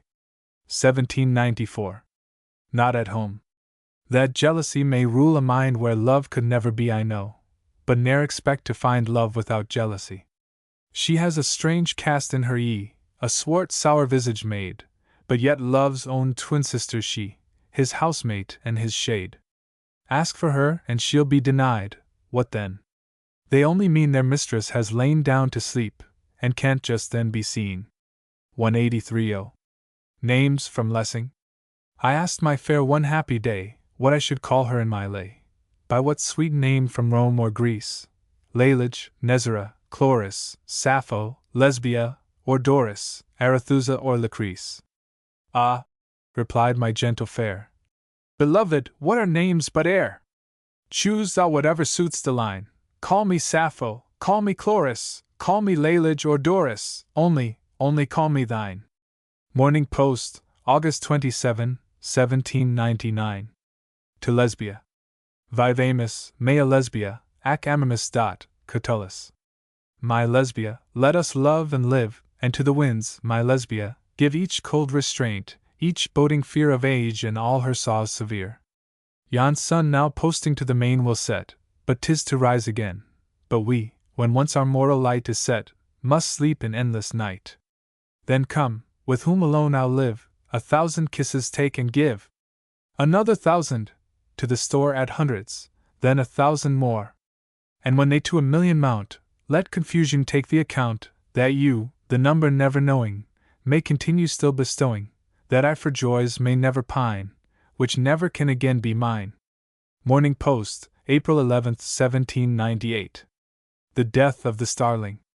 Legit, Veneers, Cupidinesque. Catullus. Pity! Mourn in plaintive tone the lovely starling dead and gone. Pity mourns in plaintive tone the lovely starling dead and gone. Weep, ye loves! And Venus! Weep the lovely starling fallen asleep. Venus sees with tearful eyes, in her lap the starling lies, while the loves all in a ring softly stroke the stiffened wing. 1794. On a cataract from a cavern near the summit of a mountain precipice, after Stahlberg-Sunsterblicher jungling, Strophe. Unperishing youth! Thou leapest from forth the cell of thy hidden nativity. Never mortal saw the cradle of the strong one, never mortal heard the gathering of his voices, the deep murmured charm of the son of the rock, that is lisped evermore at his slumberless fountain. There's a cloud at the portal, a spray-woven veil at the shrine of his ceaseless renewing. It embosoms the roses of dawn, it entangles the shafts of the noon, and into the bed of its stillness the moonshine sinks down as in slumber, that the son of the rock, that the nursling of heaven may be born in a holy twilight. Antistrophe. The wild goat in awe looks up and beholds above thee the cliff inaccessible. Thou at once full-born madnest in thy joyance, whirlest, shatterst, splitst, life invulnerable. 1799. Hymn to the Earth, imitated from Stahlberg's Chimney in diecta, hexameters. Earth! Thou mother of numberless children, the nurse and the mother, hail! O goddess, thrice hail! Blessed be thou! And, blessing, I hymn thee. Forth, ye sweet sounds, from my harp, and my voice shall float on your surges. Soar thou aloft, O my soul, and bear up my song on thy pinions. Traveling the vale with mine eyes, green meadows and lake with green island, dark in its basin of rock, and the bare stream flowing in brightness. Thrilled with thy beauty and love in the wooded slope of the mountain, here, great mother, I lie, thy child, with his head on thy bosom. Playful the spirits of noon, that rushing soft through thy tresses, green-haired goddess. Refresh me, and hark! As they hurry or linger, fill the pause of my harp, or sustain it with musical murmurs. Into my being thou murmurest joy, and tenderest sadness shedst thou, like dew, on my heart, till the joy and the heavenly sadness pour themselves forth from my heart in tears, and the hymn of thanksgiving. Earth! Thou mother of numberless children, the nurse and the mother, sister thou of the stars, and beloved by the sun, the rejoicer. Guardian and friend of the moon, O Earth, whom the comets forget not, yea, in the measureless distance will round and again they behold thee. Fadeless and young, and what if the latest birth of creation, bride and consort of heaven, that looks down upon the enamored? Say, mysterious Earth! O say, great mother and goddess, was it not well with thee then, when first thy lap was ungirdled, thy lap to the genial heaven, the day that he wooed thee and won thee?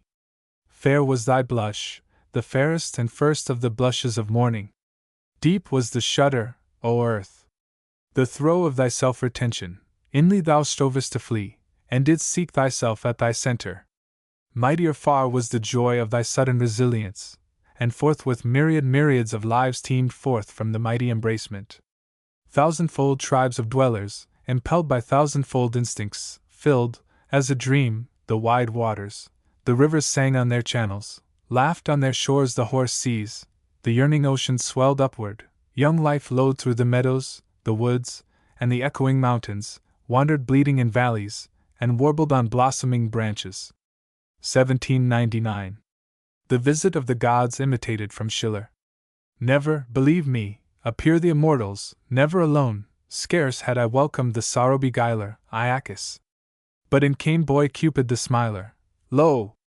Phoebus the glorious descends from his throne. They advance, they float in, the Olympians all. With divinities fills my terrestrial hall. How shall I yield you due entertainment, celestial choir? Me rather, bright guests. With your wings of upbuoyance bear aloft to your homes, to your banquets of joyance, that the roofs of Olympus may echo my lyre. Ha!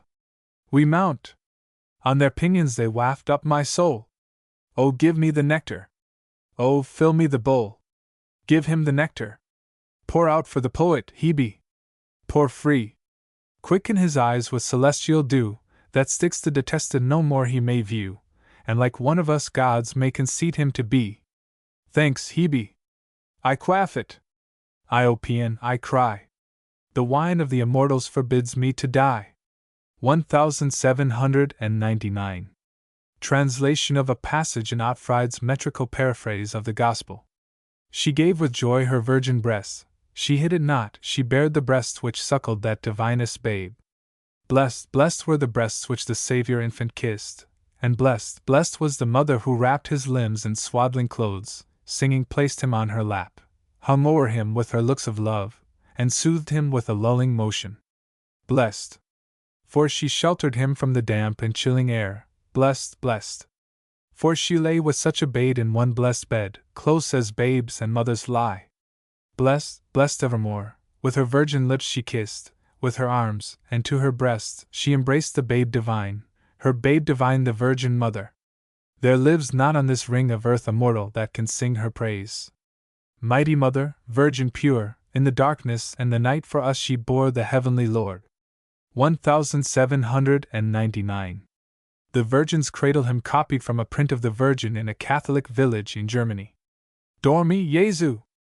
Mater ridet quae tarn dulcum somnum vidit, dormi Jesu! Blandjo! Esse non dormis, mater plorat, interfila cantans orat, bland veni somnial. English. Sleep, sweet babe. My cares beguiling, mother sits beside thee smiling. Sleep, my darling, tenderly. If thou sleep not, mother mourneth, singing as her will she turneth. Come, soft slumber, balmily. 1811. Epitaph on an infant. Ere sin could blight or sorrow fade, death came with friendly care, the opening bud to heaven conveyed, and bade it blossom there. 1794. On an infant which died before baptism. Be, rather than be called, a child of God. Death whispered, with assenting nod, its head upon its mother's breast, the baby bowed, without demur, of the kingdom of the blessed possessor, not inheritor. April 8, 1799. Epitaph on an infant. Its balmy lips the infant bless relaxing from its mother's breast, how sweet it heaves the happy sigh of innocent satiety. And such my infant's latest sigh. O tell, rude stone, the passer-by, that here the pretty babe doth lie, death sang to sleep with lullaby. 1799. An ode to the rain composed before daylight, on the morning appointed for the departure of a very worthy, but not very pleasant visitor, whom it was feared the rain might detain. I know it is dark, and though I have lain awake, as I guess, an hour or twain, I have not once opened the lids of my eyes, but I lie in the dark, as a blind man lies. O rain! That I lie listening to, you're but a doleful sound at best. I owe you little thanks, 'tis true, for breaking thus my needful rest. Yet if, as soon as it is light, O rain, you will but take your flight, I'll either rail, nor malice keep, though sick and sore for want of sleep. But only now, for this one day, do go, dear rain. Do go away. 2. O rain! With your dull twofold sound, the clash hard by, and the murmur all round. You know, if you know aught, that we, both night and day, but ill agree, 4 days and months, and almost years, have limped on through this vale of tears, since body of mine, and rainy weather, have lived on easy terms together. Yet if, as soon as it is light, O rain, you will but take your flight, though you should come again tomorrow, and bring with you both pain and sorrow, though stomach should sicken and knees should swell, I'll nothing speak of you but well. But only now for this one day, do go, dear rain. Do go away. 3. Dear rain! I ne'er refuse to say you're a good creature in your way. Nay, I could write a book myself, would fit a parson's lower shelf, showing how very good you are. What then? Sometimes it must be fair. And if sometimes, why not today? Do go, dear rain. Do go away. For, dear rain, if I've been cold and shy, take no offense. I'll tell you why. A dear old friend Ian now is here, and with him came my sister dear. After long absence now first met, long months by pain and grief beset, we three dear friends. In truth, we groan impatiently to be alone. We three, you mark. And not one more. The strong wish makes my spirit sore. We have so much to talk about, so many sad things to let out, so many tears in our eye corners, sitting like little Jacky Homers. In short, as soon as it is day, do go, dear rain. Do go away. And this I'll swear to you, dear rain. Whenever you shall come again, be you as dull as e'er you could, and by the by 'tis understood, you're not so pleasant as you're good, yet, knowing well your worth and place, I'll welcome you with cheerful face. And though you stayed a week or more, were 10 times duller than before, yet with kind heart, and right good will, I'll sit and listen to you still, nor should you go away, dear rain, uninvited to remain. But only now, for this one day, do go, dear rain. Do go away. 1802. Answer to a child's question. Do you ask what the birds say? The sparrow, the dove, the linnet and thrush say, I love and I love. In the winter they're silent, the wind is so strong, what it says I don't know, but it sings a loud song. But green leaves, and blossoms, and sunny warm weather, and singing, and loving all come back together. But the lark is so brimful of gladness and love, the green fields below him, the blue sky above, that he sings, and forever sings he. I love my love, and my love loves me. 1802. Something childish, but very natural, written in Germany. If I had but 2 little wings and were a little feathery bird, to you I'd fly, my dear. But thoughts like these are idle things, and I stay here. But in my sleep to you I fly, I'm always with you in my sleep. The world is all one's own. But then one wakes, and where am I? All alone. Sleep stays not, though a monarch bids, so I love to wake ere break of day, for though my sleep be gone, yet while 'tis dark, one shuts one's lids, and still dreams on. April 23, 1799. Lines on a child. Encinctured with a twine of leaves, that leafy twine his only dress. A lovely boy was plucking fruits, by moonlight, in a wilderness. The moon was bright, the air was free, and fruits and flowers together grew, on many a shrub and many a tree, and all put on a gentle hue, hanging in the shadowy air like a picture rich and rare. It was a climate where, they say, the night is more beloved than day. But who that beauteous boy beguiled, that beauteous boy to linger here?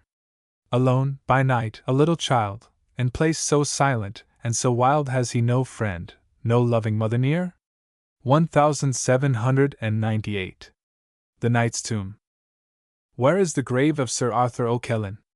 Where may the grave of that good man be?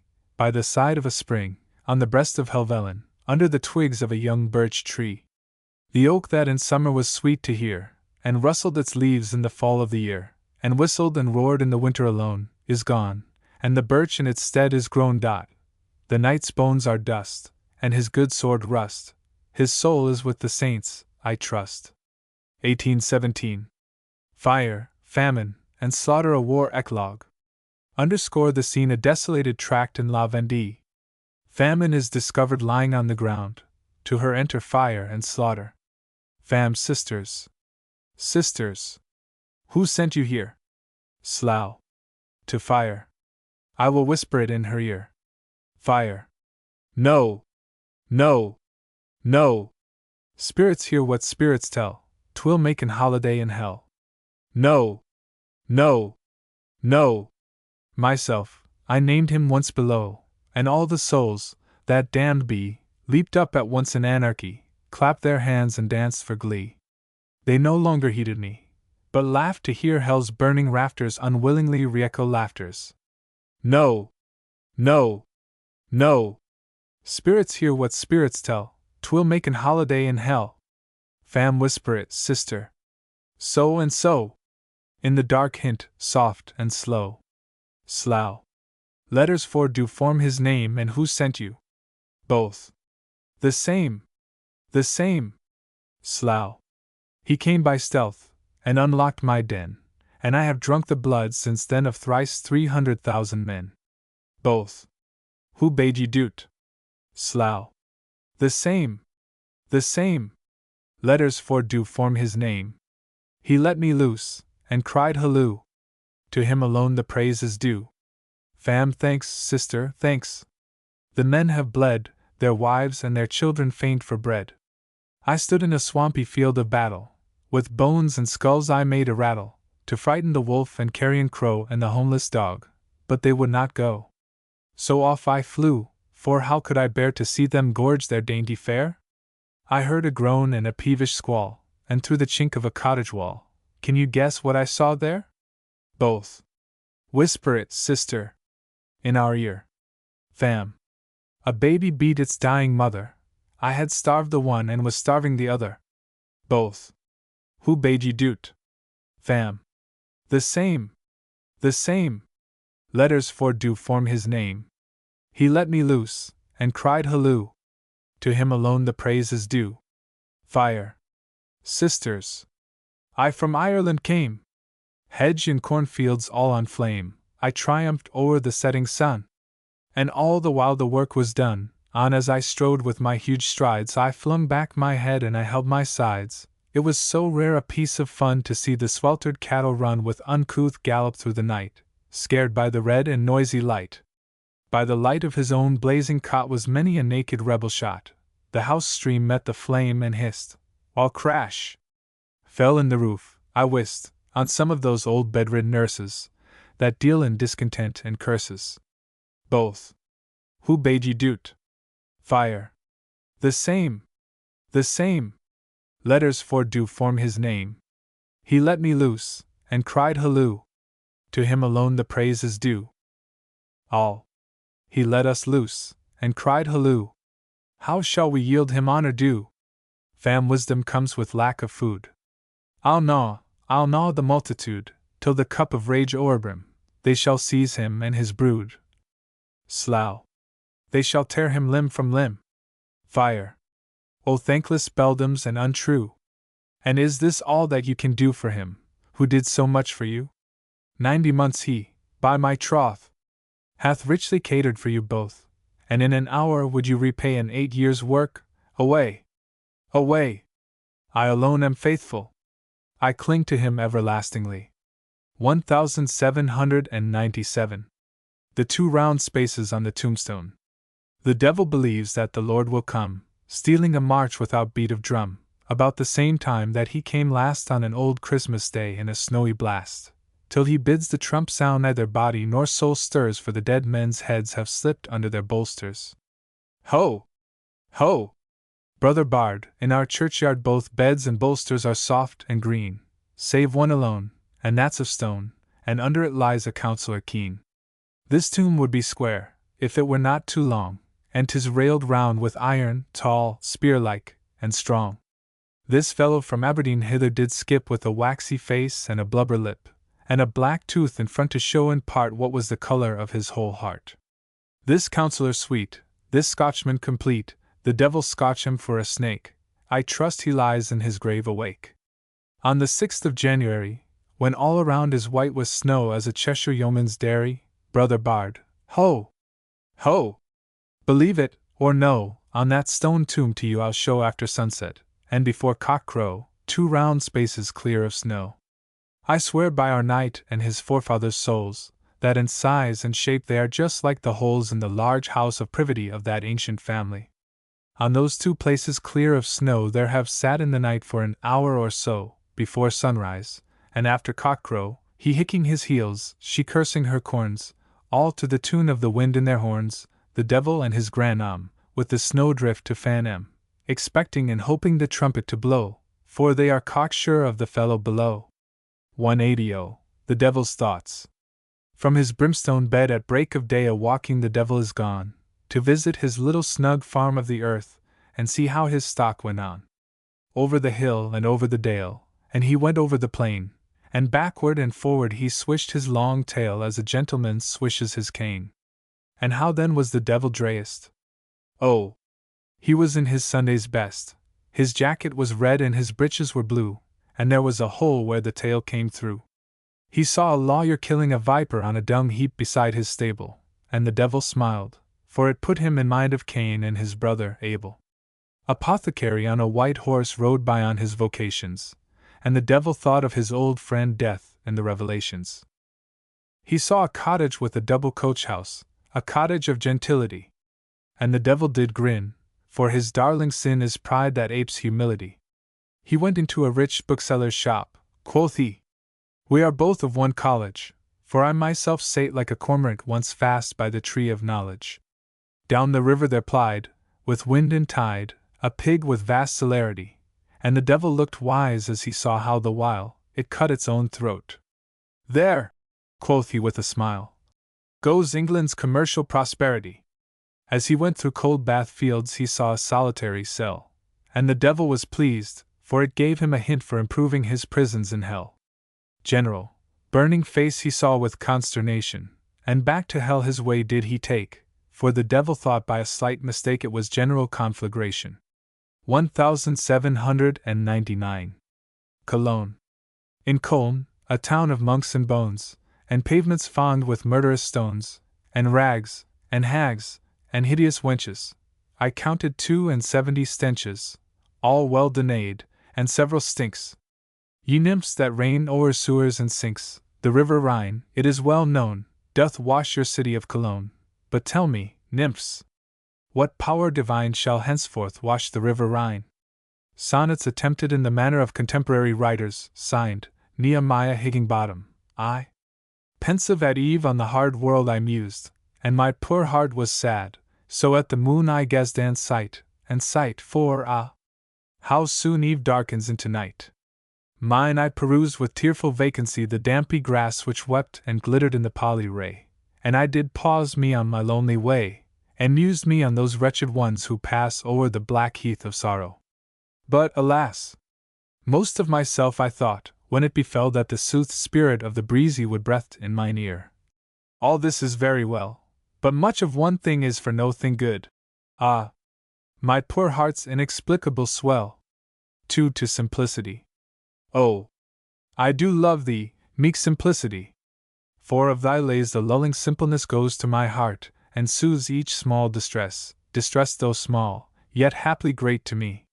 'Tis true on Lady Fortune's gentlest pad I amble on, yet, though I know not why, so sad I am, but should a friend and I grow cool and miff, oh! I am very sad. And then with sonnets and with sympathy my dreamy bosom's mystic woes I pall, now of my false friend plaining plaintively, now raving at mankind in general. But, whether sad or fierce, 'tis simple all very simple, meek simplicity. 3 On a ruined house in a romantic country. And this reft house is that the which he built, lamented Jack. And here his malt he pilled, cautious in vain. These rats that squeak so wild, squeak, not unconscious of their father's guilt. Did ye not see her gleaming through the glade? Belike, 'twas she, the maiden all forlorn. What though she milk no cow with crumpled horn, yet she haunts the dale where erst she strayed, and beside her stalks her amorous knight. Still on his thighs their wonted brogues are worn, and through those brogues, still tattered and betorn, his hindward charms gleam in unearthly white, as when through broken clouds at night's high noon peeps in fair fragments forth the full, orbed harvest moon.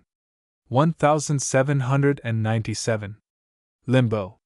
'Tis a strange place, this limbo, not a place, yet name it so, where time and weary space fettered from flight, with nightmare sense of fleeing, strive for their last crepuscular half-being, lank space, and scytheless time with briny hands barren and soundless as the measuring sands, not marked by flit of shades, unmeaning they as moonlight on the dial of the day. But that is lovely, looks like human time, an old man with a steady look sublime, that stops his earthly task to watch the skies, but he is blind, a statue hath such eyes, yet having moonward turned his face by chance, Gazes the orb with moonlight countenance, with scant white hairs, with foretop bald and high, he gazes still, his eyeless face all eye, as 'twere an organ full of silent sight, his whole face seemeth to rejoice in light. Lip touching lip, all moveless, bust and limb, he seems to gaze at that which seems to gaze on him. No such sweet sights doth limbo den immure, walled round, and made a spirit jail secure, by the mere horror of blank not at all, whose circumambience doth these ghosts enthrall. A lurid thought is growthless, dull privation, yet that is but a purgatory curse. Hell knows a fear far worse, a fear, a future state, 'tis positive negation. 1817. Metrical feet lesson for a boy. Asterisk asterisk macron and breve accent marks have been left off, see the note in the forum. Trochee trips from long to short, from long to long in solemn sort slow spondy stalks, strong foot, yet ill able ever to come up with dactyl trisyllable. Iambics march from short to long, with a leap and a bound the swift anapests throng, one syllable long, with one short at each side, Amphibices hastes with a stately stride, first and last being long, middle short, Amphimacer strikes his thundering hoofs like a proud high-bred racer. If Derwent be innocent, steady, and wise, and delight in the things of earth, water, and skies, tender warmth at his heart, with these meters to show it, with sound sense in his brains, may make Derwent a poet, may crown him with fame, and must win him the love of his Father on earth and his Father above. My dear, dear child, could you stand upon Skiddaw, you would not from its whole ridge see a man who so loves you as your fond S.T. Coleridge. 1803. The Homeric hexameter described and exemplified, from Schiller. Strongly it bears us along in swelling and limitless billows, nothing before and nothing behind but the sky and the ocean. 1799. The Ovidian elegiac meter described and exemplified, from Schiller. In the hexameter rises the fountain's silvery column, in the pentameter I falling in melody back. 1799. Cotillion hendecasyllables, from Matheson. Here, my beloved, an old Milesian story, high, and embosomed in congregated laurels, glimmered a temple upon a breezy headland. In the dim distance amid the ski billows rose a fair island.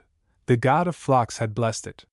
From the far shores of the bleat resounding island oft by the moonlight a little boat came floating, came to the sea cave beneath the breezy headland, where amid myrtles a pathway stole in mazes up to the groves of the high embosomed temple. There in a thicket of dedicated roses, oft did a priestess, as lovely as a vision, pouring her soul to the son of Cytherea, pray him to hover around the slight canoe boat, and with invisible pilotage to guide it over the dusk wave, until the knightly sailor shivering with ecstasy sank upon her bosom. 1799. 2. I mix in life, and labor to seem free, with common persons pleased and common things, while every thought and action tends to thee, and every impulse from thy influence springs.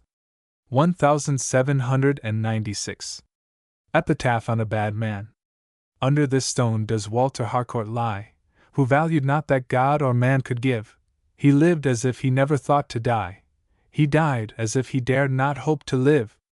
1801. The Suicide's Argument. Ere the birth of my life, if I wished it or no question was asked me, it could not be so. If the life was the question, a thing sent to try, and to live on be yes, what can no be? To die. Nature's answer is returned as 'twas sent? Is no worse for the wear? Think first what you are.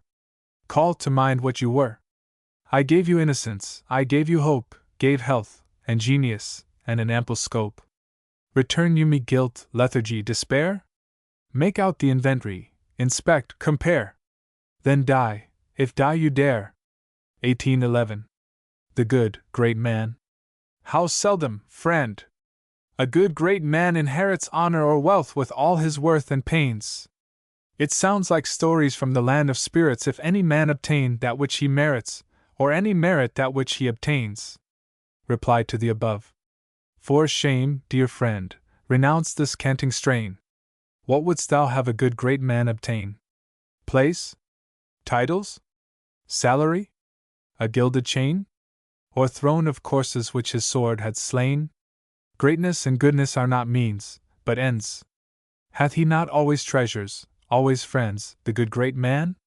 3 treasures, love, and light, and calm thoughts, regular as infant's breath, and 3 firm friends, more sure than day and night, himself, his Maker, and the angel Death.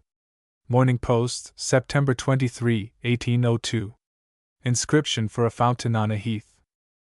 This sycamore, oft musical with bees, such tints the patriarchs loved. O long unharmed may all its aged boughs o'er-canopy the small round basin, which this jutting stone keeps pure from falling leaves. Long may the spring, quietly as a sleeping infant's breath, send up cold waters to the traveler with soft and even pulse. Nor ever cease yon tiny cone of sand its soundless dance, which at the bottom, like a fairy's page, as merry and no taller, dances still, nor wrinkles the smooth surface of the fount. Here twilight is in coolness, here is moss, a soft seat, and a deep and ample shade. Thou mayst toil far and find no second tree. Drink, pilgrim, here! Here rest. And if thy heart be innocent, here too shalt thou refresh thy spirit, listening to some gentle sound, or passing gale or hum of murmuring bees. 1802. Inscription for a timepiece. Now! It is gone. Our brief hours travel post, each with its thought or deed, its why or how, but no, each parting hour gives up a ghost to dwell within the eternal now. 183. A tombless epitaph. 'Tis true, Idolatclast Satyrane. So call him, for so mingling blame with praise and smiles with anxious looks, his earliest friends, masking his birth name, wont to character his wildwood fancy and impetuous zeal. 'Tis true that, passionate for ancient truths, and honoring with religious love the great of older times, he hated to excess, with an unquiet and intolerant scorn, the hollow puppets of an hollow age, ever idolatrous, and changing ever its worthless idols. Learning, power, and time, too much of all, thus wasting in vain war of fervid colloquy. Sickness, 'tis true, whole years of weary days, besieged him close, even to the gates and inlets of his life. But it is true, no less, that strenuous, firm, and with a natural gladness, he maintained the citadel unconquered, and in joy was strong to follow the delightful muse. For not a hidden path, that to the shades of the beloved Parnassian forest leads, lurked undiscovered by him.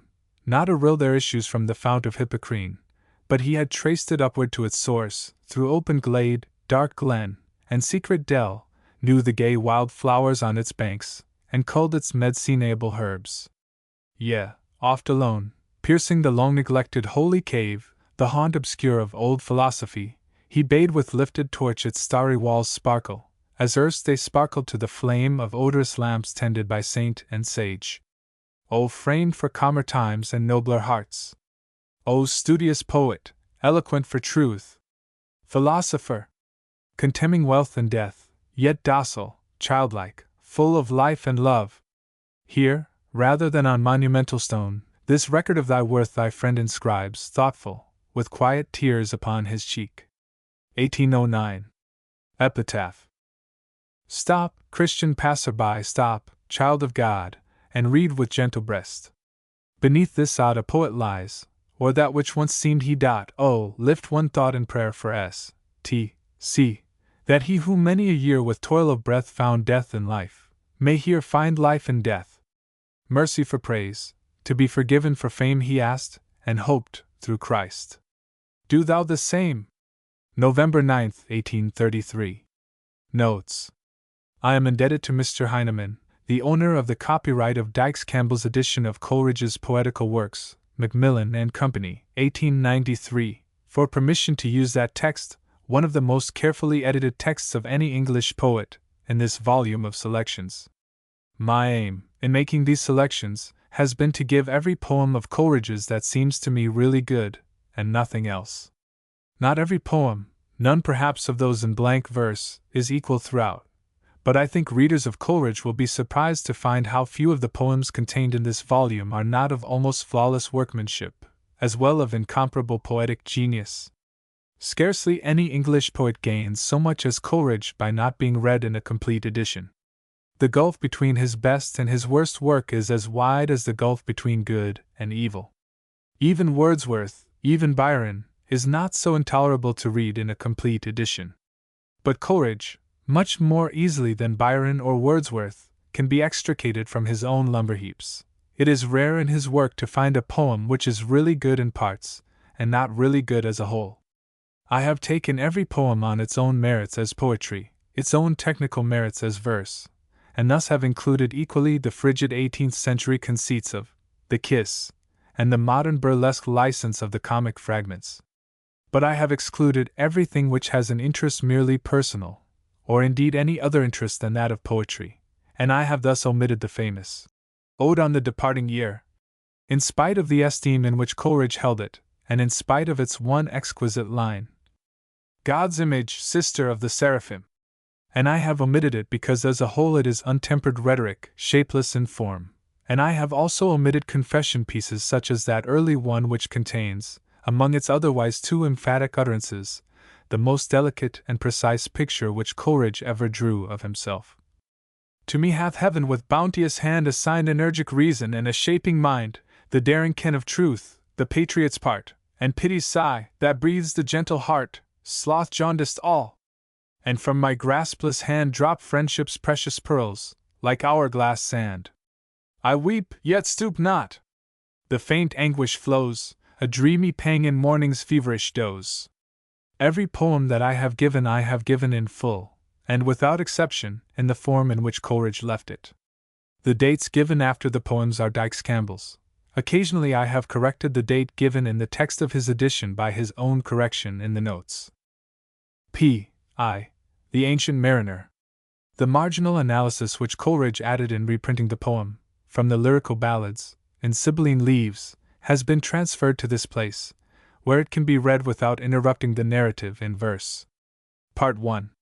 An ancient mariner meeteth 3 gallants bidden to a wedding feast, and detaineth one. The wedding guest is spellbound by the eye of the old seafaring man, and constrained to hear his tale. The mariner tells how the ship sailed southward with a good wind and fair weather, till it reached the line. The wedding guest heareth the bridal music, but the mariner continueth his tale. The ship driven by a storm toward the South Pole, the land of ice, and of fearful sounds where no living thing was to be seen, till a great sea-bird called the albatross came through the snow fog, and was received with great joy and hospitality. And lo! The albatross proveth a bird of good omen, and followeth the ship as it returned northward through fog and floating ice. The ancient mariner inhospitably killeth the pious bird of good omen. Part 2. His shipmates cry out against the ancient mariner for killing the bird of good luck. But when the fog cleared off, they justify the same, and thus make themselves accomplices in the crime. The fair breeze continues. The ship enters the Pacific Ocean, and sails northward, even till it reaches the line. The ship hath been suddenly becalmed, and the albatross begins to be avenged. A spirit had followed them, one of the invisible inhabitants of this planet, either departed souls nor angels, concerning whom the learned Jew, Josephus, and the Platonic Constantinopolitan, Michael Psellus, may be consulted. They are very numerous, and there is no climate or element without one or more. The shipmates, in their sore distress, would fain throw the whole guilt on the ancient mariner, in sign whereof they hanged the dead sea-bird round his neck. Part 3. The ancient mariner beholdeth a sign in the element afar off. At its nearer approach, it seemeth him to be a ship, and at a dear ransom he freeth his speech from the bonds of thirst. A flash of joy and horror follows. For can it be a ship that comes onward without wind or tide? It seemeth him but the skeleton of a ship, and its ribs are seen as bars on the face of the setting sun. The spectre woman and her death mate, and no other on board the skeleton ship. Like vessel, like crew. Death and life and death have diced for the ship's crew, and she, the latter, winneth the ancient mariner. No twilight within the courts of the sun. At the rising of the moon, one after another, his shipmates drop down dead. But life and death begins her work on the ancient mariner. Part 4. The wedding guest feareth that a spirit is talking to him. But the ancient mariner assureth him of his bodily life, and proceedeth to relate his horrible penance. He despiseth the creatures of the calm, and envieth that they should live, and so many lie dead. But the curse liveth for him in the eye of the dead men. In his loneliness and fixedness he yearneth towards the journeying moon, and the stars that still sojourn, yet still move onward, and everywhere the blue sky belongs to them, and is their appointed rest, and their native country, and their own natural homes, which they enter unannounced, as lords that are certainly expected, and yet there is a silent joy at their arrival. By the light of the moon he beholdeth God's creatures of the great calm, their beauty and their happiness. He blesseth them in his heart. The spell begins to break. Part 5. By grace of the Holy Mother, the ancient mariner is refreshed with rain. He heareth sounds and sees strange sights and commotions in the sky and the element. The bodies of the ship's crew are inspired, and the ship moves on. But not by the souls of the men, nor by demons of earth or middle air, but by a blessed troop of angelic spirits, sent down by the invocation of the guardian saint. The lonesome spirit from the South Pole carries on the ship as far as the line, in obedience to the angelic troop, but still requireth vengeance. The polar spirit's fellow demons, the invisible inhabitants of the element, take part in his wrong, and two of them relate, one to the other, that penance long and heavy for the ancient mariner hath been accorded to the polar spirit, who returneth southward. Part 6. The mariner hath been cast into a trance, for the angelic power causeth the vessel to drive northward faster than human life could endure. The supernatural motion is retarded, the mariner awakes, and his penance begins anew. The curse is finally expiated, and the ancient mariner beholdeth his native country. The angelic spirits leave the dead bodies, and appear in their own forms of light. Part 7. The hermit of the wood approacheth the ship with wonder. The ship suddenly sinketh. The ancient mariner is saved in the pilot's boat. The ancient mariner earnestly entreateth the hermit to shrieve him, and the penance of life falls on him. And ever and anon throughout his future life an agony constraineth him to travel from land to land, and to teach, by his own example, love and reverence to all things that God made and loveth. Page 27. Christabel. Coleridge at his best represents the imaginative temper in its essence, pure gold, with only just enough alloy to give it firm bodily substance. Christabel is not, like Kubla Khan, a disembodied ecstasy, but a coherent effort of the imagination. Yet, when we come to the second part, the magic is already half gone out of it. Rossetti says, in a printed letter, with admirable truth, the conception, and partly the execution, of the passage in which Christabel repeats by fascination the serpent glance of Geraldine, is magnificent, but that is the only good narrative passage in Part 2. The rest seems to have reached a fatal facility of jingling, at the heels whereof followed Scott. A few of the lines seem to sink almost lower than Scott, and suggest a Gilbert parody. He bids thee come without delay with all thy numerous array, and he will meet thee on the way with all his numerous array. But in the conclusion, which has nothing whatever to do with the poem, Coleridge is his finest self again, a magical psychologist.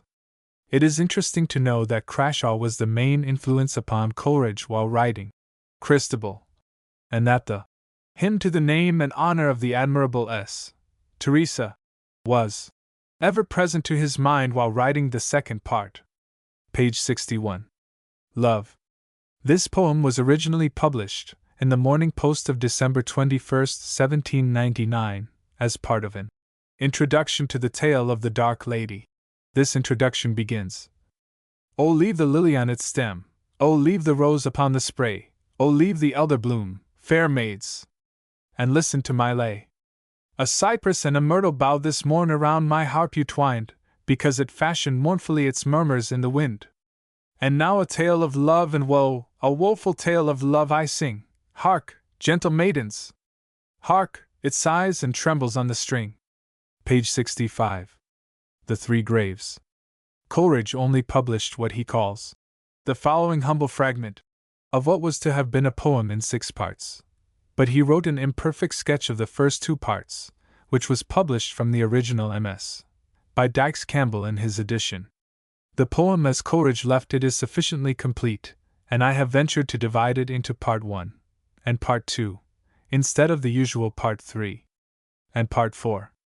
It is Coleridge's one attempt to compete with Wordsworth on what Wordsworth considered his own ground, and it was first published by Coleridge in The Friend of September 21, 1809, on the advice of Wordsworth and Southey. The language, we are told in an introductory note, was intended to be dramatic, that is, suited to the narrator, and the meter corresponds to the homeliness of the diction.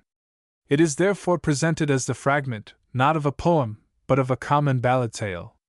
Whether this is sufficient to justify the adoption of such a style, in any metrical composition not professedly ludicrous, the author is himself in some doubt. At all events, it is not presented as poetry, and it is in no way connected with the author's judgment concerning poetic diction. Its merits, if any, are exclusively psychological.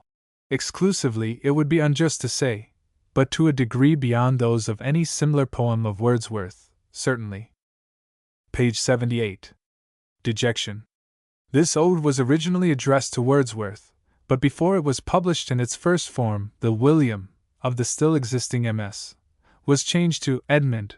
In later editions, Edmund was changed to Lady, except in the 7th stanza, where Otway is substituted. The reference in this stanza is to Wordsworth's Lucy Gray, and the germ of the passage occurs in a letter of Coleridge to Poole, printed by Dykes Campbell in the notes to his edition. Greta Hall, February 1, 1801. Oh, my dear, dear friend! That you were with me by the fireside of my study here, that I might talk it over with you to the tune of this night wind that pipes its thin, doleful, climbing, sinking notes, like a child that has lost its way, and is crying aloud, half in grief, and half in the hope to be heard by its mother. P. 90. Fears and Solitude. Coleridge, who was so often his own best critic, especially when the criticism was to remain inactive, wrote on an autographed copy of this poem now belonging to Professor Dowden. N.B. The above is perhaps not poetry, but rather a sort of middle thing between poetry and oratory, sermoni propriora. Some parts are, I am conscious, too tame even for animated prose. It is difficult to say whether, in such poems as this, Coleridge is overtaken by his besetting indolence, or whether he is deliberately writing down to the theories of Wordsworth. Another criticism of his own on his early blank verse, where he speaks of the utter want of all rhythm in the verse, the monotony and dead plumb down of the pauses, and the absence of all bone, muscle, and sinew in the single lines, applies only too well to the larger part of his work in this difficult meter, so apt to go to sleep by the way. P. 107. Hymn Before Sunrise. Coleridge was never at Chamonix, and the suggestion of his poem is to be found in a poem of 20 lines by a German poetess, Friederike Brunn. Some of the rhetoric of his poem Coleridge got from the German poetess. The imagination is all his own.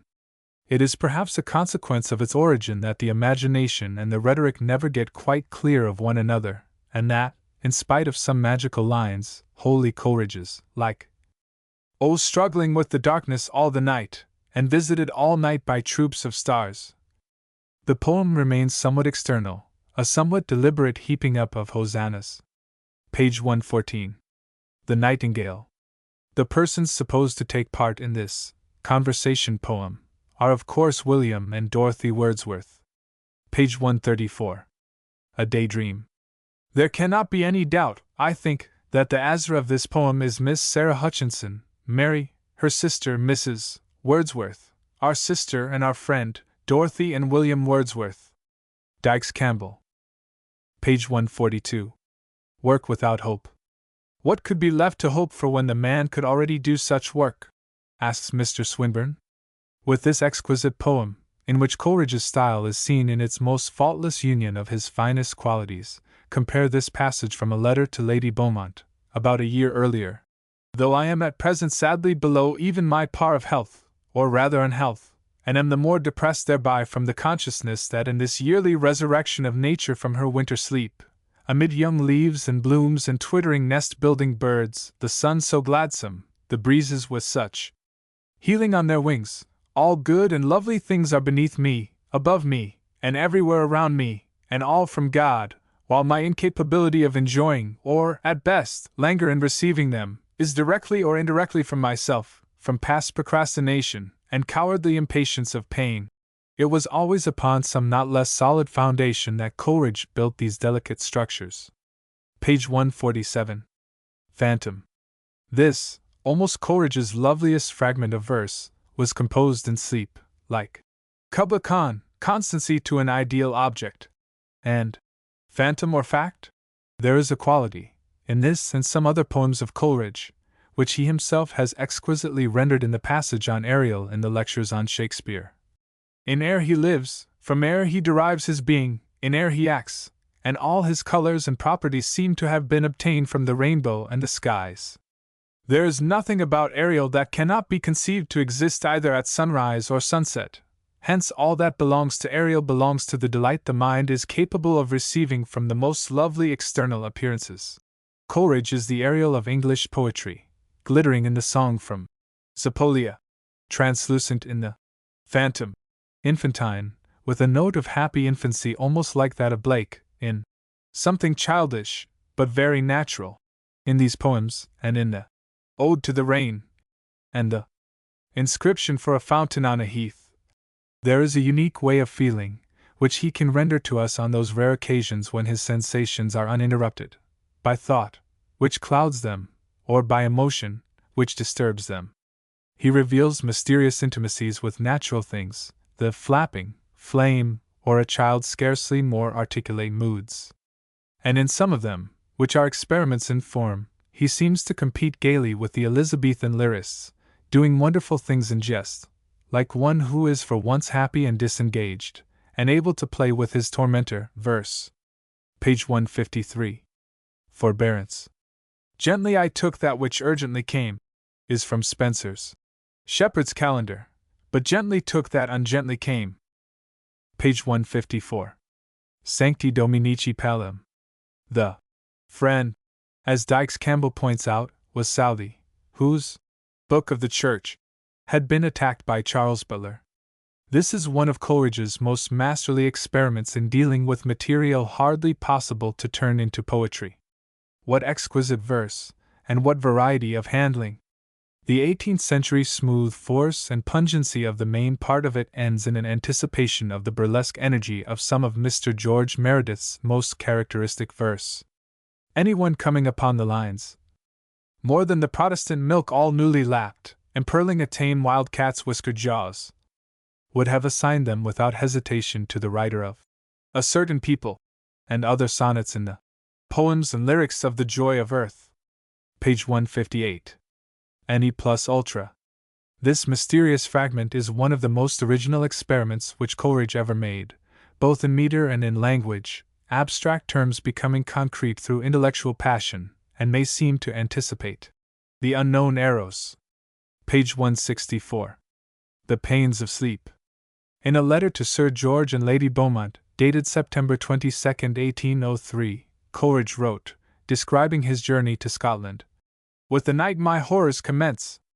During the whole of my journey 3 nights out of 4 I have fallen asleep struggling and resolving to lie awake, and awaking, have blessed the screen which delivered me from the reluctant sleep. These dreams, with all their mockery of guilt, rage, unworthy desires, remorse, shame, and terror, formed at the time the subject of some verses, which I had forgotten till the return of my complaint, and which I will send you in my next as a curiosity." Page 169. Names. Coleridge was as careless as the Elizabethans in acknowledging the originals of the poems which he translated, whether, as in this case, he was almost literal, or, as in the case of the Chamonix poem, he used his material freely. The lines, "On a cataract," are said to be improved from Stolberg, in the edition of 1848, edited by Mrs.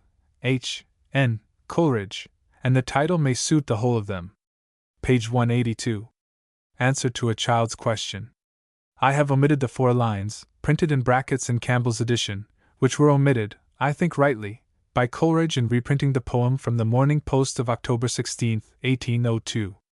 Page 183. Lines on a Child. This exquisite fragment is printed in Coleridge's works in a prefatory note to the prose Wanderings of Cain. It was written, he tells us, for the purpose of procuring a friend's judgment on the meter, as a specimen of what was to have been a long poem, in imitation of The Death of Abel, written in collaboration with Wordsworth. The Ancient Mariner was written instead. Page 188. The Two Round Spaces on the Tombstone. This poem was printed in the Morning Post of December 4th, 180, under the title, The Two Round Spaces, a Skeltoniad. And it is this text which is here given, from Campbell's edition. The fellow from Aberdeen was Sir James Mackintosh. Coleridge apologized for reprinting the verses, with the hope that they will be taken, as assuredly they were composed, in mere sport. No apology was needed. They are the most rich, ripe, and Rabelaisian comic verses he ever wrote, full-bodied and exultant in their exuberance of wayward and good-humored satire. Page 192. Sonnets attempted in the manner of contemporary writers. Dykes Campbell quotes a letter of Coleridge to Cottle, which he attributes to the year 1797, in which Coleridge says, I sent to the monthly magazine 3 mock sonnets in ridicule of my own poems, and Charles Lloyd's, and Charles Lamb's, etc., etc., exposing that affectation of unaffectedness, of jumping in misplaced accent, in commonplace epithets, flat lines forced into poetry by italics, signifying how well and mouthishly the author would read them, puny pathos, etc., etc. The instances were all taken from myself and Lloyd and Lamb. I signed them Nehemiah Higginbottom. I think they may do good to our young bards. Coleridge's humor, which begins as early as 1794, with the lines on parliamentary oscillators, is one of the outlets of an oppressively ingenious mind, overpacked with ideas, which he cannot be content to express in prose. He delights, as in an intellectual exercise, in the grapple with difficult technique, the victorious wrestle with grotesque rhymes. All the comic poems are unusually rich and fine in rhythm, which seems to exult in its mastery over material so foreign to it. Yet he has not always or wholly command of this humor. The famous lines to a young ass were first written as a joke, and there is some burlesque strength in such lines as, Where toil shall wed young health, that charming lass, and use his sleek cows for a looking-glass. But the mood went, the jest was so far forgotten as to be taken seriously by himself, and turned into the sober earnest which it remains. A kind of timidity of the original impression crept in, and we are left to laugh rather at than with the poet. End of Project Gutenberg's Poems of Coleridge by Coleridge, at Arthur Symons.